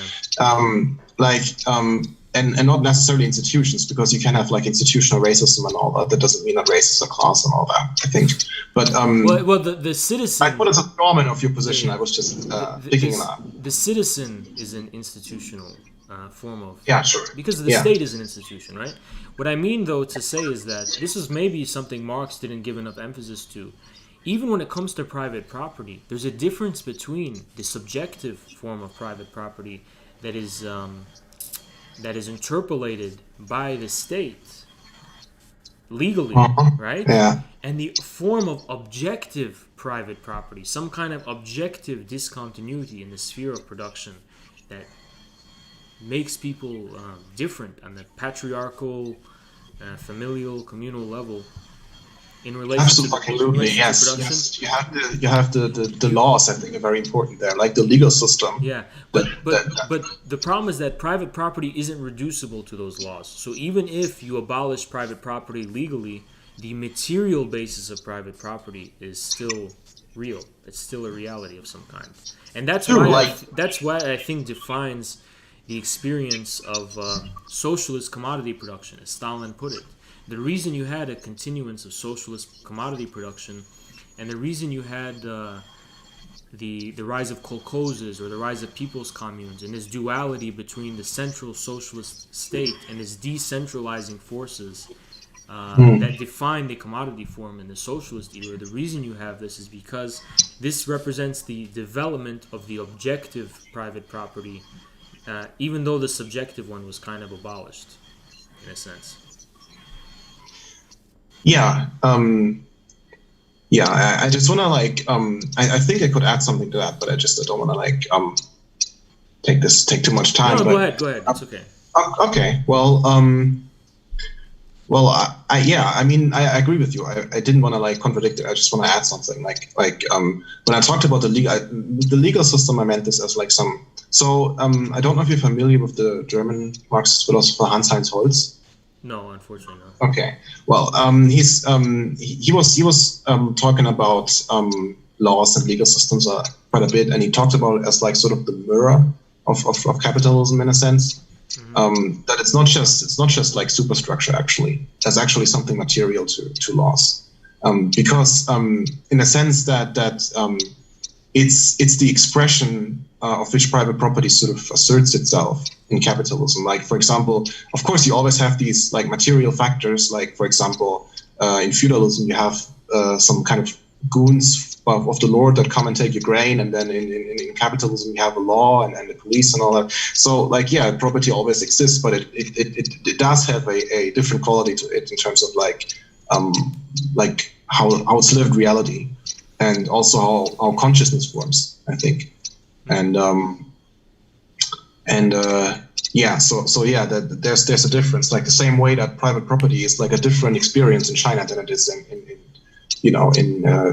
whatever Western country, right? I think in China they even they have these lists of kill pigs list where they list the 100 richest people or something. So it's a different thing that shit wouldn't fly anywhere else, But I just want to say one thing about finance capital though.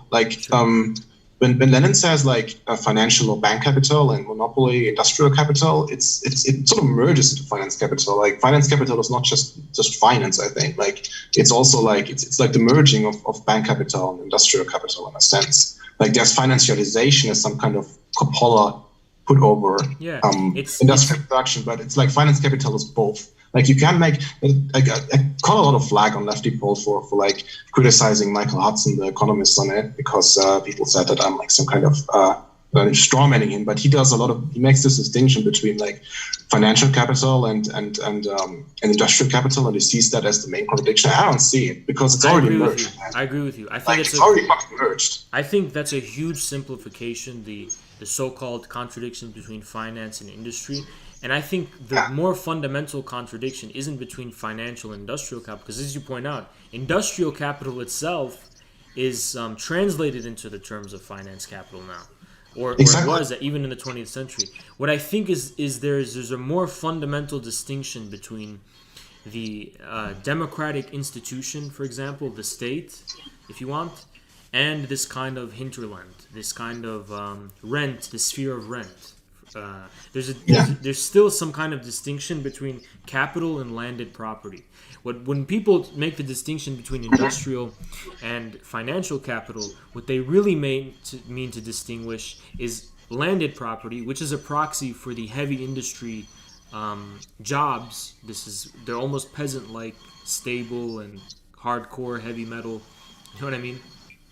And capital, I think that's a more primary distinction: landed property and capital. So I agree with that. But today, I think the issue today is that I think even what's called before finance capital has somehow been assimilated into a more fundamental mode of production. This is a kind of epicycle today. Yeah, like Lenin didn't think obviously about social media and Silicon Valley and all. Yeah, of course, you can say that this is a new form of. I don't want to give it a name because I'm not a great Marxist theoretician or whatever. But I'm just saying, that's a new form. It's not just finance capital. That's a different quality to it. But I think, and that's what's missing. I think, and that's why you're pushing into this direction correctly, is because there's a lack of analysis of the Silicon Valley economy from a Marxist perspective. There are more liberal analysis of that than Marxist analysis, even though Marxists should be oh my God, we need to fucking investigate this, right? There's a lack of that. The Marxist analysis that I've seen so far, I'm very dissatisfied with.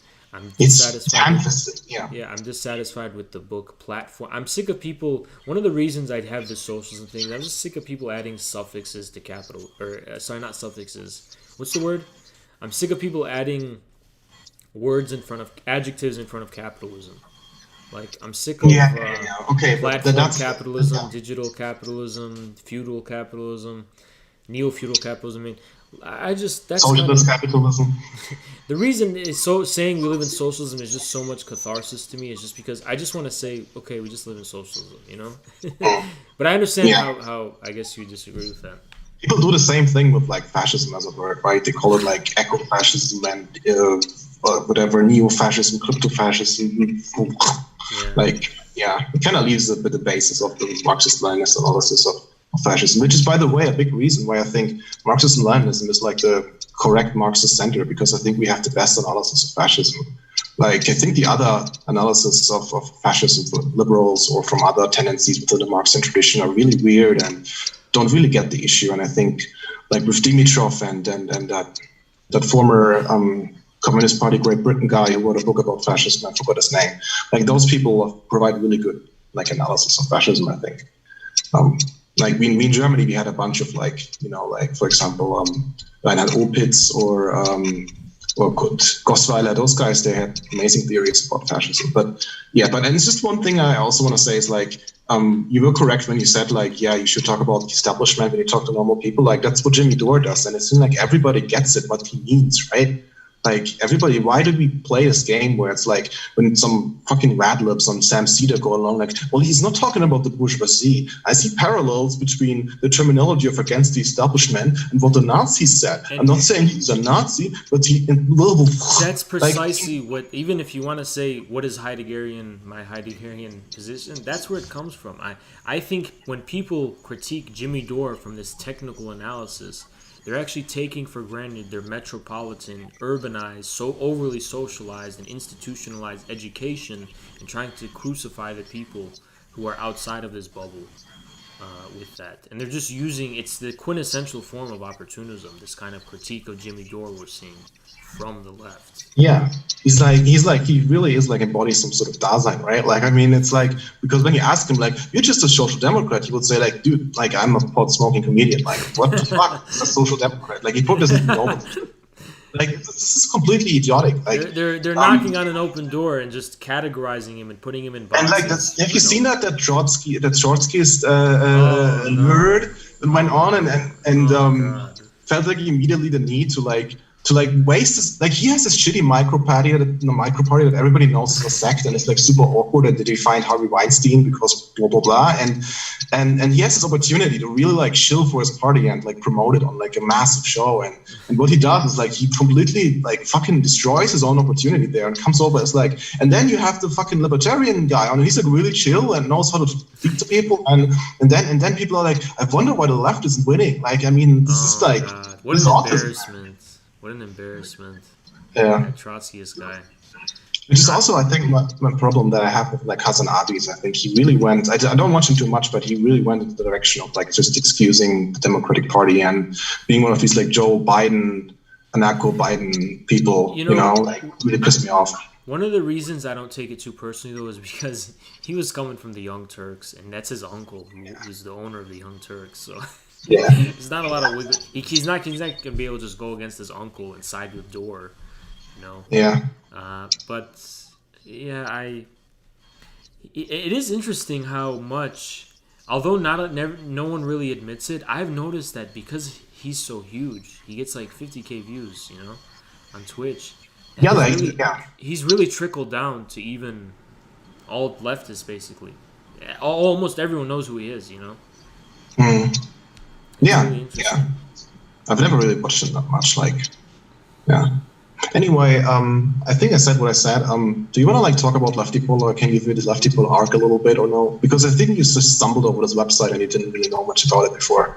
Sure. Yeah. Why don't you? Yeah. Sure. Yeah, it was originally founded by like a bunch of guys from the literature board on 4chan, on like 8chan. Who were like emigrating because there were like a bunch of Nazis and right-wingers like invading and trolling them, and so they went to create their own board, Lefty Pol, and it developed, and it had like really, I think it had a lot of like waves and I think floods of like really meme ideologies, like there were like lots of shilling for Putin and lots of shilling for Botija and all that. And then eventually there was a big break where so there was like a faction on lefty pole that really like fetishized the fuck out of Rojava and like Rojava and like female fighters and all that. And I mean fetishizing, I mean like the libido sense, you know, not the Marxist. But basically after the US started putting more and more military bases there, eventually some people were like, oh, what's going on here, guys? And they said like, oh, that's actually not a cool thing. And then that caused a big breakup because the owner of Lefty Pole like spurged out and banned a lot of Java supporters. And they created their own board, Left Pole, and that was first split. And then there was and we had our own easy Libs back in the day. Like, do you know the guy Sexeasy or Muke? This is like pseudonym. Who? Sexeasy. Like he's like this. Okay, all right. Well, he's like your typical Anglo leftcom that's really fucking obnoxious. Like he is actually pretty popular. I think he has like 5,000 subscribers or something. 50,000, I mean. 50K, wow. Yeah, and he has these huge videos where he's like, this is what socialism really means, and he talks about value being abolished, right? And it's really like it's really because he read like one article from like a Libcom website where it says like some fringe Japanese theorist proposed something about the value form, and that basically shaped his entire ideology.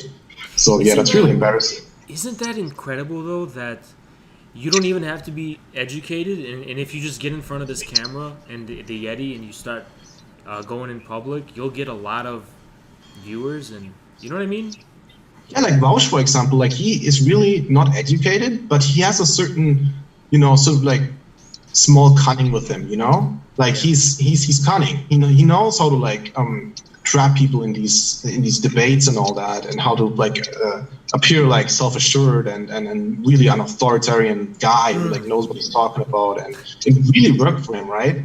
Like it's amazing, a guy who probably couldn't even find fucking Argentina on a world map pretended to be this big leftist individual or something who knows, like, as you know, when you went to school and maybe you had a situation, a teacher asks you something in an oral exam and you don't have no idea what the answer is, but you know the word, so you can sort of like string a thought together that sounds profound. What's his name, Muke? He's spelled Sexeasy. He's like Xeziy. I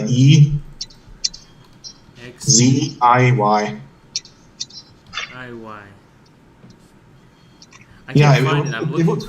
Oh, he's right here on YouTube. He only has 38 subscribers though. No, that's not him. Okay, did he delete his fucking channel? No, it's Xe.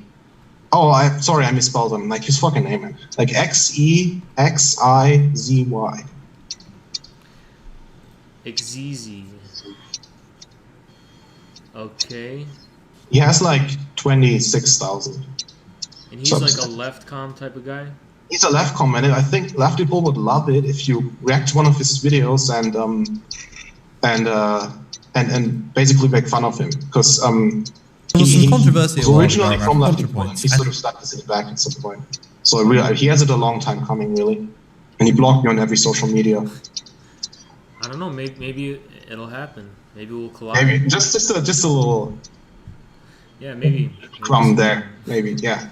Okay, I think that's all I wanted to say, really. Okay, so we don't agree on everything. We didn't agree on everything, but I don't think it was still a very fruitful discussion. And I support your project, right? Like I think it's really appreciate cool. it. Yeah. Appreciate it. And you were also great. I really appreciate you coming on and showing the courage to come on. And you were also very cool. All the posts I saw of you on Left People were cool. I might have dissed you one time, but I didn't even... Yeah, like yesterday night when I watched your stream, I think a bunch of my posts I was like pretty drunk when I wrote them, so... But yeah. Yeah, don't worry about it. You know, you have my respect for coming on, especially.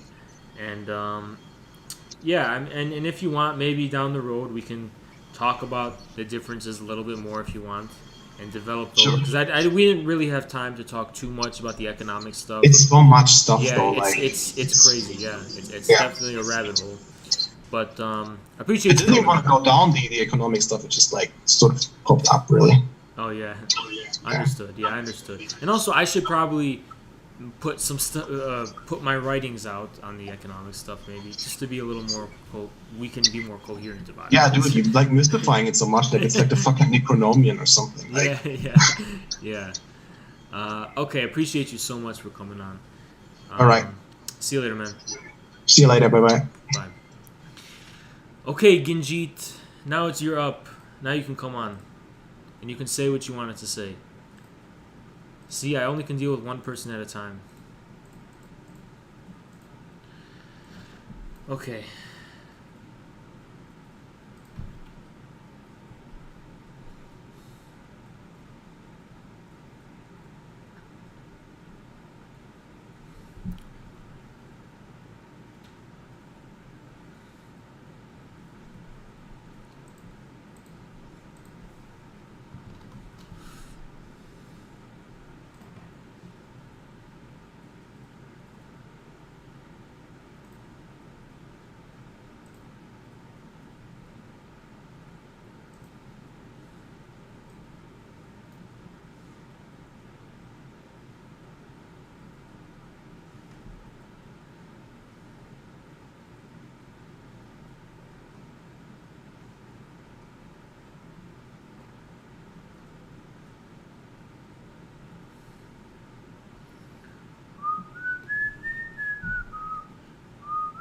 I just sent him an invite. Sent him an invite.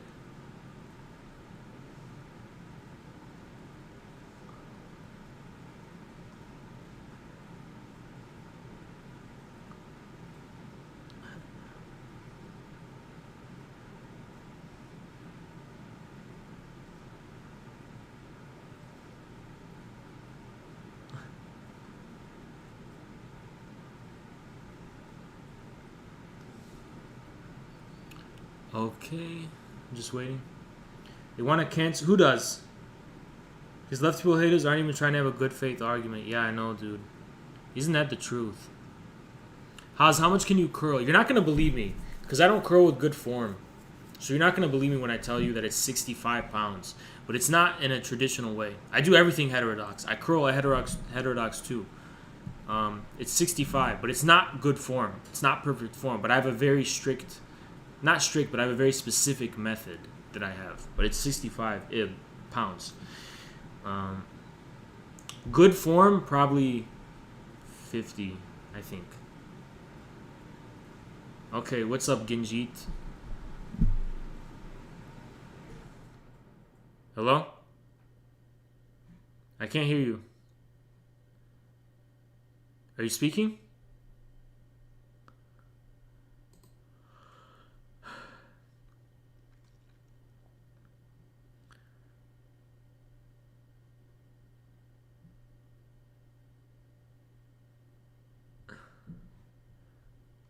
I can't hear anything.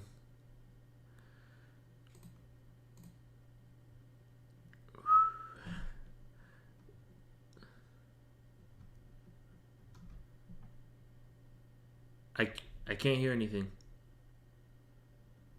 I can't hear you.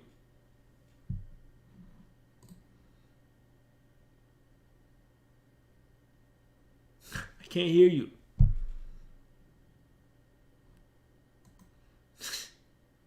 Your mic doesn't work, dude.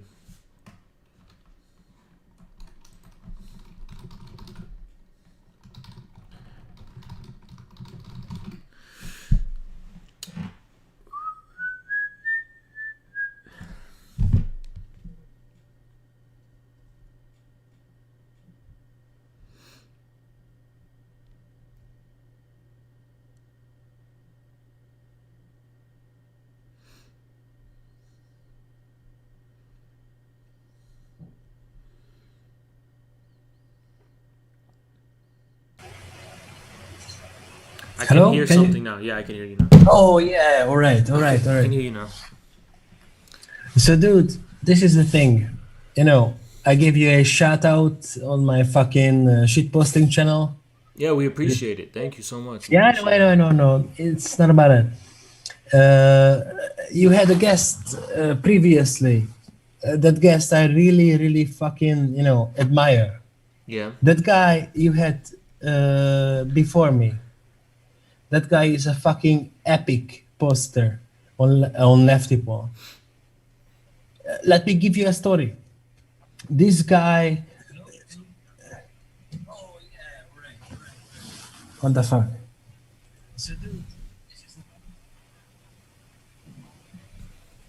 Ah. Okay. Sorry.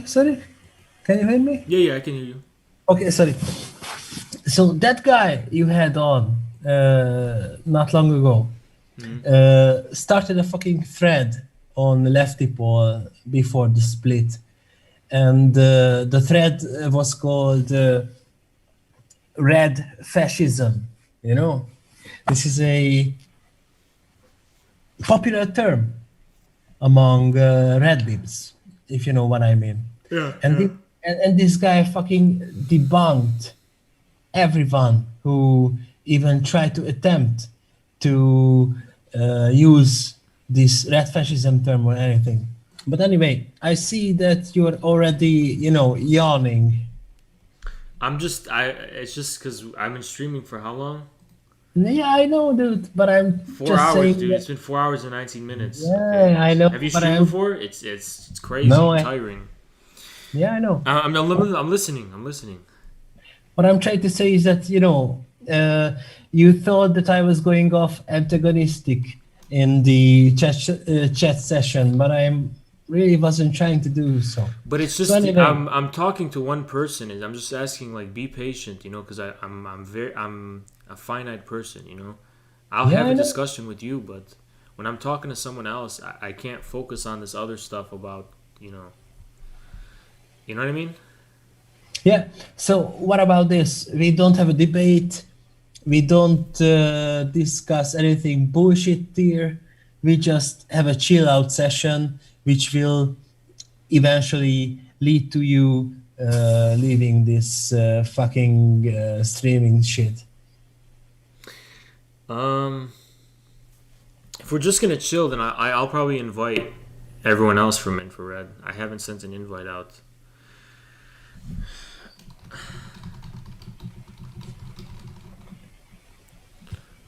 Okay. Yeah, So- I'll invite them. Do you want me to be antagonistic? Because I have some points I could be antagonistic on. Okay, in that case, yeah, we could do that. All right. Okay. Okay. One random thing which comes to my mind is that I heard you using this term so-called PMC. This so-called professional managerial class. Yeah. Okay. Did you watch our video "Communism State in Class"? By the way. Yeah, I did. Okay.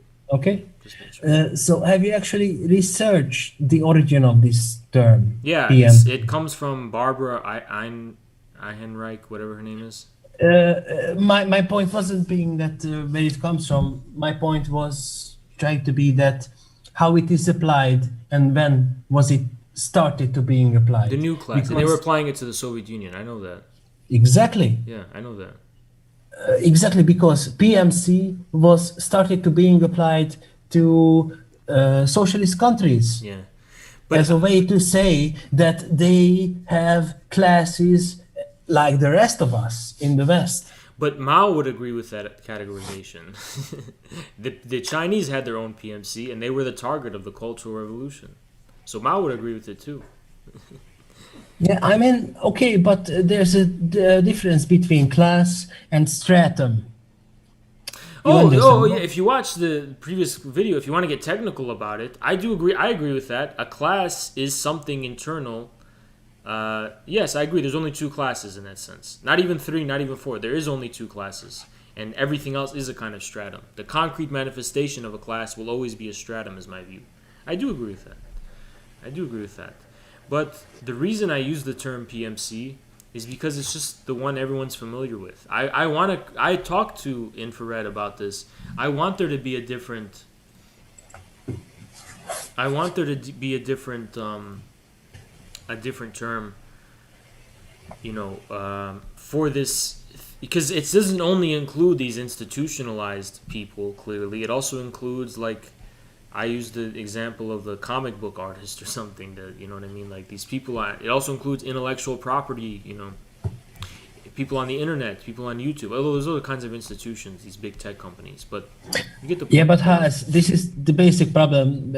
You are basically telling us that this term is getting broader and broader Yeah. as you speak. Yeah. I know, mean, it is. I mean, where does it stop? It's an Like- interesting question. It's a very interesting question. I don't. Where does it stop? I want to have a better word. I want to have a better word that just will be intelligible and make it click for people what kind of person this is referring to. Don't get me wrong, but one hasn't caught on yet, and I haven't invented one yet. So that's just PMC is a good placeholder for now. Most people know what I mean by that. They mean overly socialized, overly institutionalized. And it's also a very simple way of pointing out the fact that not everyone is a so-called worker. I'm sick of people saying Google engineers are workers. I'm sick of this. So that's also a simple and intuitive way to say that just because someone doesn't own the means of production in this official sense doesn't make them a worker. And we should unionize the Google engineers, or the graduate students. This is why I use the word PMC, partially why. Okay, so there's a political difference here. What you just said is a political point, with which I perfectly agree with. But there's another point here, economic point, and I think we have an economic Marxist term for these people, which is unproductive workers. Marx differentiated between productive workers and unproductive workers. Well, then everyone's a worker of some kind. Everyone's the working class. Yeah, everyone is a worker of some kind if she is not a capitalist or petty bourgeois or whatever. But who's the capitalist then? There's no capitalist. Even CEOs are workers. Yeah, but that's a completely different point. From a Marxist perspective, there's a difference between productive worker and non-productive worker. I'm actually, believe it or not, you called my bluff. I'm not actually familiar with. All right, no specific problem. So Marx speaks about the unproductive workers. What is the example he gives of them? Okay, so a productive worker is someone who produces some kind of tangible commodity. Yeah. To me, I understand. So to me, for example, this is how Marx defines the proletariat, as far as I'm concerned. And by the way, this is not from Marx. Marx inherits this distinction from, I don't know, Adam Smith or somebody. But anyway, specifically identifying the proletarian with it, maybe it's not unique to Marx, but it doesn't come from English political economy. The proletariat was a political distinction that came from Haas never read Marx. Shut up, Bing. It came from what the fuck was that guy? That Swiss guy talking about the French Revolution in that context of the revolutionary fervor. So I talk about this in Communism, State, and Class, actually. Has a general comment. You need to fucking disregard the fucking chat session. Okay. Okay. Go ahead. All right. So this is the basic distinction. A productive worker creates something tangible that is accessible in current system, the market economy. This is one thing. But the so-called unproductive worker is engaged in upholding the system we are in. So, for example, a social worker or a policeman is an unproductive worker.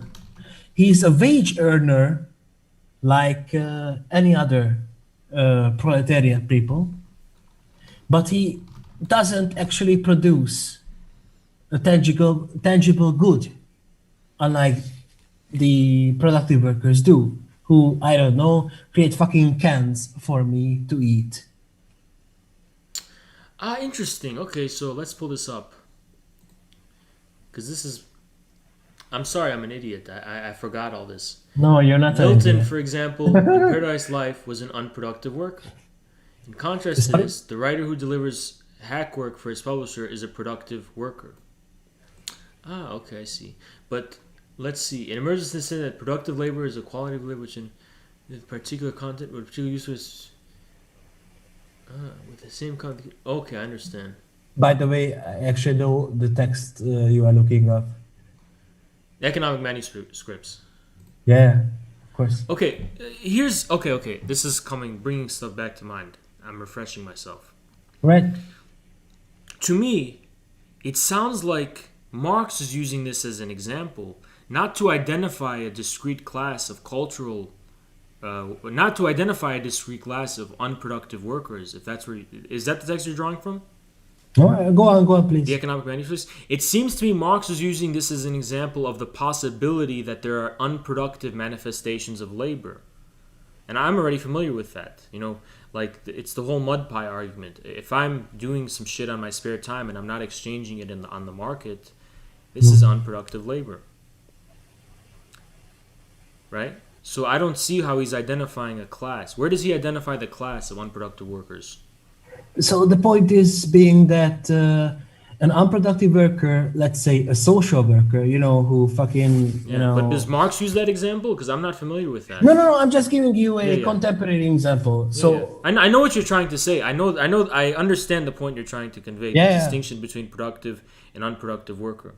But I'm not familiar with Marx identifying a specific class of unproductive workers as a class. It's not a different class. Because, for example, these PMC people are paid for what they're doing. They're getting a salary, so they are recycling value in some kind of large-scale way. That's my view. They recycle value. They don't produce any. They recycle it. They're getting paid to do that, and it's a structural, significant phenomena. It's not like Milton in Paradise Lost jotting down poetry or something in his spare time, which is the example Marx was using there. You see my problem? Yeah, but it's not some frivolous, thing on the side. It's integrated into what our economy fundamentally is. That's why I call it a professional managerial class.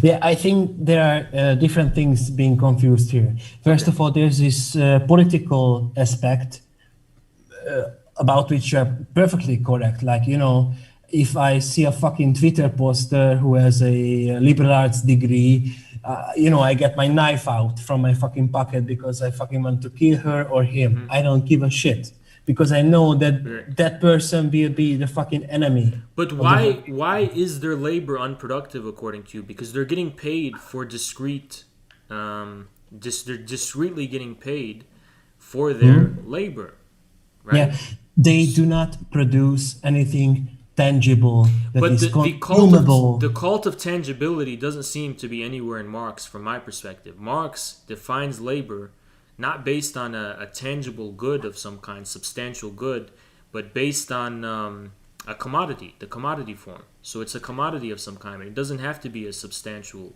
good in my boss agnostic. I'm sorry, I'm not looking at the chat. Unproductive labor is still doing labor in the economy. Mud pies aren't labor, which is social. The unproductive laborers are the people who are needed but don't produce directly. So where's that in Marx is my question. Okay, go ahead. Sorry. I don't know where we were at. I was talking about why isn't it that they are... why isn't it productive labor? Because the thing about tangibility and substantiality... the thing tangible is, good. And basically, you were touching on this very same debate with the previous guest you had on your show. Sure. This is a thing, dude. And I'm going to try to frame this in the terms and understanding you had in your so-called Introduction to Capital video. You remember that one? The discussion I had with you? No. You had a video called Introduction to Capital. Yeah, I remember the stream. Yeah. Okay, so I'm going to be on that level. Okay, sure. So, you and I and every listener we have on this show have basic fucking biological needs. We eat shit to survive. True. We live in houses which are built by muscles. Okay. I don't need to go on. This is physical shit that we need to survive. On the other hand, we live in a concrete society, which is, capitalist or whatever, that has its ideological needs on the one hand. It has its, superstructural needs on the other. Yeah, for example, a policeman or a social worker doesn't actually produce my fucking food to eat, my fucking bricks in my house. Listen. Just to simplify this, I know exactly what you're getting at. We've discussed this distinction too. It's basically the heavy metal part of the economy versus the intangible abstractions. And that's basically the distinction you're having. Am I simplifying it right? I don't know what the fuck heavy metal is. It means exactly what you're saying. The heavy metal shit, the miners who are actually digging shit up, the builders who are creating the houses, the ones creating the food, the bare necessities of life itself. But do you get this point, my friend? That according to Marx, that is the only fucking source of value. So for instance, I don't agree with that at all. I'm sorry, but that is Marx's view. I'm sorry. Okay, go you ahead. don't have to agree with it, but that is Marx's view. Because on Wall Street, there's something completely different going on. You know. But my problem is that the distinction you're drawing cannot be It's not upheld. me. It's Marx. Marx doesn't deal with this attention incorporeal digital bullshit. He doesn't deal with it. He couldn't have dealt with it. I'm sorry, but Marx perfectly says that value is created by productive workers and only But he by defines productive workers. he doesn't define productivity in terms of physical tangibility. Yes, he does. Where does he do that? Dude, are we going to quote mine here or are we going to have a discussion here? I'm just Because trying to be open because it seems to me like Marx doesn't define, he's not dogmatic about the commodity being trying to say necessarily a he's tangible good. The commodity form relevant to the theory of value doesn't have to be a tangible good. I mean, sorry to disappoint you, but Marx had a fucking, I'm not trying to say, positivist stream in his thinking, but Marx was perfectly clear about that we are first of all physical and biological beings. Okay, now you're talking about metaphysics now. No, I no. disagree with this interpretation of Marx. I understand Marx endows significance to the physical world in a specific way. I'm more than familiar with that, so that's not new to me. Even notwithstanding, it's not my view that for Marx, the only type of labor is defined only by one sovereign, tangible good, product. I just disagree with that view. Marx says that value... What you're talking about is metaphysical. It's a different No. discussion. No, I don't think so. It is metaphysical because you're referring to Marx's materialist critique of the young Hegelians and all that kind of stuff, right? No. Man must first of all, that was the grave of Marx given by Engels. But what you're referring to is that Marx does give significance to the physical world. But people mistaken that for the Anglo-Saxon metaphysical empirical substantiality is my problem. That's where my issue and my beef begins. No, I think this is a completely different issue. And by the way, the way you are going on this topic, I agree with, by the way. But I think this is a completely different issue. This is an economic issue. Where does value stem from? This is the question. Okay, I can answer that question in a way I find consistent with Marx, but I think it's dogmatic to say that the tangible physical commodity is the only manifestation of value for Marx. I disagree with that view. I'm sorry, but... Marx doesn't define it that way. He defines it in terms of the commodity form. Okay, That's where labor becomes relevant. Okay, let's get one... It's not a metaphysical claim for Marx. Would you agree that value is not being created when exchange happens? Now I would say yes, but I want to think about it a little more in general in today's context. But yes, I would say now, yes, I would. Yeah. For Marx, So that's it. It seems that's clear it's not. And for you, for Marx, okay. And for you? Well, today it's tricky. It's tricky today. I don't want to be dogmatic, but in general, yes. And another thing is that I agree with you that value is not being created by this PMC. I 100% agree, but I'm just saying I'm not sure.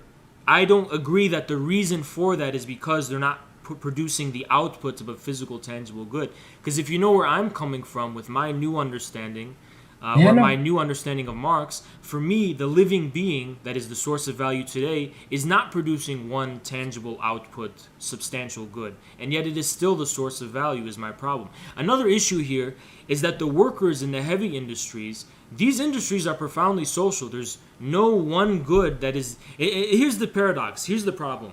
The goods that are discrete, sovereign, tangible goods are being produced in such a profoundly mass manufactured, automated way that it's not clear where the individual worker begins and the output of a good ends. One worker corresponds to maybe 1,000 different goods being outputted through all these machines. It's like, it's not that there's a discontinuity between the individual laborer and the individual good today in a profound way. I'm sorry, but on a daily basis, I eat bread and What? you eat bread. Yeah, Okay, but that's consumer so side. that That's bread is consumption produced side. That's consumption side. That's at the side of consumption, not the It's side of not, it's not production. about consumption. It's about the basic fact that bread is being made. Show and me I'm where the consuming individual that bread. labor corresponds to the individual commodity of the bread. It's not, there's a discontinuity. Bread is mass manufactured in this socialized way, and there's no way to trace that to one individual labor. One individual laborer does not equal one piece of, or whatever loaf of bread, whatever commodity that is. The commodity honest with form, you, I don't know listen, what- the commodity form relevant in the production of loaves of bread is not the loaf of bread itself. The loaf of bread itself is not the site at which the commodity form is being given form in that. Would be my To be argument. honest with you, But I to don't finish my understand point, what- to finish my point, the second point I wanted to make is that when it comes to these heavy industries, they're so profoundly social that you can't actually measure the individual input in relationship to the outcome. Take a construction worker building a house. You mentioned construction as an example of this tangible shit. You can't show where the individual labor of one construction worker is leading to the single outcome of a house being built, for example. The same thing is true for mining. The same thing is true for a lot of other forms of heavy industry. So there's this profound discontinuity between the individual laborer, labor input, the substantial labor you're talking about, and the sovereign commodity as a tangible good. There's a profound discontinuity. They can't be measured one-to-one. But isn't your basic criticism is that we live in a commodity producing society? I mean, you know, Stalin agreed we have a socialist commodity production. yeah, that's another topic. But you know, let's go back to monkey. You know, monkey tier shit. Like once upon a time, our ancestors were fucking monkeys, dude. We all know this. And these fucking monkeys had to eat shit to survive and to reproduce and so on. I mean, they basically had to transform the fucking environment into fucking food, dude. Now, is the labor theory of value capable of understanding this basic economic thing or not? If it is, Listen, but that's a metaphysical issue. I can get into that metaphysical. No, stuff no, if no, you no, want. no. It is a It- metaphysical issue because sorry, you're dealing with the question of what is mankind's relationship to nature and to its own subsistence, physical subsistence. That's what you're saying, right? What is No, no. mankind's relationship to nature and its own physical subsistence? Marx Dude. has a specific view of that. I can speak about that, but to me, there's no need to talk about biology or monkeys or anything like that when we're talking about Marxist theory of value. But we Dude. can get into the philosophical foundations, or I should say the anti-philosophical foundations that gives rise to Marxist theory of value. I'm more than happy to get into that stuff. But I don't agree with this substantialistic view. I define what you're saying as peak substantialism, this monkey shit. okay, quick Some question. specific quick- point in time in the quick past question. that defines... Yeah. Sorry, am I allowed to smoke a cigarette on your show, or will it get demonetized or I don't whatever? care. I don't know. Yeah, go ahead. Okay. So, dude, there's one thing about me you may not know, dude. I literally have a fucking philosophy diploma. Okay. No, I'm not doubting it. No. I'm just saying this. So when you talk about ontology, metaphysics, epistemology, You know what I'm talking about. I know you know about Lacan. I'm not trying to throw words at you that you don't understand. Yeah, I'm only I using actually- them because I know you understand them. right?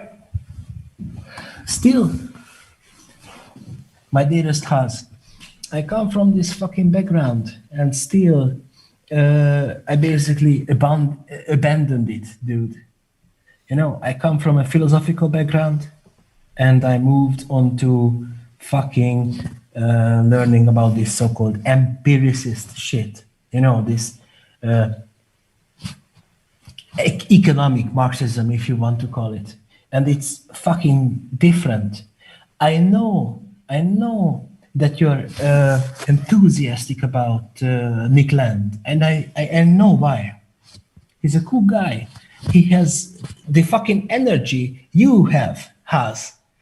Yeah, but that's not fucking, okay. If we had a successful revolution right now,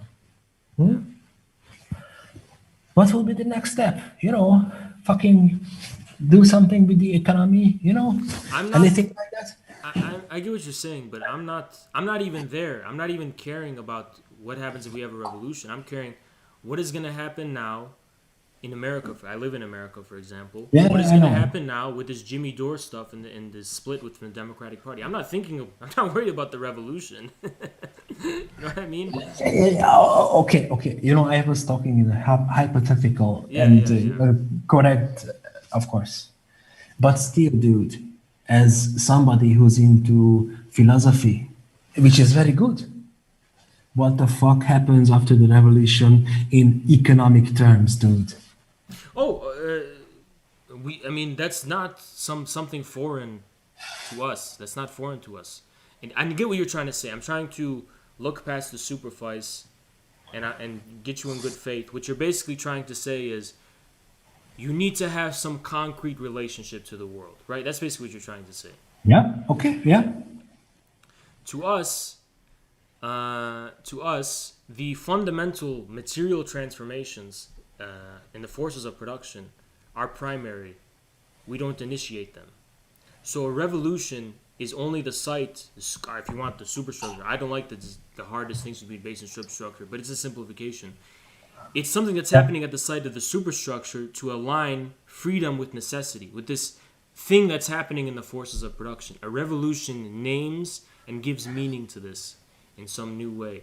So it's not that after the revolution you do something specific, but it's only that you perceive what is, in a sense, already the objective tendency of the forces of production. I guess that's why I try to call my aesthetic orientation new objectivity, because even though I'm moving away from Anglo-Saxon metaphysical substance, I want to arrive at a new objectivity beyond substance. Material objectivity irreducible to a ready-made substance. And this does draw from Lacan's idea of, for example, the non-all. The non-all. Dude, you know that I'm a Lacanian asshole like yourself, so you're trying to, sweet talk me. But that wasn't my question, my friend. My question was, To me, that basically means that the object I'm speaking of isn't a discrete substance out there. The object is the reconciliation of it all, in a sense, of a specific polity, a specific historical epoch, or a specific civilization, whatever you want. That is the object. The object is the point of reconciliation of it all. It is it, but at the same time, it is outside of it. If that makes sense. It's not a new substance of some kind. yeah, dude, okay, let's say that I have two brains, okay? Yeah. I have a philosophical brain. Yeah. And By the way, I have don't a- think this is in philosophy. I'm against philosophy. I agree with Okay, Lacan. but let me finish my point.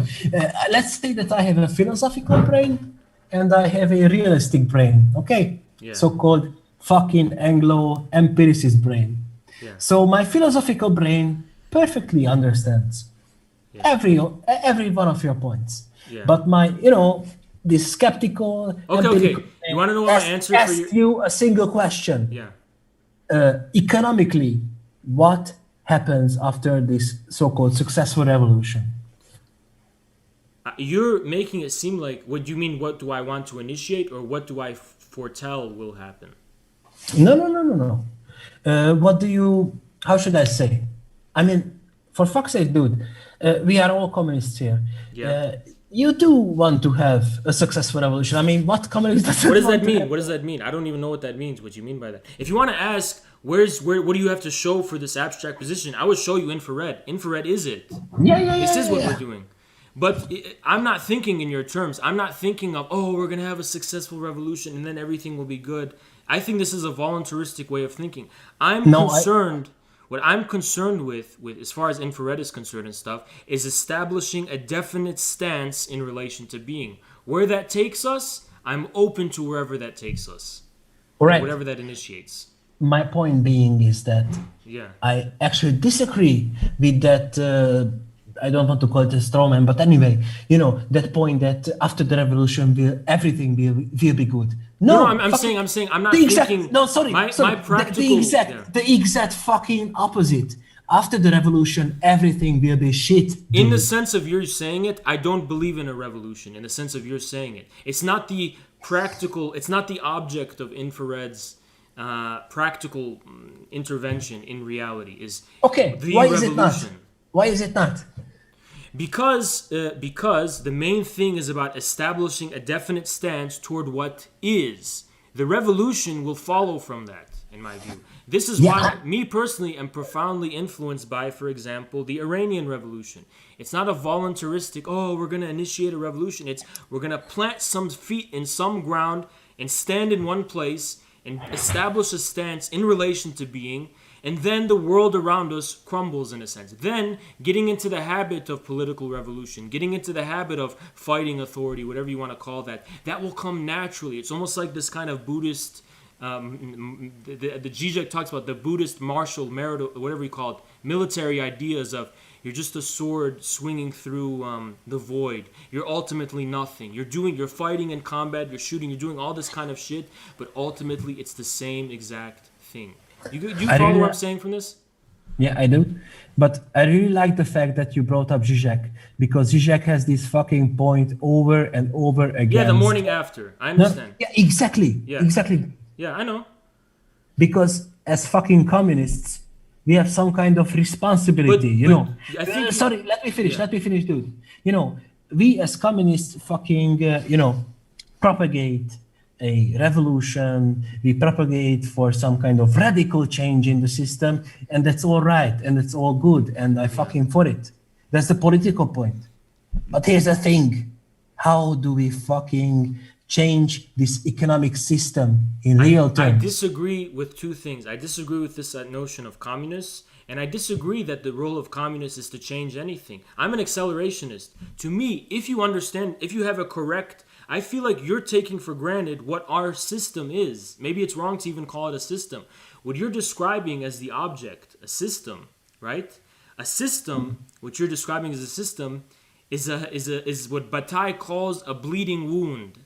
An animal with a bleeding wound. It's spiraling out of control and becoming something else as we speak. The problem is not what's happening in material being, in the economy. The problem is our subjective mediation of it, almost, in a sense.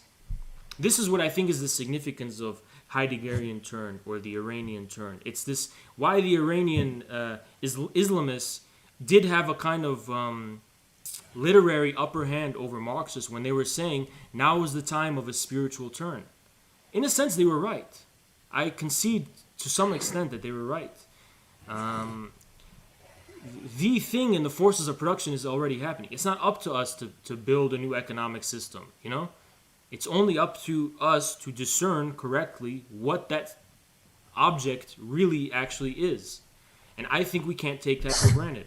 I think when we try to establish what it is, what is the object in the first place, we will arrive at a new insight, an insight that does contradict the establishment and the ruling order as a whole. The ruling order must establish this reflection in relation to its own object. The ruling order has to define what it itself is and can't take it for granted.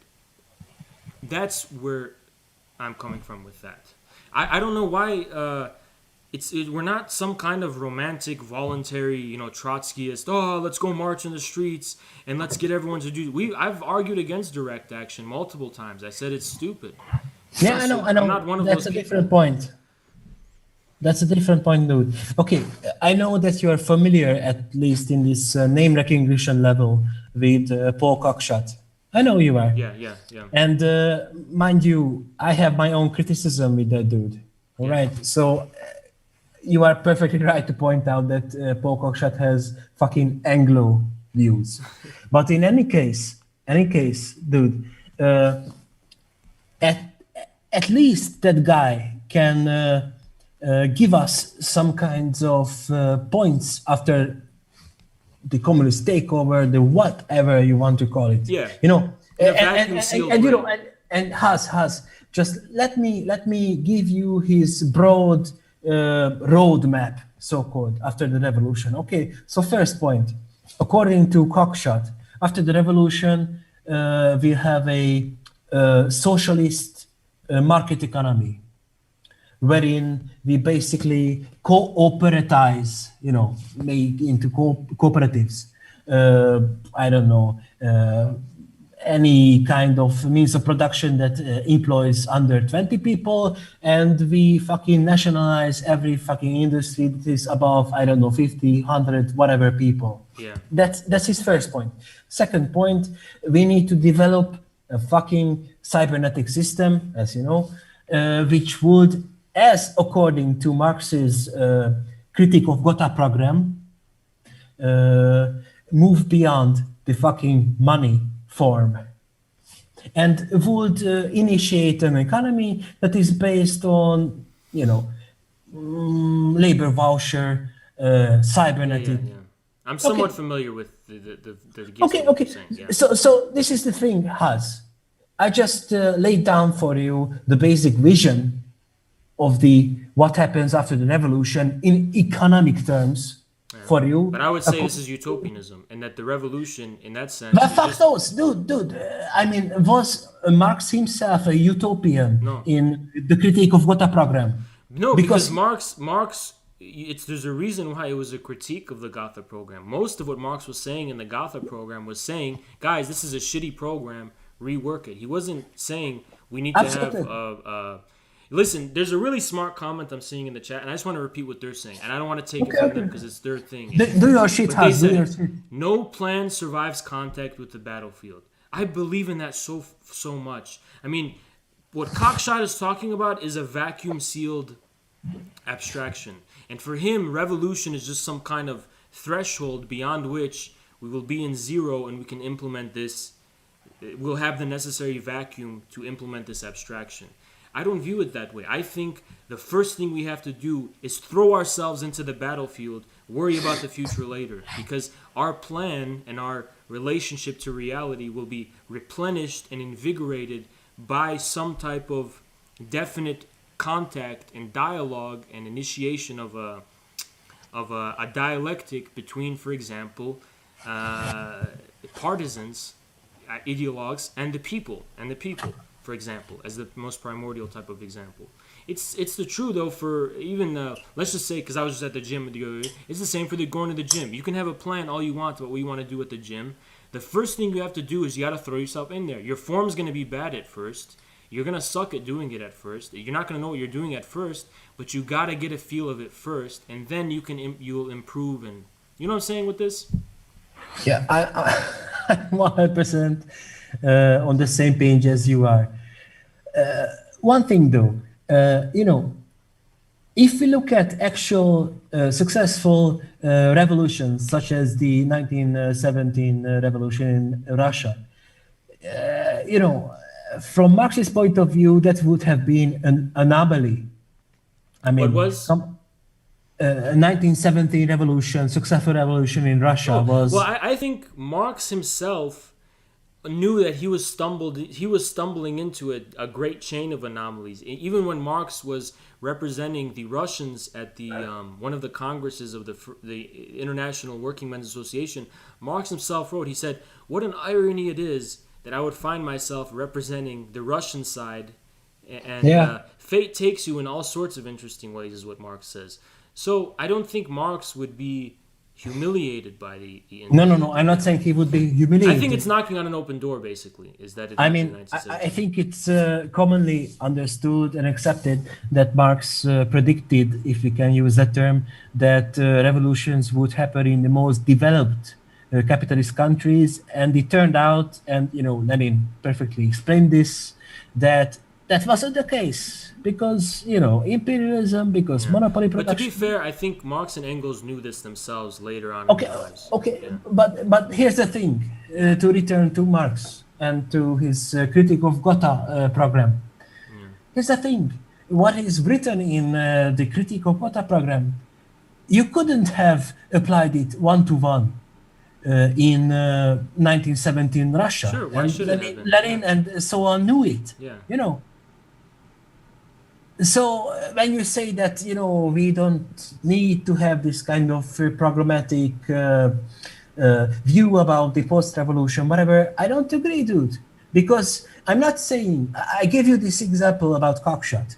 I gave you an example of cockshot for this, you know, developed capitalist economy. But I 100% believe that cockshot himself would propose a completely different model of transitioning, let's say, inside fucking Nigeria, you know, somewhere in Africa, because objectively, there's a fucking different economy. Yeah, you know what I'm saying.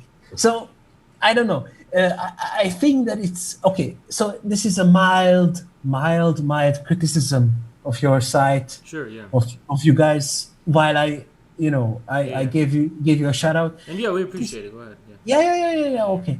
So, you know, fucking work on the. But this is your. But who are we to do that? Who are we to do that? Because I'll give you an example. I mean, you yourself. Marx was in a real movement. The Gotha program was the program of something real and tangible. Infrared is just a media entity. We're not an organization, and half of us don't even live in America. And those of us who do live in America, we don't even live in the same states as each other right now.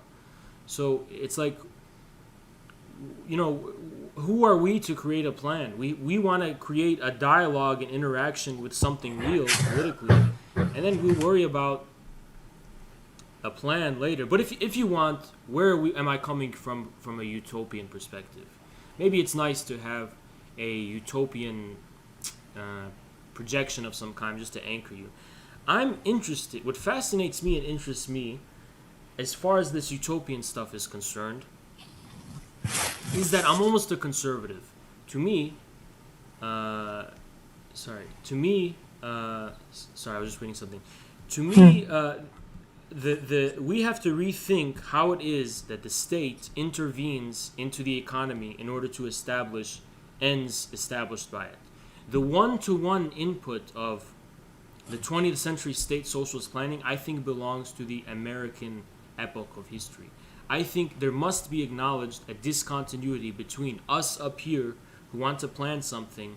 Somewhere along the way of this planning, we reach a discontinuity where we realize we cannot plan the premises that are the conditions of our variability to plan in the first place.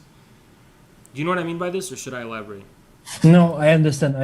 Yeah. We have conditions of existence that are primary and antecedent to us, which we're already thrown in, and which we cannot actually itself plan for. This primordial discontinuity is the very discontinuity of materialism, basically. It's what is material are these conditions that we are thrusted into, for which we cannot plan. We cannot premise by means of a plan. Okay, Haz. We cannot have an ideal and then just implement it in reality. Yeah, dude. I know your critique of ideals. Your critique of utopianism, etc. Of course, I agree. I'm a fucking Marxist. Of course, I agree. But everybody would agree. But this is the thing, dude. You know, from a everyday point of view, what are fucking communists? Let me give you a fucking a metaphor, if you will. You know, for an ordinary person, communists are sitting. Let's say, you know, we are in a car. Yeah. There's a driver. There's somebody. There are four places. And, you know, the communist is saying that this fucking wheel should be given to me. I want the fucking wheel. Everything will be better for you, you fucking worker. All right. But what happens when you get the wheel? But I don't agree that this is the communist subjectivity. I don't agree this is what communist subjectivity I'm not talking about subjectivity. No. Don't confuse the academic phrases. I know the simplicity of the point you're trying to make. I don't agree that a communist is one who says, worker, give me the wheel and I'll make your life better. I don't agree with that. To me, this is not a communist position. The communist position. but I think basically, that's the aren't- position of like a snake oil salesman. You know? aren't we fucking doing this though? We never did this. not. We never did this. We never actually said to the workers that give us a chance and we will We'll make take your care of it life for you. better. No, I think what happened in the October Revolution is that Lenin said, "Peace, land, and bread. We'll be in Yeah. power, and you peasants, you can have That's the land." exactly what I'm saying. Wait. He said, "You peasants, you'll have the land, and we'll leave you alone. You'll have your own land." He didn't say we're from a state central authority. We're just gonna make it all better for you. I'm sorry, but peace, bread, and land was a fucking positive program. It was, but at the same time, it was also a negative one. It was at the same time estranging. That's true. It was estranging peasants from authority, and it was a mutual trust. Peasants, we respect that we're different from you. The state is not going to take care of all of your problems. We'll watch the skies, and you watch the neighborhood. You ever heard that meme? That's what they were saying. We'll watch the skies and you watch the neighborhood. That's the only reason communists ever get to power. They get to power because they make a deal with the people. They say, the people, we'll let you have yours and we'll watch the skies. But they never say, we're just going to take care of it for you. That's what a snake oil salesman does.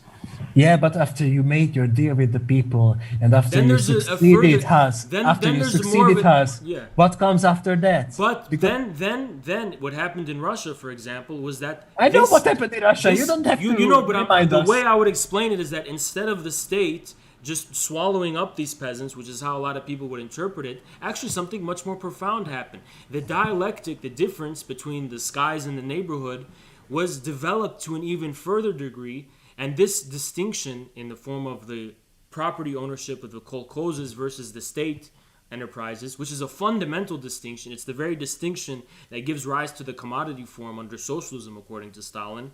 That was the result. So there was something that followed this, but it was a mutual interaction between the reflexive head and the body. The body and the head must undergo a constant dialectic. The head cannot propose the end goal and say, the body you must follow. You must have a dialectic. That's the experience of communism. Okay, Hans, I'm going to be completely honest with you. You know, you have this criticism of lefty posters that basically they are, closeted left comms. Right. Well, my comrade, at this point, I'm thinking that you are coming off as a left com. Explain. At least from my perspective. Okay, explain. Because you refuse to say anything positive about the post-revolutionary economy. All right? That is all. But in a sense, to me, I'm saying, but here's the difference between me and a left com. A left com will refuse to say anything positive and then assert that there is nothing positive. There's only something negative.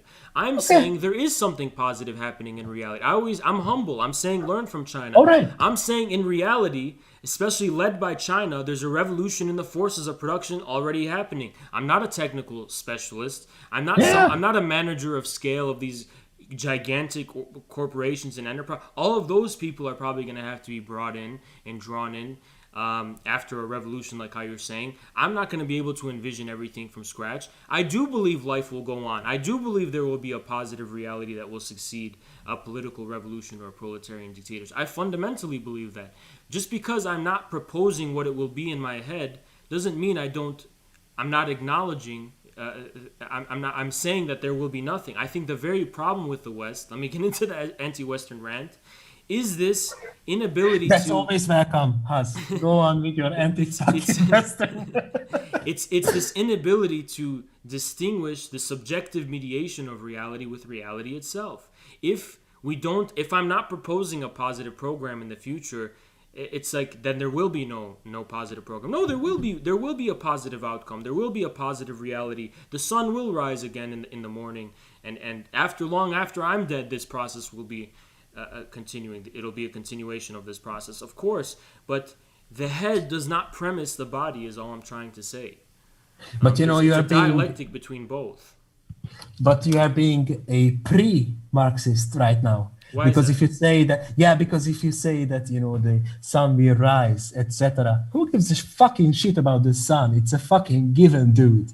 We are talking about I don't think fucking it's a given. social relations and fucking economy, dude. Yeah. This, as you know, the Sun has a cultural, literary, and Yeah. historical Okay, significance dude. as an you know, index of all those you don't social need to relations. blow fucking smoke up my No, ass. dude. I know. But I'm saying, when I'm saying the sun will rise, I'm saying all of those social relation. This is why I speak of new objectivity. To me, and this is why I'm somewhat sympathetic to accelerationism. My problems notwithstanding, to me, new objectivity means the fundamental motor of history, of the unfolding of history and the unfolding of civilization and the development of mankind is something objective, just like the sun rising in the morning. And our subjective mediation of this is secondary. It's not primary, even though the two have a dialectic relation.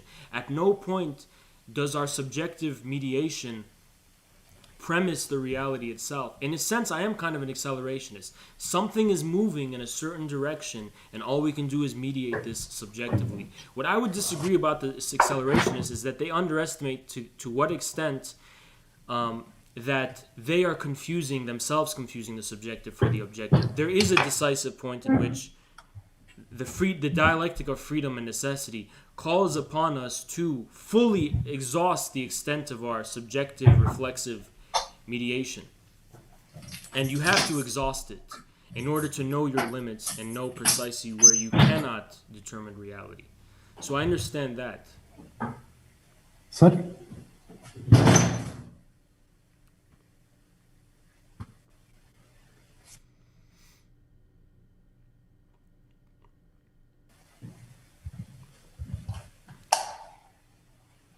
Can you hear me? Yeah, I can hear you. Okay. Sorry about that. Hans, Yeah. here's the thing. Okay, I will give you a gamble. You know that I fucking love your channel. No, I know, You it's a know- given. All this stuff is a given. There's no hostility at all, so don't worry Yeah. about any of this. Dude, read Cockshots Towards a New Socialism book. It's not so long. It's like 200 and whatever pages. Please, dude, do it. You know, You know- if there's a utopian I like more than Cockshot, if we're speaking about utopians, I Okay. like Frederick Jameson's Universal Army. I like that. We were more Dude, sympathetic with that. I've read that fucking book. I like that. I like that more. I like this idea of that this is the most highest form of coordinating individuals and bodies, and I find, and that's where we kind of stumbled upon the EFF, actually, the Economic Freedom Fighters. So if I need a utopian, I think I would prefer Jameson's Universal Army. I think, But dude, yeah. as I said, I've read that the book. This is, the nth time. Listen, I'm finding out. Sorry, I'm finding out that you've read the books I've read, which is fucking great, dude. Yeah. But anyway, Jameson's book is not an economics book, okay? Cockshots is. Now you can have all your fucking, aversions towards that. You can call it whatever, utopian, whatever, dude. Just fucking read that fucking book called Towards a New Socialism. I'm begging you, as your fan. I can check it out, but No. Stop bullshitting me. Stop bullshitting me. Don't check it out. Either read it or stop bullshitting. Read it or don't read it. That's it. okay.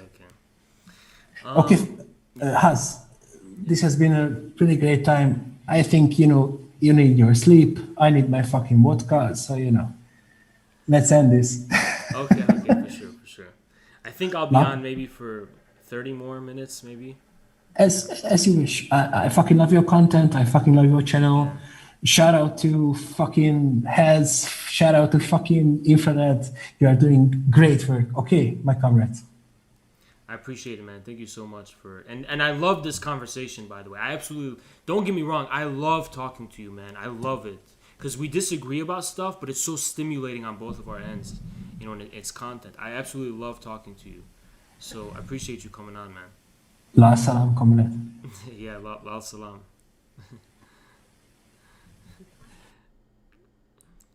Wow, what an awesome guy. That was really cool. All right, I'm going to send out a link to our people. Okay.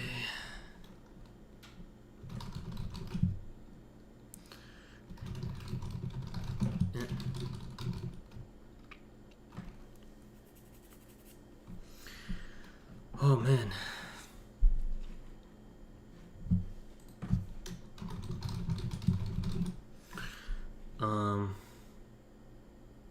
Yeah, dude.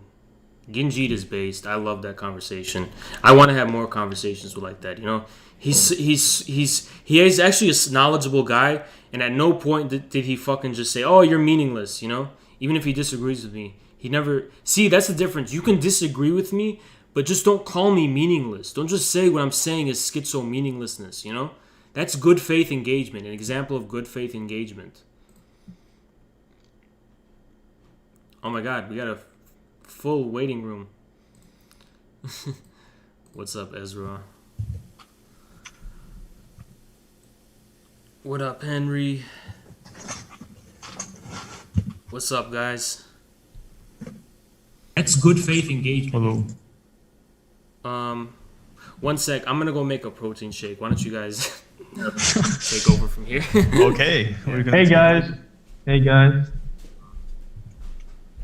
Let's see. Please don't all just leave after Haas is gone right now. What's up, guys? Google engineers are lumping. That's good faith engagement. I don't know. Yeah, I don't know if I would call Google engineers lumpen proletariat. That doesn't really seem to be the connotation that usually goes along with lumpen proletariat. You know, aren't they kind of like, to use the cliche phrase, more PMC? Hey, Arctic.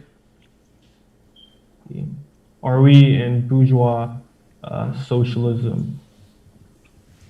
Yeah, I guess the subjective character of our socialistic society, you could call it bourgeois. You know, I don't know if there's really a name for it, but yeah, this definitely has a bourgeois character, a very corporate character. You know, even want to use like more politically charged terms than bourgeois, almost like conspiratorial terms. Like, you know, there's an elite class that rules it. Just a joke. You know, it's interesting because I think both Haas and what's his name, Gingrich or something, mentioned, they talk about the economic and there's the political. I think with the PMC class, there's every day, you know, especially in the United States, but in elsewhere as well, you see there's a particular cultural political strata of people in the PMC. People call it on social media, on Twitter, they call it the blue checks. And when right-wing populistic politicians, when they refers to, you know, those people at the elites, at the media, there's a distinct entity of strata of people there. This is not. I don't think you can reduce them to any of the old classic Marxist strata. Someone compared them to guild masters. I think that it does have some of that character, but Guildmaster is also more ambiguous because historically, Guildmaster also had a very, very revolutionary elements in them in 1848 and others. Made gorilla milkshake. Alright. This is a cultural label. But again, as we at Infrared, one of our focus is on trying to affirm there's a connection between culture and the objective materiality itself. It's not the same thing, but they are. You cannot understand reality without culture because, you know, we elaborate more in our cultural revolution video, but it's basically that logic.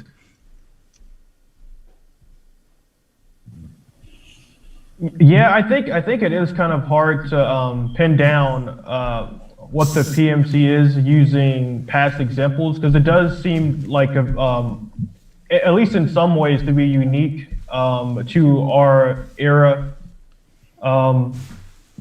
and like it has a lot, like you said, a lot of cultural connotations. You know, it's almost like there, or at least there's this aspect to the PMC that is almost like this kind of like digital cultural class, or strata?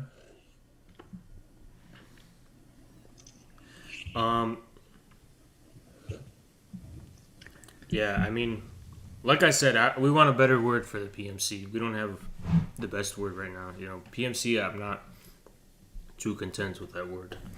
Yeah, and there is a real anti-Soviet connotation with that. Yeah, I mean, it's also because we're almost dealing with a post-PMC, not to be more flowery. It's almost a given in the society. You cannot just... Yeah, like what I mean by that is that the hardcore manager of the Soviet era, who's actually like, you know, so high energy and actually has skin in the game and all that kind of stuff. It's not so much that this is the class we're dealing with, as much as we're dealing with the class feeding off of the fruits of that class's work in the 20th century. If that makes sense. They're feeding off of the institutions built by those hardcore managers. Yes, even in universities, you have, even on an intellectual level, you can almost think about in an intellectual level, abstract level, you think people build up the university institutions right now. The relevancy of people within the university has always been leeching off that legacy by through criticism and negation. They stay relevant in that way. Yeah, I mean, the perfect one is that how mediocre the fucking academics themselves are compared to the primordial thinker of the university in the 20th century. But even then, it's complicated. We're not gonna. I don't think it's gonna be that long. How long do you guys want to go? I think we're gonna maybe like another 30. That sounds good. Sounds good to me too. Actually. Yeah. Oh, hey, Alex. Hey, what's up? So 30 minutes is good. Do you want to talk just casually talk about some of the stuff going on? Yeah, let's do that. Let's talk about, guys. By the way, guys, 500 subs. That's crazy. Peaked 70 viewers. What the fuck? I'm so happy. Yeah, that was insane. Yeah, someone just pointed out someone has almost 95 or 100k viewers, subscribers, and they're doing it live right now. And they have I think last time I checked 5 minutes ago, they have less people watching right now than us. Even though we only have 500, they have 100k. Another thing too is I think our thumbnail is so just clickable. If you just look at this thumbnail, it's so clickable. I love our fucking thumbnail. Haas is responsible for it. Yeah, that. All I did was find on ArtStation that thing, and then I put the infrared logo on it. It took like 2 seconds, but I think it was such a good choice. Yeah, that whole group of pictures, they're really. I like them a lot. They're so good. Yeah, we're gonna get everything from ArtStation. Yeah, it's only up for infrared. Exactly, we're only going up, man. It's only up. All the guys. I can't believe we have haters, shamelessly open haters. Can you believe that? Racist people, right? No, not just that. We have haters that are admitting that as infrared is rising and we have this tremendous success, that they're just being butthurt. Isn't that such a pathetic position to be in? We're not even that big right now. No, I feel we're like rising. I think we're rising really fast. Yeah. Jorge's here. What up, Jorge? What's up? Well, he's not here yet, but He's going to be here. what up?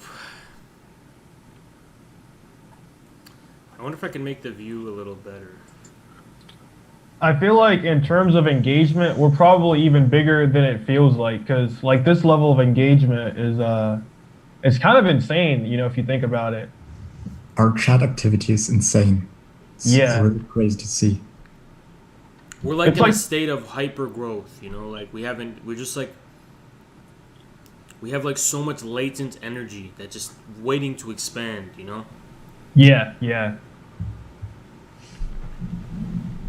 Oh man. We're definitely not streaming Hello. tomorrow, okay? Tomorrow. Hey. What's up, Jorge? What up, man? It's definitely not gonna be streaming tomorrow. By the way, Henry, that's your smoke alarm. It's not even mine. I just realized. Oh yeah, that is okay. Yeah, that's been a problem. I was looking all over my fucking apartment, and as soon as the stream ended, it went away, and I was like, "What happened? Is it because it's detecting the stream?" The thing is this: I've had that noise for so long that I forgot it was here until you guys brought it up. You know, you get used to something, and you know what I mean? Yeah. I kind of forgot about it for a while until you guys brought it up. Given that we can't individually make anything happen, what do you suggest we do as communists? We've got this question before. I think don't take for granted being a conservative. Be a conservative, just don't take the baseline for granted, and you'll end up a revolutionary. That's what I would say. Be a normal human being, but really stick to that, and you'll see, you know? I know it's an insufficient answer, but being a model human being is more important for being a communist than mediating it through a group right now. I think that's the case. Smoking hot takes broke the alarm. That's a nice one, Hawad. We actually started a reading group with Yud and Media, who's on the infrared. Nice. I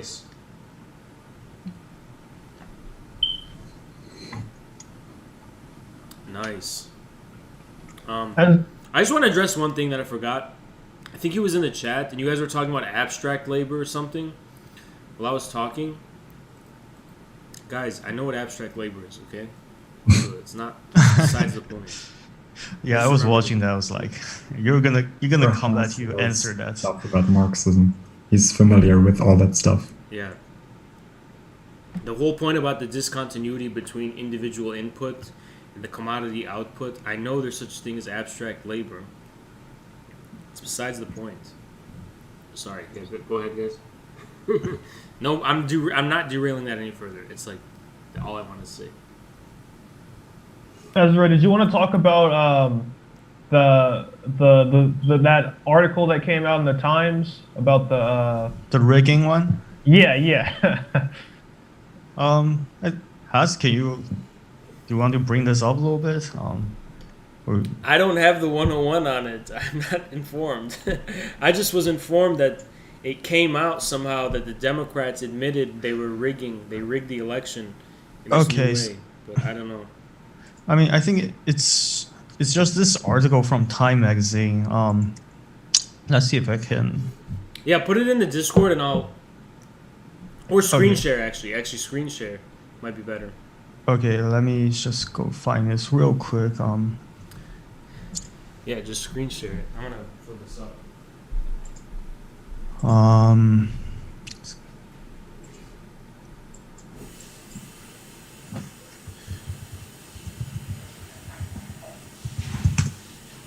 feel like the Democrats always do this. They hardcore make you think you're crazy for thinking something, and then they admit it like a couple months later. Well, the host disabled me from screen sharing, so I can't do it. Ezra, the chat loves you. So many people. I'll use the bathroom. I'll be right back. I don't know why I feel like it's completely unjustified. No, so basically I can read the headline. I mean, people can look it up, Google it themselves. There's a Time. It's called "The Secret History of the Shadow Campaign That Saved the 2020 Election." I mean, it's in the title. It literally says there's a secret shadow campaign that saved the 2020 election. They're not even subtle about it. And I think there's supposed to be happy about it. It's a pretty fucking long article. I haven't even read most of it. I only read the intro. I think. Are you not able to share it? Paz has to enable it first. Yeah, he has to enable it. I'm gonna share after he return. I think it's something. There's one particular. Let's see if I can find particular sentence or paragraph. Oh yeah. I think there's this paragraph. Third of. I don't know. It's a little bit That's why the participants want the secret history of the 2020 election told. Even though it sounds like a paranoid fever dream, a well-funded cabal of powerful people ranging across industry and ideologies, working together behind the scenes to influence perceptions, change rules and laws, steer media coverage, and control the flow of information. They were not rigging the elections, they were fortifying it, and they believe the public needs to understand the system's fragility in order to ensure that democracy in America endures. So basically, it admits there's literally a cabal of powerful people that change rules, laws, media, controlling informations, influence perception to fortify democracy. Like, I mean, we know, I hope people in the chats are not really surprised by this happening, but it is a little bit surprising to see. I'm surprised they're admitting it. Like, that's so why openly. It's like they're saying the Illuminati. You know? Illuminati is here to protect you, kids. Yeah, they did the same thing with the Iowa election, though. They like gaslit everyone about it for a few months, and then later on they just admitted to like, yeah, we rigged the Iowa election, and now they're doing it so soon too, because it wasn't even that long ago that you know, we had the inauguration and stuff. One thing that does worry me is that will infrared be banned? Because we're really kind of poking the bear, and I'm talking about the YouTube Silicon Valley bear, you know? Like, our whole existence is just triggering these nerds working at YouTube, and they're gonna see us one day and they'll be like. And also another thing about Google employee as workers. You know the story of the Google employees forming a union, right? And it's not even base level programmers. These are software engineers that earn like like 200K or something year. Not 200K, but like at least 20K a month. But excuse me, 200K. But they formed a union because, I mean, you're pretty well off as a high-level software engineer. They formed a union for purely conscientious purposes. They are one of the driving force for all the internet censorship against so-called fake news, disinformation, etc. So we may piss off some YouTube software engineer. If we keep saying this, I should probably shut up. I was just gonna add like a little bit to it. Like, wasn't their motto like "Don't be evil" or something? Just something very basic like that. Like, yeah, don't be evil or be good or something like that. Yeah. Just say our union model or the Google model is "Don't be evil." Like, a very meaningful statement. Google is a religion of AI, and the people working for it are motivated by this like religion of fucking realizing some AI that's gonna change the world. These are weird people, dude. I think I need permission to share my screen. I can just share that article. All participants. You should be able to do it now. It appears that Leonardo Moya has a question for me. So. Yeah, sure. So, well, let me respond. Of course, yeah, of course. The mic is yours. Well, as far as I am seeing the situation in Mexico, I don't think that for the time being there's a possibility of a coup d'etat or that the right has the strength. Well, you remember the manifestations that that recently did Frena. They were embarrassment. So I don't really think that for the moment there's that kind of possibility of the right blocking AMLO. The problem that I felt terrible about the situation of Mexico is if this for transformation of this progression that is giving AMLO has the foot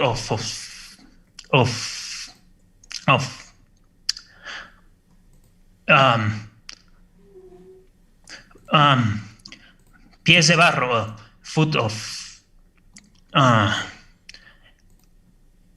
weak foot, because you know the party is very very divided, very weak, the party. Well, that's for the question.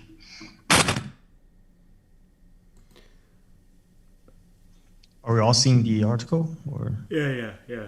What I see is this phrase that says, "In a way, Trump was right." It seems like it can't get more clear than that. Yeah. There was conspiracy. And they're doing it only after Biden won. What a fucking rigged shit. Yeah. Yeah, but it's so open about this. Like, there was a conspiracy unfolding behind the scene. Like, yeah, it's really striking. See, that's why like you have like half of the leftists basically repeating the central discourse. There's all kinds of misinformation and disinformation that people spread against the establishment, and you should all report those who do, even if they are your father or your son. Like, yeah, there's a lot of that. There was a lot of that going on social media, like right after the January thing. There's so much of that. When I went to school, my teachers would say communism wouldn't work because you can't force people to happiness. And that's exactly what the Democrats are doing right now. Like, they are telling you what's good for you. They are openly admitting, yeah, we rigged it, but it's only for your good. What Jennifer, give us a rundown of what that was, because I saw that too. And or did you want to go over the article? Or sorry, I didn't want to cut into that. But she brought up like Zizek's response to Chomsky on Zero Books. You guys hear about that? I saw like a few seconds of the video, but I didn't watch all of it. I just saw the beginning. Did you guys want to go through the article? I didn't mean to derail. I think we get the idea. I read a particular egregious paragraph that literally says we rigged the election. They use the word cabal, like a cabal, the people who control the flow of information, change rules. But at the end, it says, this is not rigging election. This is fortifying democracy. Okay. Fortifying democracy. Dude.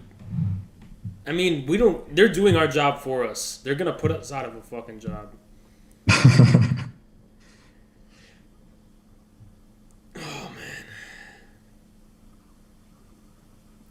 Conspiracy theories is conspiracy fact at this point. True. Very true. Yeah, it seems like every conspiracy theory from when I was like 10 years old is like now just like openly talked about by, big media now. What's that I had fucking infrared vision back then when you were 10. What's that meme where yeah. It's time for your Hold on. I want to show you what it's like to be in America right now. Ready? This is what it's like. If you're a leftist in the USA, this is what it's like. So they're just basically admitting it. And you know who we are? We're not me, but like the left in general. Because we don't want to be like this, right? But the left, unfortunately, is like this. This is what we are. This guy. Okay. We rigged the election. We completely are out of the open, and we rigged the whole fucking thing, and it's all a cabal, and we did it to fortify democracy, and your vote doesn't matter, and it's all meaning. And they're just like, okay. All right. Sorry, you guys can't see, so. It just came up on our screens now. Yeah. Almost makes Alex Jones not sound that crazy. I know, dude. It's crazy. Composedly, I listened to one of your songs on your channel. Dude, I actually liked it, and I had it on loop. I did too. You had that same one on loop?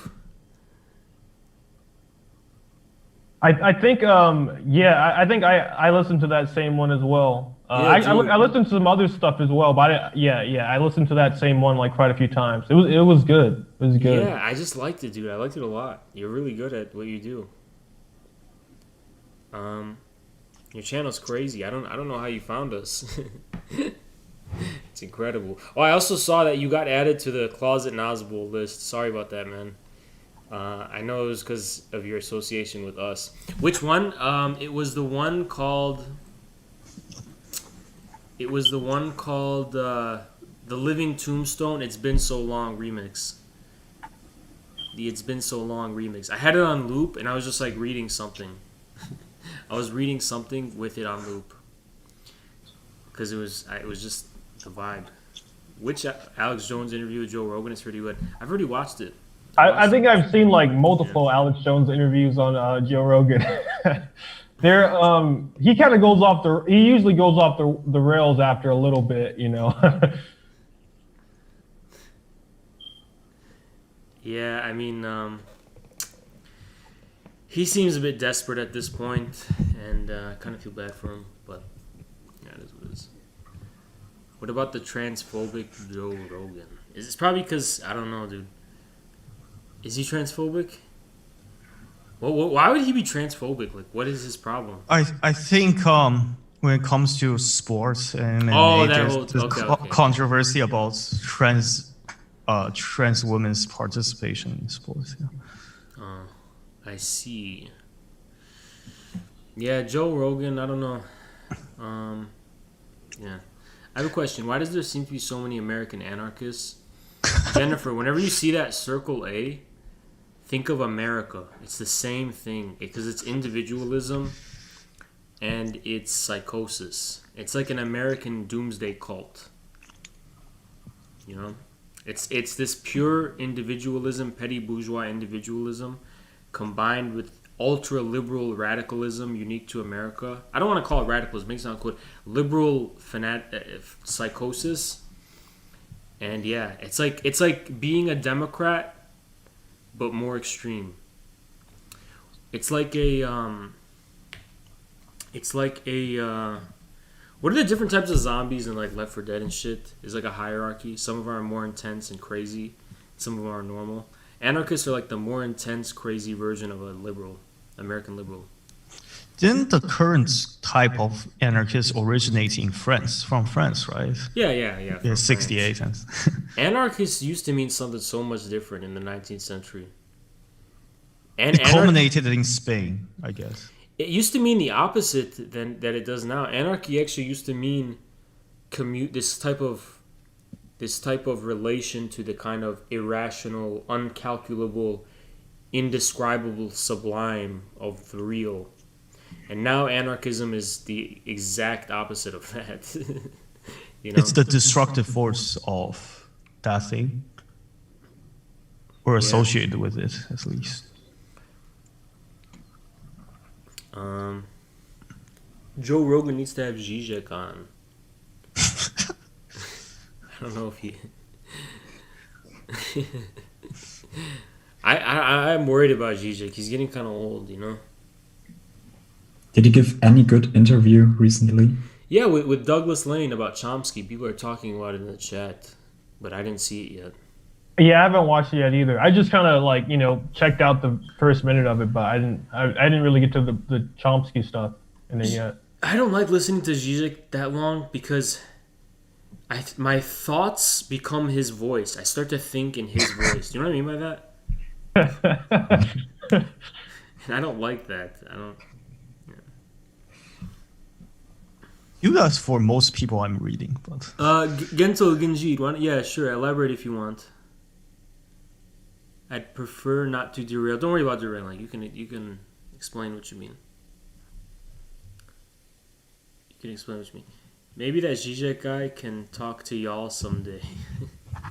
You know, we've talked about this, and I was like, what would we even talk about? I think I want to get into an argument with him, but I'm this young, energetic guy, and he's kind of old, so it wouldn't be fair.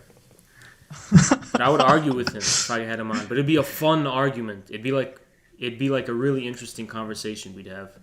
I feel like it'd be pretty high energy too, because you both have a pretty good energy. But, but yeah, he's old. I don't want to do that. That's true. That's true. A single point I'd like to make about transphobia is that it intentionally disregards difference of opinion. Let's say I'm not a commie and I talk to you.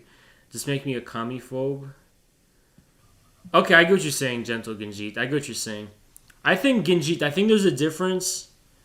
I agree with you, Genjit. The whole thing about political correctness, I agree. I agree with you that we shouldn't label people for a negative. So I agree with you. But I also think it's fair to say that people going out of their way to attack the transgender thing, like I personally wouldn't have a problem with people calling them transphobic, even though I don't like woke words and I don't use them myself. I can see where, if they're going out of their way to attack trans people, then I understand. But someone, yeah, I kind of see what you're saying. Are you gonna do that now? How the fuck did Ocelon and PKK switch to Bookchin thought? I don't know, but it's kind of cringe, isn't it? Isn't it just general collapse of the Soviet Union, just general confusion? That's that's my interpretation. Leonardo, Jorge wrote an article about that. He's talking about feminism was used against AMLO. I don't know if you wrote an article about that. Oh, I did not write anything. I did not write anything. Didn't you write something about opportunistic feminists in Mexico? Yeah, well, it's not an article. I did not write an article. Oh, it wasn't you. No, I was publishing some another articles. Yes. Oh, it wasn't written by you. Okay, my bad. Yeah. Yeah, we know about that. How that works. The Catholic Church become feminist even.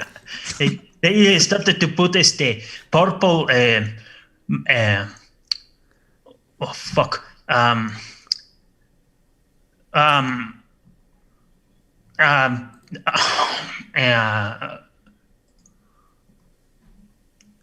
mantas, purple. I am.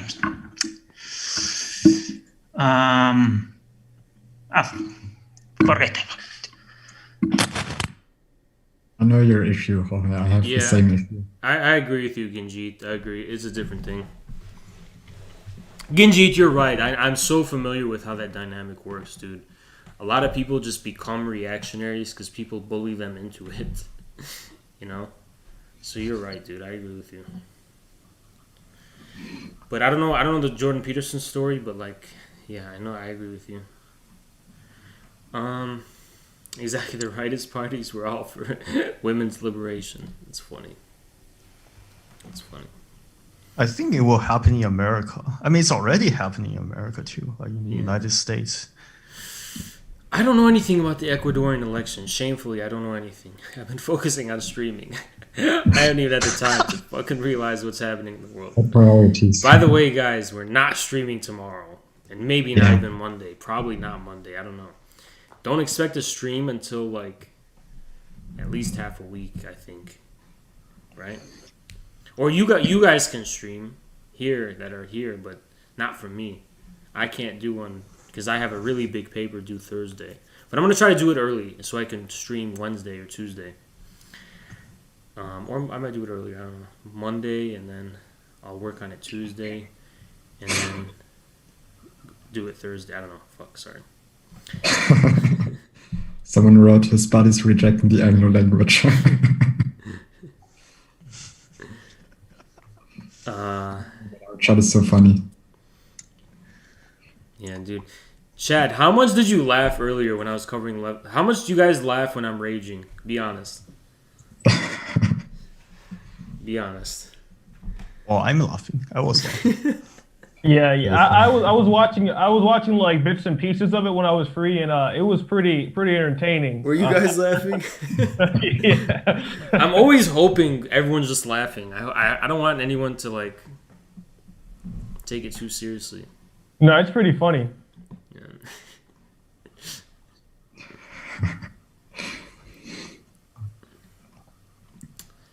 Yeah, Ezra, were you here when we were talking about the need for gaming? Like today?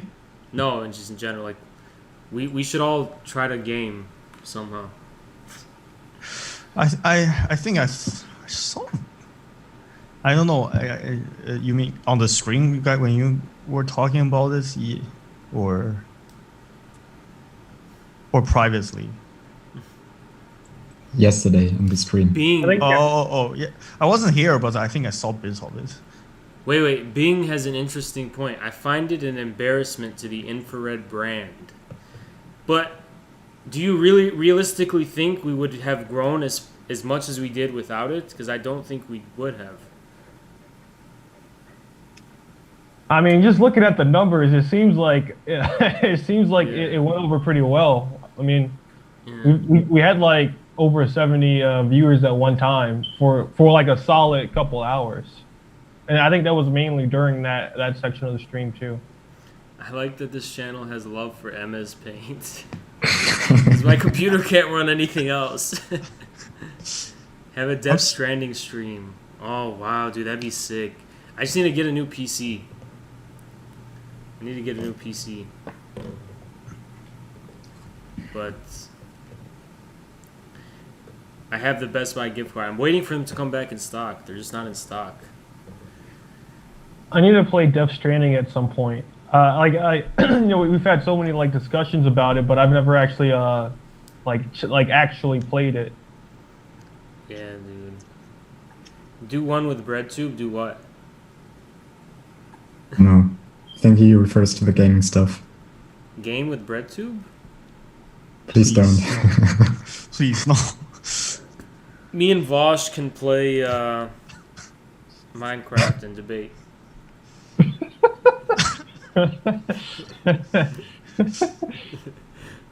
We should have a Mortal Kombat competition. That'll decide who's the real winner in the final battle against Vosh. I feel like BreadTube would just want to cancel us, because if you think about it, Caleb is really nice, and we're just so much more explicit. Right. I feel like, sorry, go ahead. Sorry, I think half of them will. But the interesting about BreadTube, they're not completely the same as the Twitter cancel activists. They will cancel you, but a lot of them has this edginess to it, like Walsh, like he will say something that's really problematic that the people are just, and he keeps getting away with it. Some of them even have like this kind of new atheist right-wing background or something. Very true. Very true. Because I think the reason why they are popular to a degree is not just because they represent the mainstream left discourse. They have this veneer of edginess, of opposition, of like they try to keep the act of being edgy. Just look at Voss. This is not his appearance, even like his vibe, his get off is like not politically correct. That's a really good point. He does say a lot of stuff that I would think no one would ever say in public, or would admit to publicly, like some of the stuff that he says, That's a good point. Maybe it comes from like that kind of like 4chan culture kind of stuff almost. Is kind of like similar vibes to like that kind of edginess. I have to go, so see you all later. Oh, you gotta go? Has time passed that fast? Later, Ezra. Yeah. Good luck. See you later. Nice having you.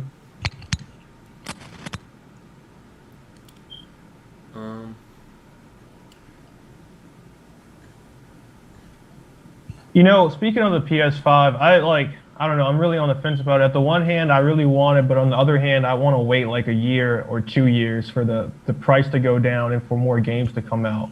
Dude, even if you wanted a PS5 right now, you couldn't buy one. I checked. They're still all sold out. Yeah, they're still sold out. Dude, it's been like that like since release date. It's been constantly like, you know what I mean, all sold out. That's crazy. It's incredible. Yeah, it's crazy. Yeah. Think about council culture. This is what they mean that Jordan Peterson was basically bullied into it. Okay.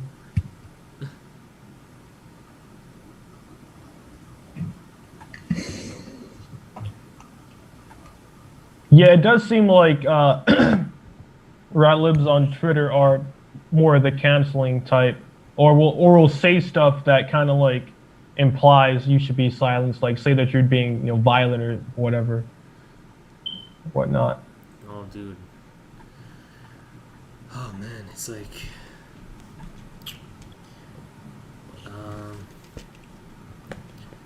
These streams are kind of exhausting, you know?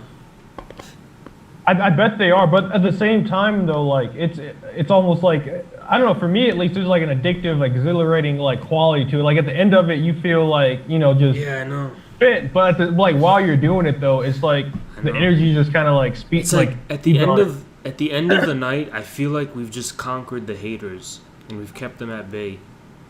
Like I just feel this sense of victory. Like the war is gone for tonight. Right. You know what Yeah. I mean? Like all these people on Twitter and all these fucking people on our channel commenting, talking shit. Not all these people, that one guy and the fucking guy on our channel. And it's almost like they've been conquered for tonight. Yeah. Until the next time. Yeah, and I feel like it is probably just a few dedicated people. That's like that's the vibe I get. It's like maybe three people or so. Yeah, dude. It's gonna be one of these days that we get a hater to debate us. It's got to be one of these days. Yeah, so far we've only had like you know, I don't know what the word, like polite or like, you know, debates with people who are kind of have a common ground or don't mean any like actual, you know, disrespect so far. Let's see. My point being, Jordan Peterson was institutionally forced to call people by their preferred pronouns, and then he spurged. Okay. Yeah, I see what you're saying. Honestly, I'm not that familiar with Jordan Peterson and how that all went, but I feel like besides some, yeah, that happens to people. They get like forced or they get kind of pushed into like using all this new language, etc.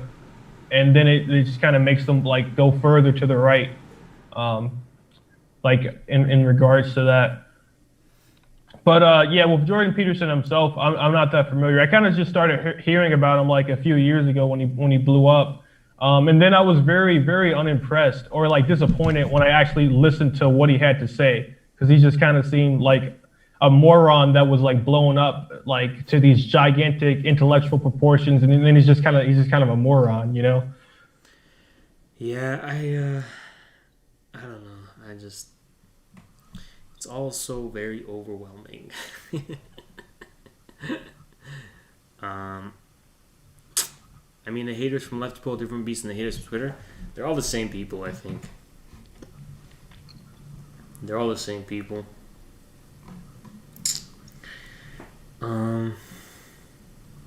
I winded down and watched a movie last night. It was a Korean sci-fi movie, and it's called Space Sweepers. You guys heard of that? It's on Netflix. I haven't heard of it yet. Interesting. I only watched the first hour of it, but I kind of liked it. I kind of liked what I watched. What's it about? It was just a high-budget sci-fi movie with Bill Gates as the vision. A eugenics, almost explicitly, eugenical Bill Gates as the villain. Wow. And it's a Korean. I actually liked the movie. I had to only shut it off because it was like 3 a.m. and I had to get to bed. I feel like there's been like a lot of like high quality Korean movies like over the last like I guess year or so. Yeah. That's an interesting angle. Eugenics Bill Gates. That's crazy. It is crazy, yeah. Yeah, because that's what I would expect from like if you were to have like maybe a conservative like movie maker in America might do something like you know what I mean? Might go run with something like that.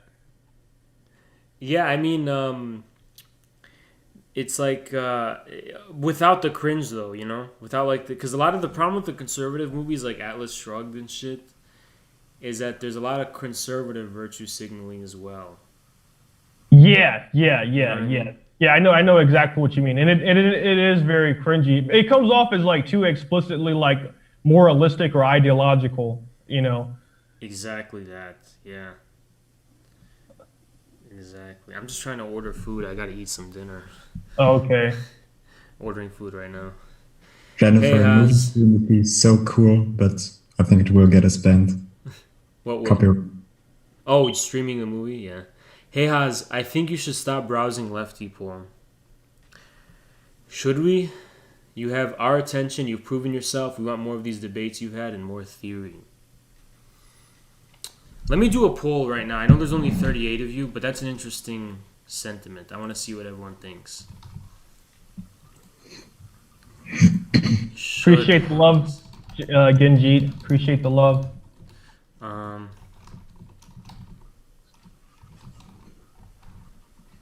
Only.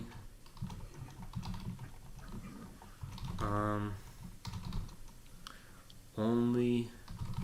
What's Wolf Warrior? Anybody watched it?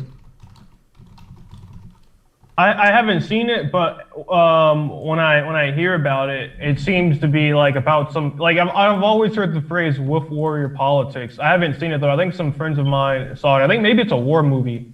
Wolf Warriors. Wolf Warrior is a cool movie. I like it. It's a cool movie. Some of us watch Wandering Earth. Really great movie. Oh, I love that one. I love that movie. I watched it twice. I watched it once, and then I showed my dad it because he likes a lot of sci-fi movies, and he thought it was sick. He loved it. It's a really good movie. I bought Three Body Problem a little while ago, but I haven't finished it. I'm only like halfway through it. It's very interesting. It's a very interesting book so far. Is eugenics compatible with Marxism? I don't think. It depends on what you mean. Like some people will be like, detecting a infant with pre-existing medical problems beforehand is eugenics. So if that's eugenics, I guess there's nothing wrong with it. But I don't think that's what people mean by eugenics. Like that, I think people mean by eugenics restricting people's sexual habits based on their character. I know there's like the one-child policy and stuff. I don't really consider that eugenics though. It's more like if this person's a criminal, they can't breed, or if, you know what I'm saying, like that. I'm fundamentally against that. I think eugenics is incompatible with Marxism in that sense. Yeah, I would completely agree. Or, but you know, if they can, the thing, T. Creo, is that another thing about eugenics is that I'm very skeptical of it. I'm just skeptical that they can do it. I'm skeptical of genetic engineering. I'm skeptical that they can successfully do this. I don't think techno-utopians. I'm very skeptical of it. I think for now it's kind of still a bluff. That's exactly my view as well. I just think it's a bluff. And even I feel like even if like it kind of depends on the country too, because I feel like for America, an example, even if we had the scientific knowledge to do it, I feel like if we tried to do it, we'd probably mess something up, or like we wouldn't actually be able to you know what I mean, get it done really, just like as far as productive capacity goes. I think people overestimate what scientists can actually do. You would be surprised to what extent grandma's good old fashioned remedies give the medical sciences a run for their money. I think a lot of people just overestimate that. Country people understand this, but these people in the cities have this arrogant idea, oh no, the medical science is the science, grandma's bullshit is just bullshit. No, I mean, grandma knows what she's talking about, usually, most of the time. But it depends on who your grandma is, I guess. My grandma, for example, she would know what she's talking about. If I'm sick and she has some traditional remedy, it's probably going to fucking work. I mean, she's pretty old, and she's been dealing with this a long time. So if your grandma's got a remedy, it's probably better than, you should probably do that first. Well, unless it's an emergency. If it's an emergency, you might not want to take the risk. I usually when my grandma gives me medicine, it's so disgusting. Say some wild leaves and grass. I don't know.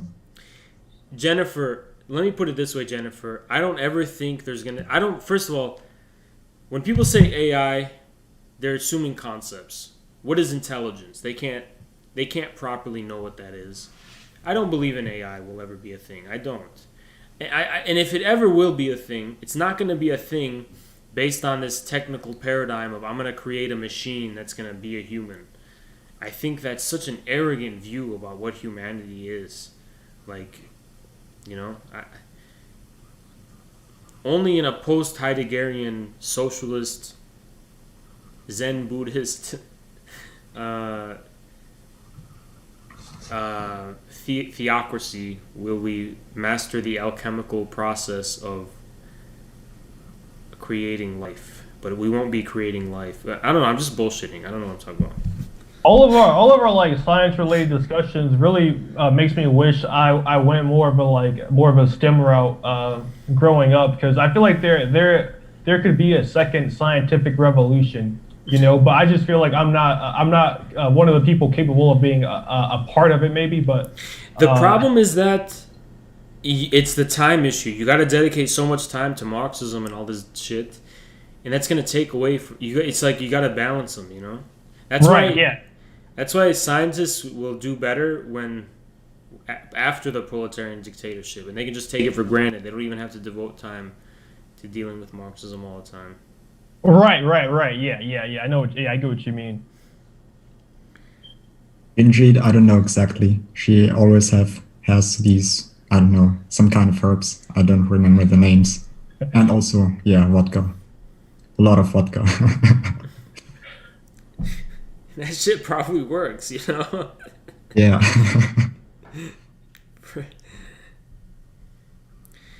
Jesus, the only things that are open are Wendy's, Arby's. I'll just get Wendy's. Fuck it. But I want to eat healthy, It's a dilemma. Actually, I know what I'm gonna get. Yeah. I hate when I order food too late and everything is closed. Because it always pisses me off. I waited way too long. 100% I did. I might order some pizza. I don't know. Jennifer, we were having a discussion kind of about this, about like the internal debate and discussion over traditional Chinese medicine, like among ourselves, not that long ago. I don't really know much about it. I wish Ezra was on. He could probably expand on that topic.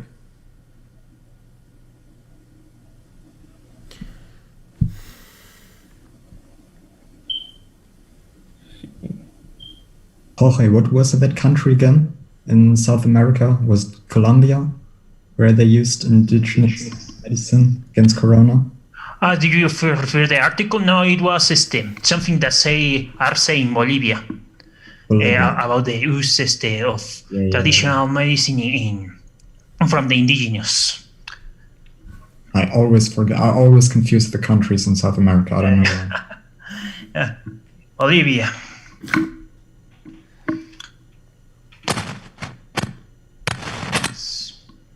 I read it in Sputnik, like you also.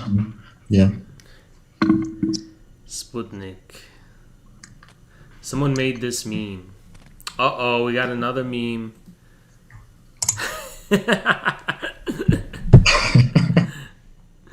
Dude, politics isn't about your immediate interests. Just think about multipolarity in China. We already live in socialism. Be sure there's no definition of socialism.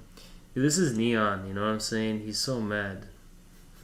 The thing is, though, it's not like we're diverse from popular politics. We are for Medicare for all that all these kind of popular policies. We're not saying esoteric stuff. I almost like this meme because anyone who looks at this meme will just be like, it's so much deeper. Clearly, this guy has a lot of deep shit to say, and this meme is reflecting that. So there you go. Yeah. When did the fish fillet thing start? Where did that even start? That started because he's basically trying to say, because I'm not giving a definition of socialism with a string of words, that means everything I say is meaningless, and we may as well say socialism equals the Chick-fil-A. That's basically... But it's not that far off. Like McDonald's isn't just like this capitalist company. It's like a social thing. You remember in France, like 2 years ago or so, Mélenchon, the communist, or the left populist, I'm not sure exactly, he was fighting for McDonald's to open when they were about to close. It's a community thing also. Interesting. What is? McDonald's. McDonald's is shit. I fucking hate it. Yeah, I mean, the food is shit. Yeah. I feel like I just go to it because of the inertia that just because it's such a thing, such a familiar thing. Every now and again, I got to return to McDonald's, even though I don't really like it.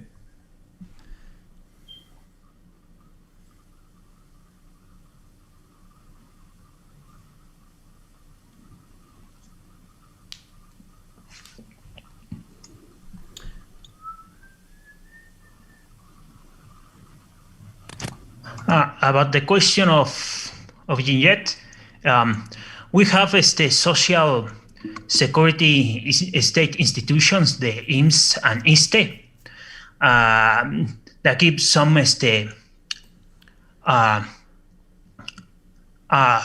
cover in issues about health. But in a sense, it's very limited. It's very limited or healthcare situation or state healthcare situation here in Mexico.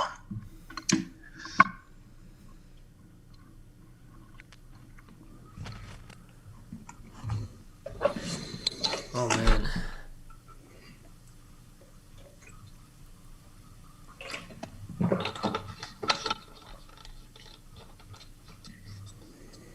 You know what? Technocracy's name. It keeps reminding me of this Ed Berger article that I had started reading but didn't finish, called "Technocracy and Populism." That's a sick article, yeah. Yeah, I read about half of it, but I kind of started reading other stuff and forgot to finish it. But yeah, it was interesting. It was a very interesting article. Came when my phone's only at 20%. The Discord I'm on seem to like you guys. Most don't completely understand you guys to have an opinion either way. But the most part, no animosity. That's interesting. I feel like that's why we have such a high barrier to entry. Because like at first, everyone who's a leftist is gonna hate us. But if you're a random person, you might like us. You know. Being for, fuck you. Who's that toward? Why are you saying fuck you?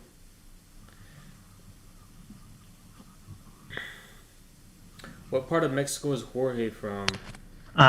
Mexico City. Chilango. Like we tell here. Well, yeah, I like Sadie Plant. I like her cyber positive. Gentle Ginjit. Everyone always asks Jorge about the Zapatistas. You're like the official spokesman now. I suppose that because Zapatistas has a very, made a very great publicity, outside the country.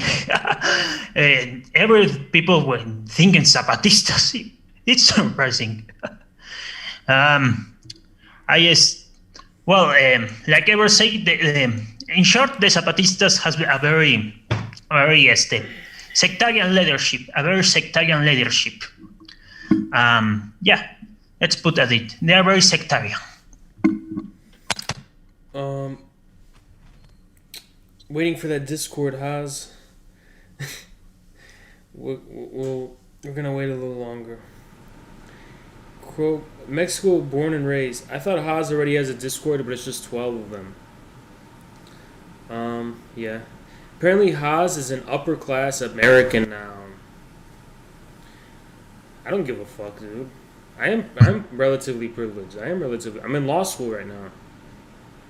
You have to be kind of privileged to be in law school. I don't care. Well, who cares? Marx and Engels were fucking upper class. Wasn't Engels especially pretty wealthy? I think in among the left, there's like shaming. If you're not suffering in poverty, that means you're a bad person. But I feel like that's Protestantism. That's not actually Marxism. It's not about how privileged you are. It's about what you do with it. And I'm doing this with that. You know? But, yeah, I would say I'm very privileged, I think. I think I am very privileged. For how long? I don't know. It's a different question. It's a completely different question. But for now, alhamdulillah, I'm doing kind of good. Yeah, look what I just said. You know, Isn't that something you want to be though? Do you want to? You know, if I wasn't, then I would just be trying to find ways to make money and get rich all the time. It's like what Zizek says. If you're a communist, why would you deny being in a position of power? Why? Like what? What is the significance of that? I don't understand. What's the significance of that?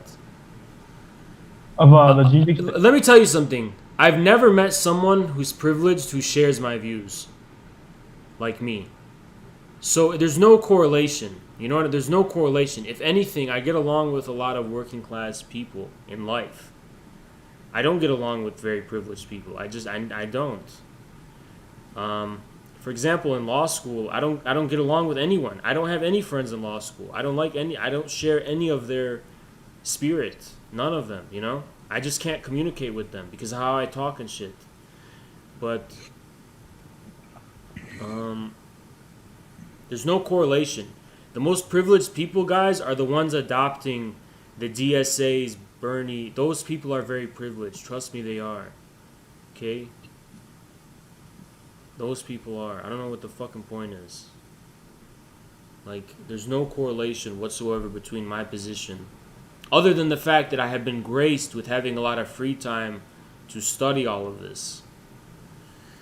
That's one thing. That is a big thing.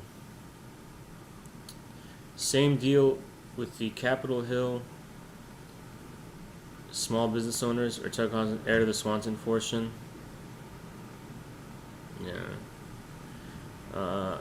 Yeah. I mean, exactly. It's not about where you come from personally. It's about how you relate to the social class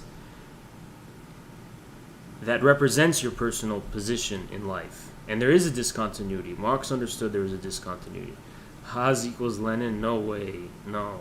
Don't say that. It's almost blasphemy. Socialism isn't a religion. I think Deng said something like, you cannot socialize property, but to be rich is glorious. Yeah. You know, the funny thing is I'm not necessarily rich. I mean, I am living off of what I have. I don't have extra. Like, for example, I've never gone on vacation. I went to Connecticut in 2018. And I haven't I've stayed in, I haven't gone on vacation in like 10 years, 5 years. When's the last time I went on vacation? Wow. I went to Austin, Texas in 2014. 2015 to 2014. I never went on vacation ever again after that. And I don't, There is another question. Oh, yeah, go ahead. There's another question from Ginget. So, I hate Subcomandante Marcos. I hate him.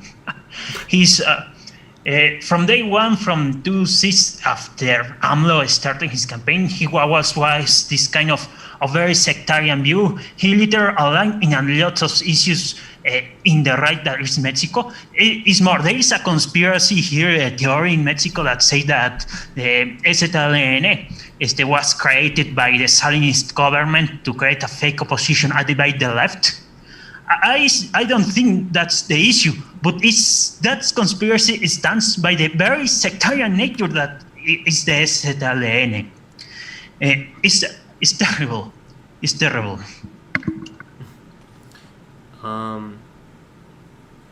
It's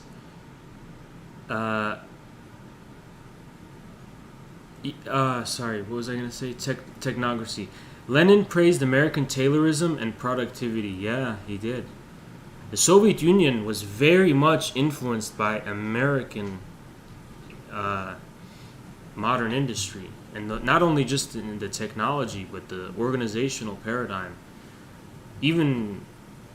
I always make the argument that communism was Americanism was communism in the 20th century. It's the opposite of what Browder said. But now we're kind of in a post-American situation, I think. It's not clear on what differentiates people like AOC from us and us from AOC and the synthetic left. It's not purely ideological, Alexander. It's a class division. It's a class distinction. Jimmy Dore is speaking to the popular peasant, the middle peasant. AOC and the synthetic left are basically the PMC. It's a kind of simplistic rundown of what's going on here. Yeah, composedly, exactly. It's a class interest of some kind. It is a definite class distinction. AOC still has no issue bombing and occupying black and brown people. Yeah. You know, there is a class thing going on. It's definitely a class distinction that we're seeing and we're witnessing. AOC's class base are who? It's kind of simple. Who's Jimmy Dore's class base? Well, you just gotta. If you ever want to understand class, just think in terms of barrier to entry. What is the barrier to entry? You know, like, to be a fan of AOC, what's your barrier to entry? Can you just Can you just go home from your construction job at the end of the day, sit on your couch, turn on the TV, and see AOC and be like, hell yeah, I'm with AOC? No, if you want to be that kind of guy, you have to get out of your construction job, go home, sit down and start knitting, and then go, you know what? I actually really like AOC. AOC, you know what I'm saying? Like, you have to have that personality and that detour where you're betraying your true, authentic, and raw self if you're a worker to support AOC. And you also have to want to get capital off of it. You have to be like, that's why these people always have to virtue signal. You know, these leftists who come from working class backgrounds, liberal leftists, I mean, they always have to earn some kind of extra social capital or virtue signal by doing it. Like, they're always supposed to, yeah, I support AOC, you know, man. But they expect brownie points, and because they're virtue signaling, they're trying to farm attention. So there's always a barrier to entry. There's always ulterior motives. And it's all about this barrier to entry thing. I think it has to do with them being PMCs. Yeah, definitely. And I mean, just like intuitively and like culturally, the distinction couldn't be more clear, right? You know, just look at, just think about how you feel when you watch, or what they're saying, how they sound, you know. It couldn't be more clear, the difference. Just on like an intuitive level.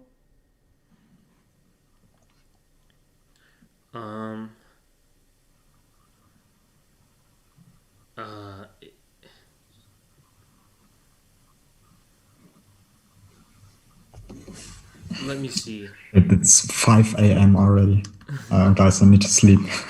Oh my god, dude. Good night, Get Alex. some sleep, Alex. See you later, Alex. I see you. Good night, Alex. Jorge, there's more questions for you, I think. Yeah, There's 3 more. yeah, I see it. So what? Yeah, this was the Maya train, and in this issue, the STLN aligned with general right against this project in the south. About well, the Zapatistas, I don't know if considered a shamanistic tree worship. Is, in a true sense, is very sectarian. Originally, they come from an open rebellion that was in the 90s. There was some negotiations, and after that, they literally sit down in his own spaces in Chiapas, a part of Chiapas, and they stay there.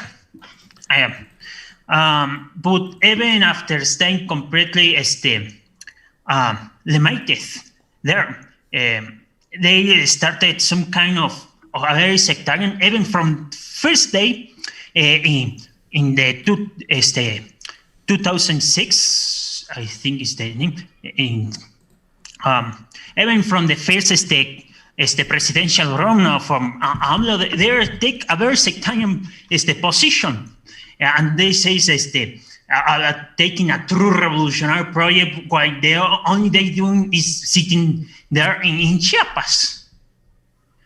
There's a reason, I will say, there's a reason why it's very easy to defend the STLN compared to the FARC-EP in Colombia. There's a reason why in Colombia there's a mega campaign against the FARC-EP. There was a campaign against the FARC-EP, while the ZLN don't. They were never a threat against the Mexican state. They stayed there. So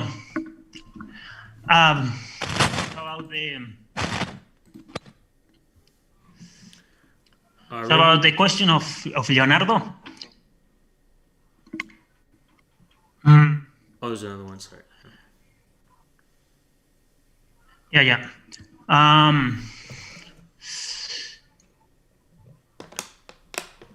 Well, I am not completely sure what can I say about that. Definitely there's a very, I must confess that I should study more how should we consider this situation of the cartels. Obviously there are some kind of capitalist organization, and this is the general destruction that is happening in our country of Mexico. How this connects with the situation of the states, the local governments, and the other transnationals that operates in Mexico, and how they are affecting their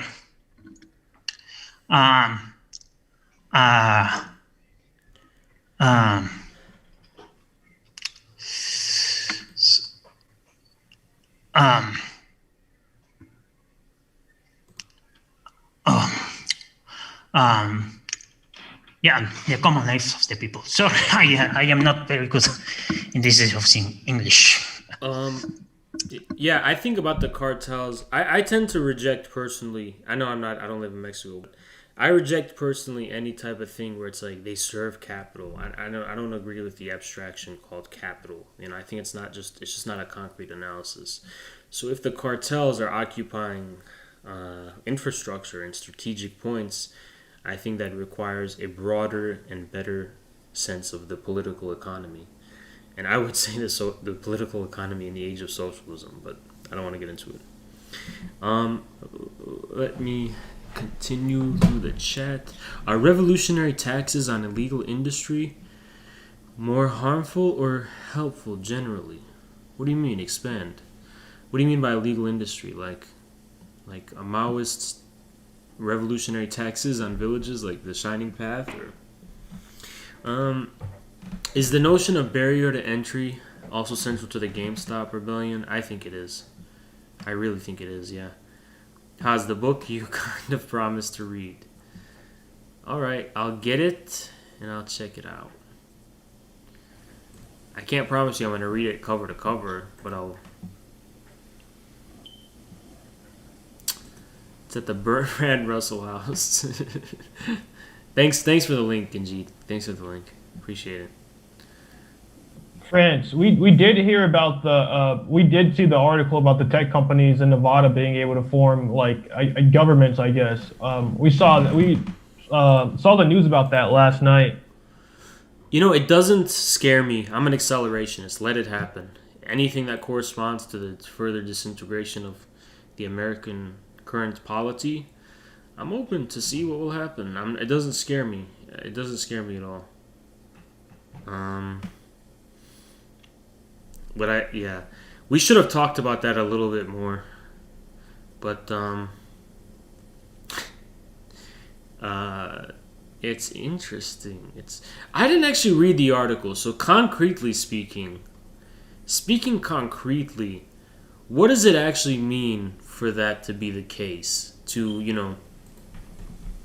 them to be governments, Yeah, I didn't read the article either. They put spins on stuff, so I want to know more about what that means, Yeah, because also it's interesting whether or not that opens up the possibility for other corporations to, form governments. Or, depending on what the actual change is. Is English his decipherable? What do you mean? Bing, what country are you from, did you say again? Are you from Russia? Are you Russian, Bing? I forgot what you said last time. I think I remember that. Ginjit, hear this. Sorry, Jorge, hear this. Ginjit says, Jorge's English is okay. What he lacks is fucking confidence. What do you think about that? Ginjit, I think, is a second English speaker too, so he knows about this issue. He might know what he's talking about here. Care to comment? Yeah, I am not a great, even in my original language, I was not even a great conversationalist. So at least these English problems. So I have a lot of issues to do in this question of streaming, etc. The zones would permit companies with large areas of land to form governments carrying the same authority as counties. County authority, including the ability to impose taxes, form school districts and courts, and provide government services. That is fucking crazy. That's fucking crazy. I wonder, could that ever surpass like the state form? You know what I mean? Like is that constitutional? Is my question. That seems like a really big change. Yeah, is that even constitutional? I don't know. Will that be taken to the Supreme Court? And there have been company towns in the past, but the ability to levy taxes, wow, that's getting into some interesting stuff. I asked the question because there's a well-known connection to the other political parties and narcos and all like the CIA. It's commonality that they collaborated with the Sinaloa cartel. Yeah. Yeah, like also the DEA. Yeah, it's fucking clusterfucker. This is how there's this deadly connections between the cartels with various open political parties like the PAN, Felipe Calderon, and how this connects with also criminal organizations like the DEA and the CIA, that they pretend that this against the narco traffic and etc. But no, there are deep connections with these issues. They are setting up to prepare to surpass the state form. You know why I'm not scared? Because I know that every privatization also means a deeper state centralization, you know? I could easily see something like that happening in China. China is also a very decentralized country. And so whenever I see that kind of thing with the Nevada, I'm asking the question, how does the communist center make sense of that politically? What is that political vacuum missing that overawes all of that and surpasses it all? What is the big people's power, the big power, you know? They are setting up the new economy, and I love how it's in Nevada. It's like Nevada, and I mean, how they're going to bring it online. And I'm almost excited for that, in a doomer accelerationist way. They indeed are pushing toward a more technical feudal capitalism and even less social mobility and more authoritarianism now than ever. Wow, dude. I'm ready for it. Infrared is ready. But we might get banned. There's that. We might get banned. I feel like it's a question of like not if but when. Just hopefully we will get banned. Yeah, we will. Yeah. Get banned. We just need the time to grow more and set up like our kind of like backup plan or some roots before it happens. Right? There are multiple governments trying to facilitate. The wealthy are working on the new political economy. Why don't we beat it to the chase and have a new Jimmy Dore revolutionary populism where we say no more kings and lords and rally the fucking people and preemptively beat it to the chase. And I think that's how it happens in history. Every revolution in history witnesses something subtly trying to crawl in, and then their almost reaction say, no, we're not going to let it happen. Almost every revolution is kind of reactionary, like it's always they notice some subtle change is happening and they say, no, we're not going to let you go this far. No pasarán. Will that push class consciousness, or do you think that's correlation, not causation? What are you talking about? I noticed that all the communist revolutions led to a revival of religious forms of expression. Absolutely, dude. Religion is so important and not to be underestimated. Is this like Moldbug's idea of the patchwork? Yeah, dude, I'm all about that accelerationist patchwork. Let 1,000 patchworks bloom, dude, so that we could clarify what is truly holy and common. If all of our cities are private, then there's a more fundamental commons that's missing and occluded, and the communists are going to be the ones to name that compression. Do you think a revolution in America will coincide with the revival of Christianity? It probably will, of some kind of Christian spiritualism, some spiritual Christianity, not this fake not this bad Christianity we're seeing with the DSA and stuff, but like a new, true spiritual revival of the Christianity is fundamentally embedded in America. I meant the neo-feudal centralization on the states. I don't know, dude. I feel like only a communist party could be a government worthy of patchwork, of which is Moldbug's idea. Moldbug thinks a king can be a sovereign and govern that. Haas does have a sticky. See? It's right here. You just can't see it because it's so small. See this? Oh, wait. I can see it on the Zoom. Oh, wait. Spotlight. See this? Or you can't see it. It's right here. It's tiny. Okay, I'm going to get rid of the spotlight. Remove spotlight. And gallery. Yeah.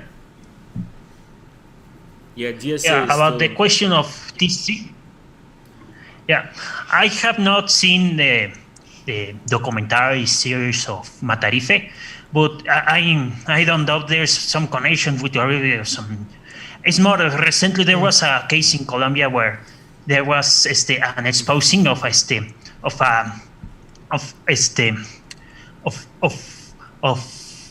narco that give money impulsing the campaigns of Uribe.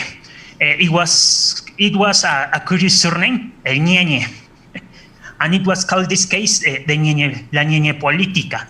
It's curious because it's Uribe the price against against narcotics, and Colombia is the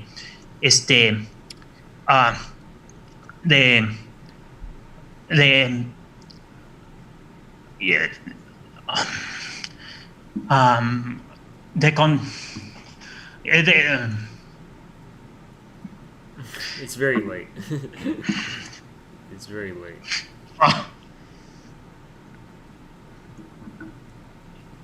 El niño consentido de Estados Unidos. Es el niño consentido de Estados Unidos. And all these people, and all United States all says about the narcopolitics of Venezuela, but you simplemente ve Colombia. Ellos son los narcotraficantes. Ellos son los narcotraficantes. They are the narcos de Colombia.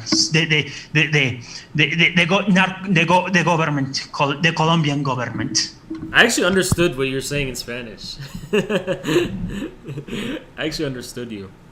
I don't know a lot of Spanish, but I understood that. Moldbug is also a fan of China. I've heard China as a sense sort of left.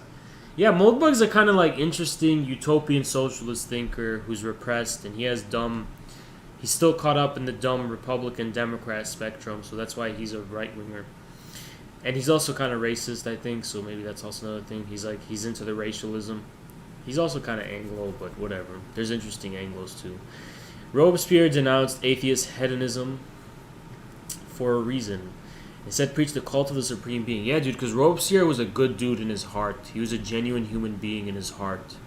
He was a good defender of the people, Robespierre, and he had love for the people in his heart, and that's why he. In a way, atheism is bad. But I'm an atheist in a Marxist sense. But in a way, atheism is bad. If atheism means like bitterness, like there's no meaning to being at all, it's all meaningless, and atheism is bad. But yeah, it's complicated. I don't want to talk about religion. I really recommend Gray Zone and Moderate Rebels.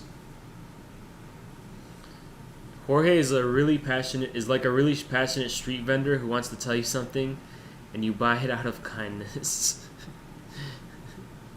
Spanish is fucking lit, dude. Dude, Spanish is a language of passion. Jorge, if I spoke Spanish, would I fit well in the Latin American country yelling and screaming all the time and shit? How I do? I feel like English prevents me from expressing my true rage. If I spoke Spanish, I would be able to express the true breadth of my anger and passion.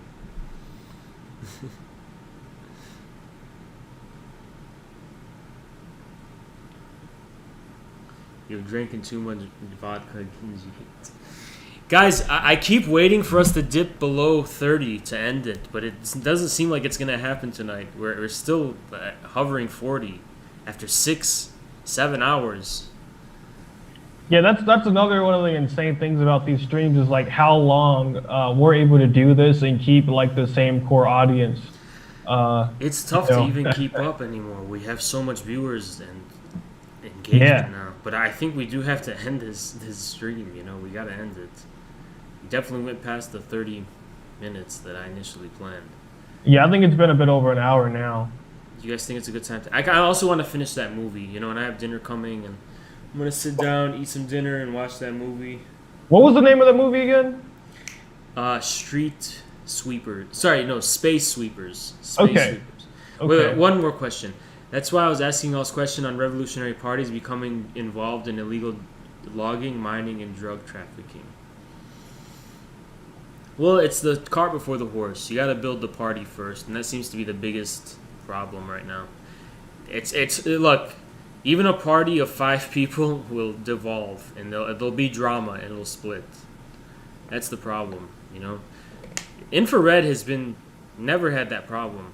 We've had problems per se, but never on a formal level has there been a problem in infrared, you know, and that's why we're able to do this. We've matured to that level. We're not a party. Even then, we're not a party. You know, we're not at that level. But yeah, there is an issue of groups, and they tend to split because they take themselves too seriously.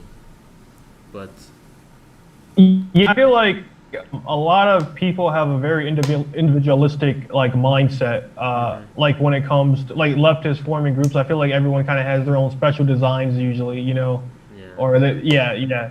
Sometimes a group just means I'm not gonna leak stuff. I'm gonna recognize there's a distinction between the group and the outside, and I'm not gonna let it spill over. We're gonna have things private, only for us. Hey Haas, watch the sci-fi movie Annihilation. I did watch it, dude. I loved Annihilation. I liked it. Very Lacanian. I agree, dude. But there's just that one scene in that movie I liked, which was when like she looked at her like she was just like, it reminded me. She was like in the field and she was just looking at her hands and there was just leaves casually growing on her, and I was like, that's so relatable to to an experience I had in the past. Yeah, I was just gonna. I don't know if I should talk about it on stream, but yeah. I don't know if we should talk about it. I was like, wow, that's so relatable. That's crazy. Can we have a non movies to watch when you have no GF? There's no difference between if you have one or don't have one.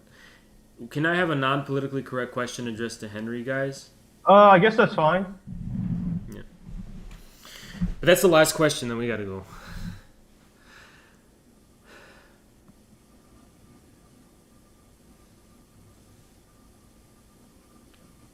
Love you, Real Politics. Thank you, man. Yeah, we appreciate it. We appreciate it. I've seen online communities split up and die over the stupidest backroom bullshit. We're gonna fall apart over King Kong versus Godzilla. Because they invent problems that don't exist and then argue over them, and they I feel like they enjoy doing it. You know, because it's traumatic to realize there is nothing, there is no order, there is no organization, there is no party, and that's why there's so much drama. Because they haven't come to this realization that there is nothing there, but they have to create something to fight over it, because it's too traumatic to accept. This is a Lacanian point. There's nothing behind the screen. Damn, because I have one more question from Delai Lu and Gentle Genji. 2 more questions and we're done. All right, I'm following you, Genji.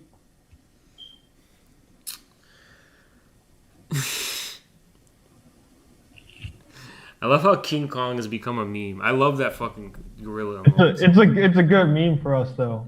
I love the gorilla emote, dude. I love it.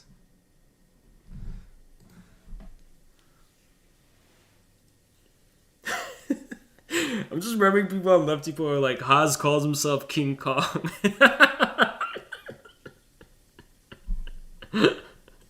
This crazy guy on fucking stream calling himself King Kong.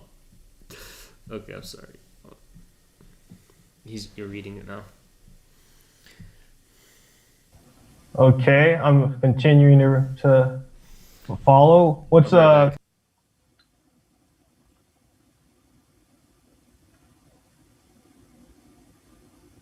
Yeah, I like the King Kong meme too. I feel like it's such a simple like representation, but at the same time it's pretty based.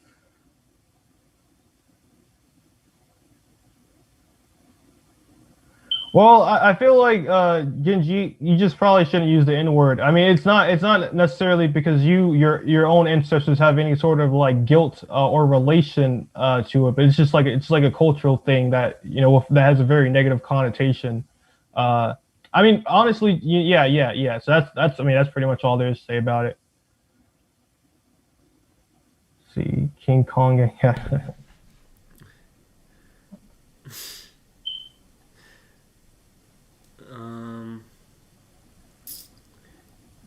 Okay. Do you have any plans on courting a more non-white and non-male audience as POC and women make up a majority of the working poor? No. Wait. We only have like one white person in our group. No, we're not. No, we have a couple white people actually. We don't court anyone. We don't court anyone. Yeah. But we're not going to judge who we're bringing into our circle, and it's very rare that we ever do this. But it's never going to be because we need women in our group. Well, no, we need to. We're not overthinking. We're not a group. We're not a party. We don't represent anything. Infrared maybe. I don't know, dude. I want to have more interviews with women figures on Infrared. If that's what you're saying, I agree with that. But you're overthinking it. And another thing too is that there's no meta organization. It's literally just like the 12 or 13 of us. There's no there's no formal rules in place where we're just going to be able to admit people based on their background because we need more, like, who is we, right? We're just 12 people. It's very organic. It's very just natural and organic. We're internet theory friends. How about that? Also, yeah. Also, Genji, I just feel like I don't know. I just feel like that's kind of just a personal like a personal thing. I mean, I guess like between you and him, So I don't really know what to say. I mean, I guess if you don't want to be called that, you can just tell him you don't want to be called that. But that just seems like a personal thing between you and him. Let's see, women don't exist on the internet.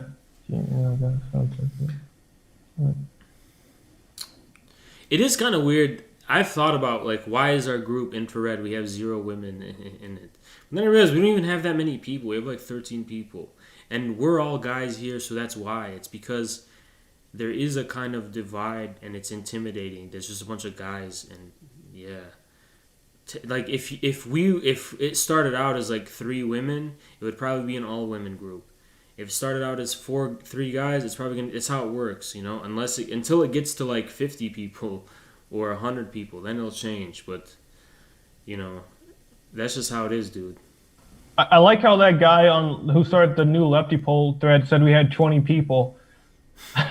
I kind of part of me kind of hopes that the imagination of how big we are starts to morph in people's head, and people just think there's just an abstract, unknown number of infrared people behind the scenes. To me, Western politics have always been a boys' club, and always been a fight to save the souls of white dude. Well, another thing, Dilo, is who are we to go out our way to appeal to women in our group? Like, I'm not a woman, so I don't understand women's experiences in that sense you're saying. Like, I can't speak for women. I can't represent women, you know. I just can't. I can't speak for them. I can't represent them. I don't know anything about what it means to be a woman, you know. So I'm not speaking for every single person. It's just the people who can relate to me, you know. But yeah, I don't know. And you know, do I like load out on the racial thing? I mean, this is a very, very international group. I mean, I don't know. It's a very, very international group. You know, we have people from all over the world in infrared. Let's see, it's not Western politics, fam. Let's see, I guess it's even worse. It's a larger conspiracy beyond infrared and about why there's no. You can get many women to join if you want. You have, you have Jorge.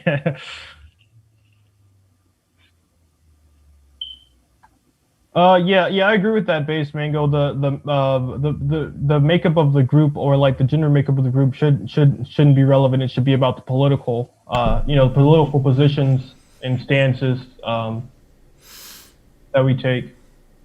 I mean, also there are also real, like, I guess you could say, cultural like divides, and like maybe that might have some political importance. So, but yeah. Okay, guys, how about I promise you this? 1,000 subs will make a Discord. It's kind of far off. I don't know. Maybe like in a week or two, I'll make a Discord. You know, I'm busy right now with law school, so I don't have time to attend to a Discord. Guys, remember, I'm also writing a lot of other shit on the side, and I'm reading stuff on the side, and it's a lot to balance. What I'm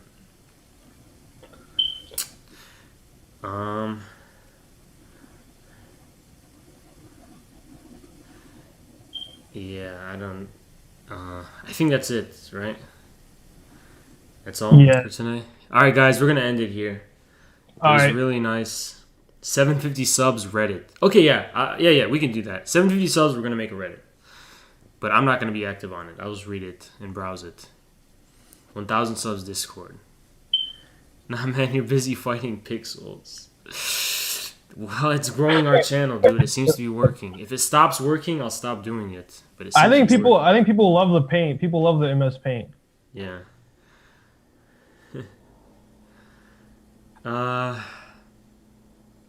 Y'all need to get some sleep. I'm gonna finish that movie, eat dinner, and then I'm gonna sleep. Composer Lee, man. See you later. Later. Still, it's so crazy how you're in our chat, man. Yeah, it's Adios. crazy how you watch us. Yeah. So humbled. Good night, Jennifer. See you later, TC. See you later, Ginjit.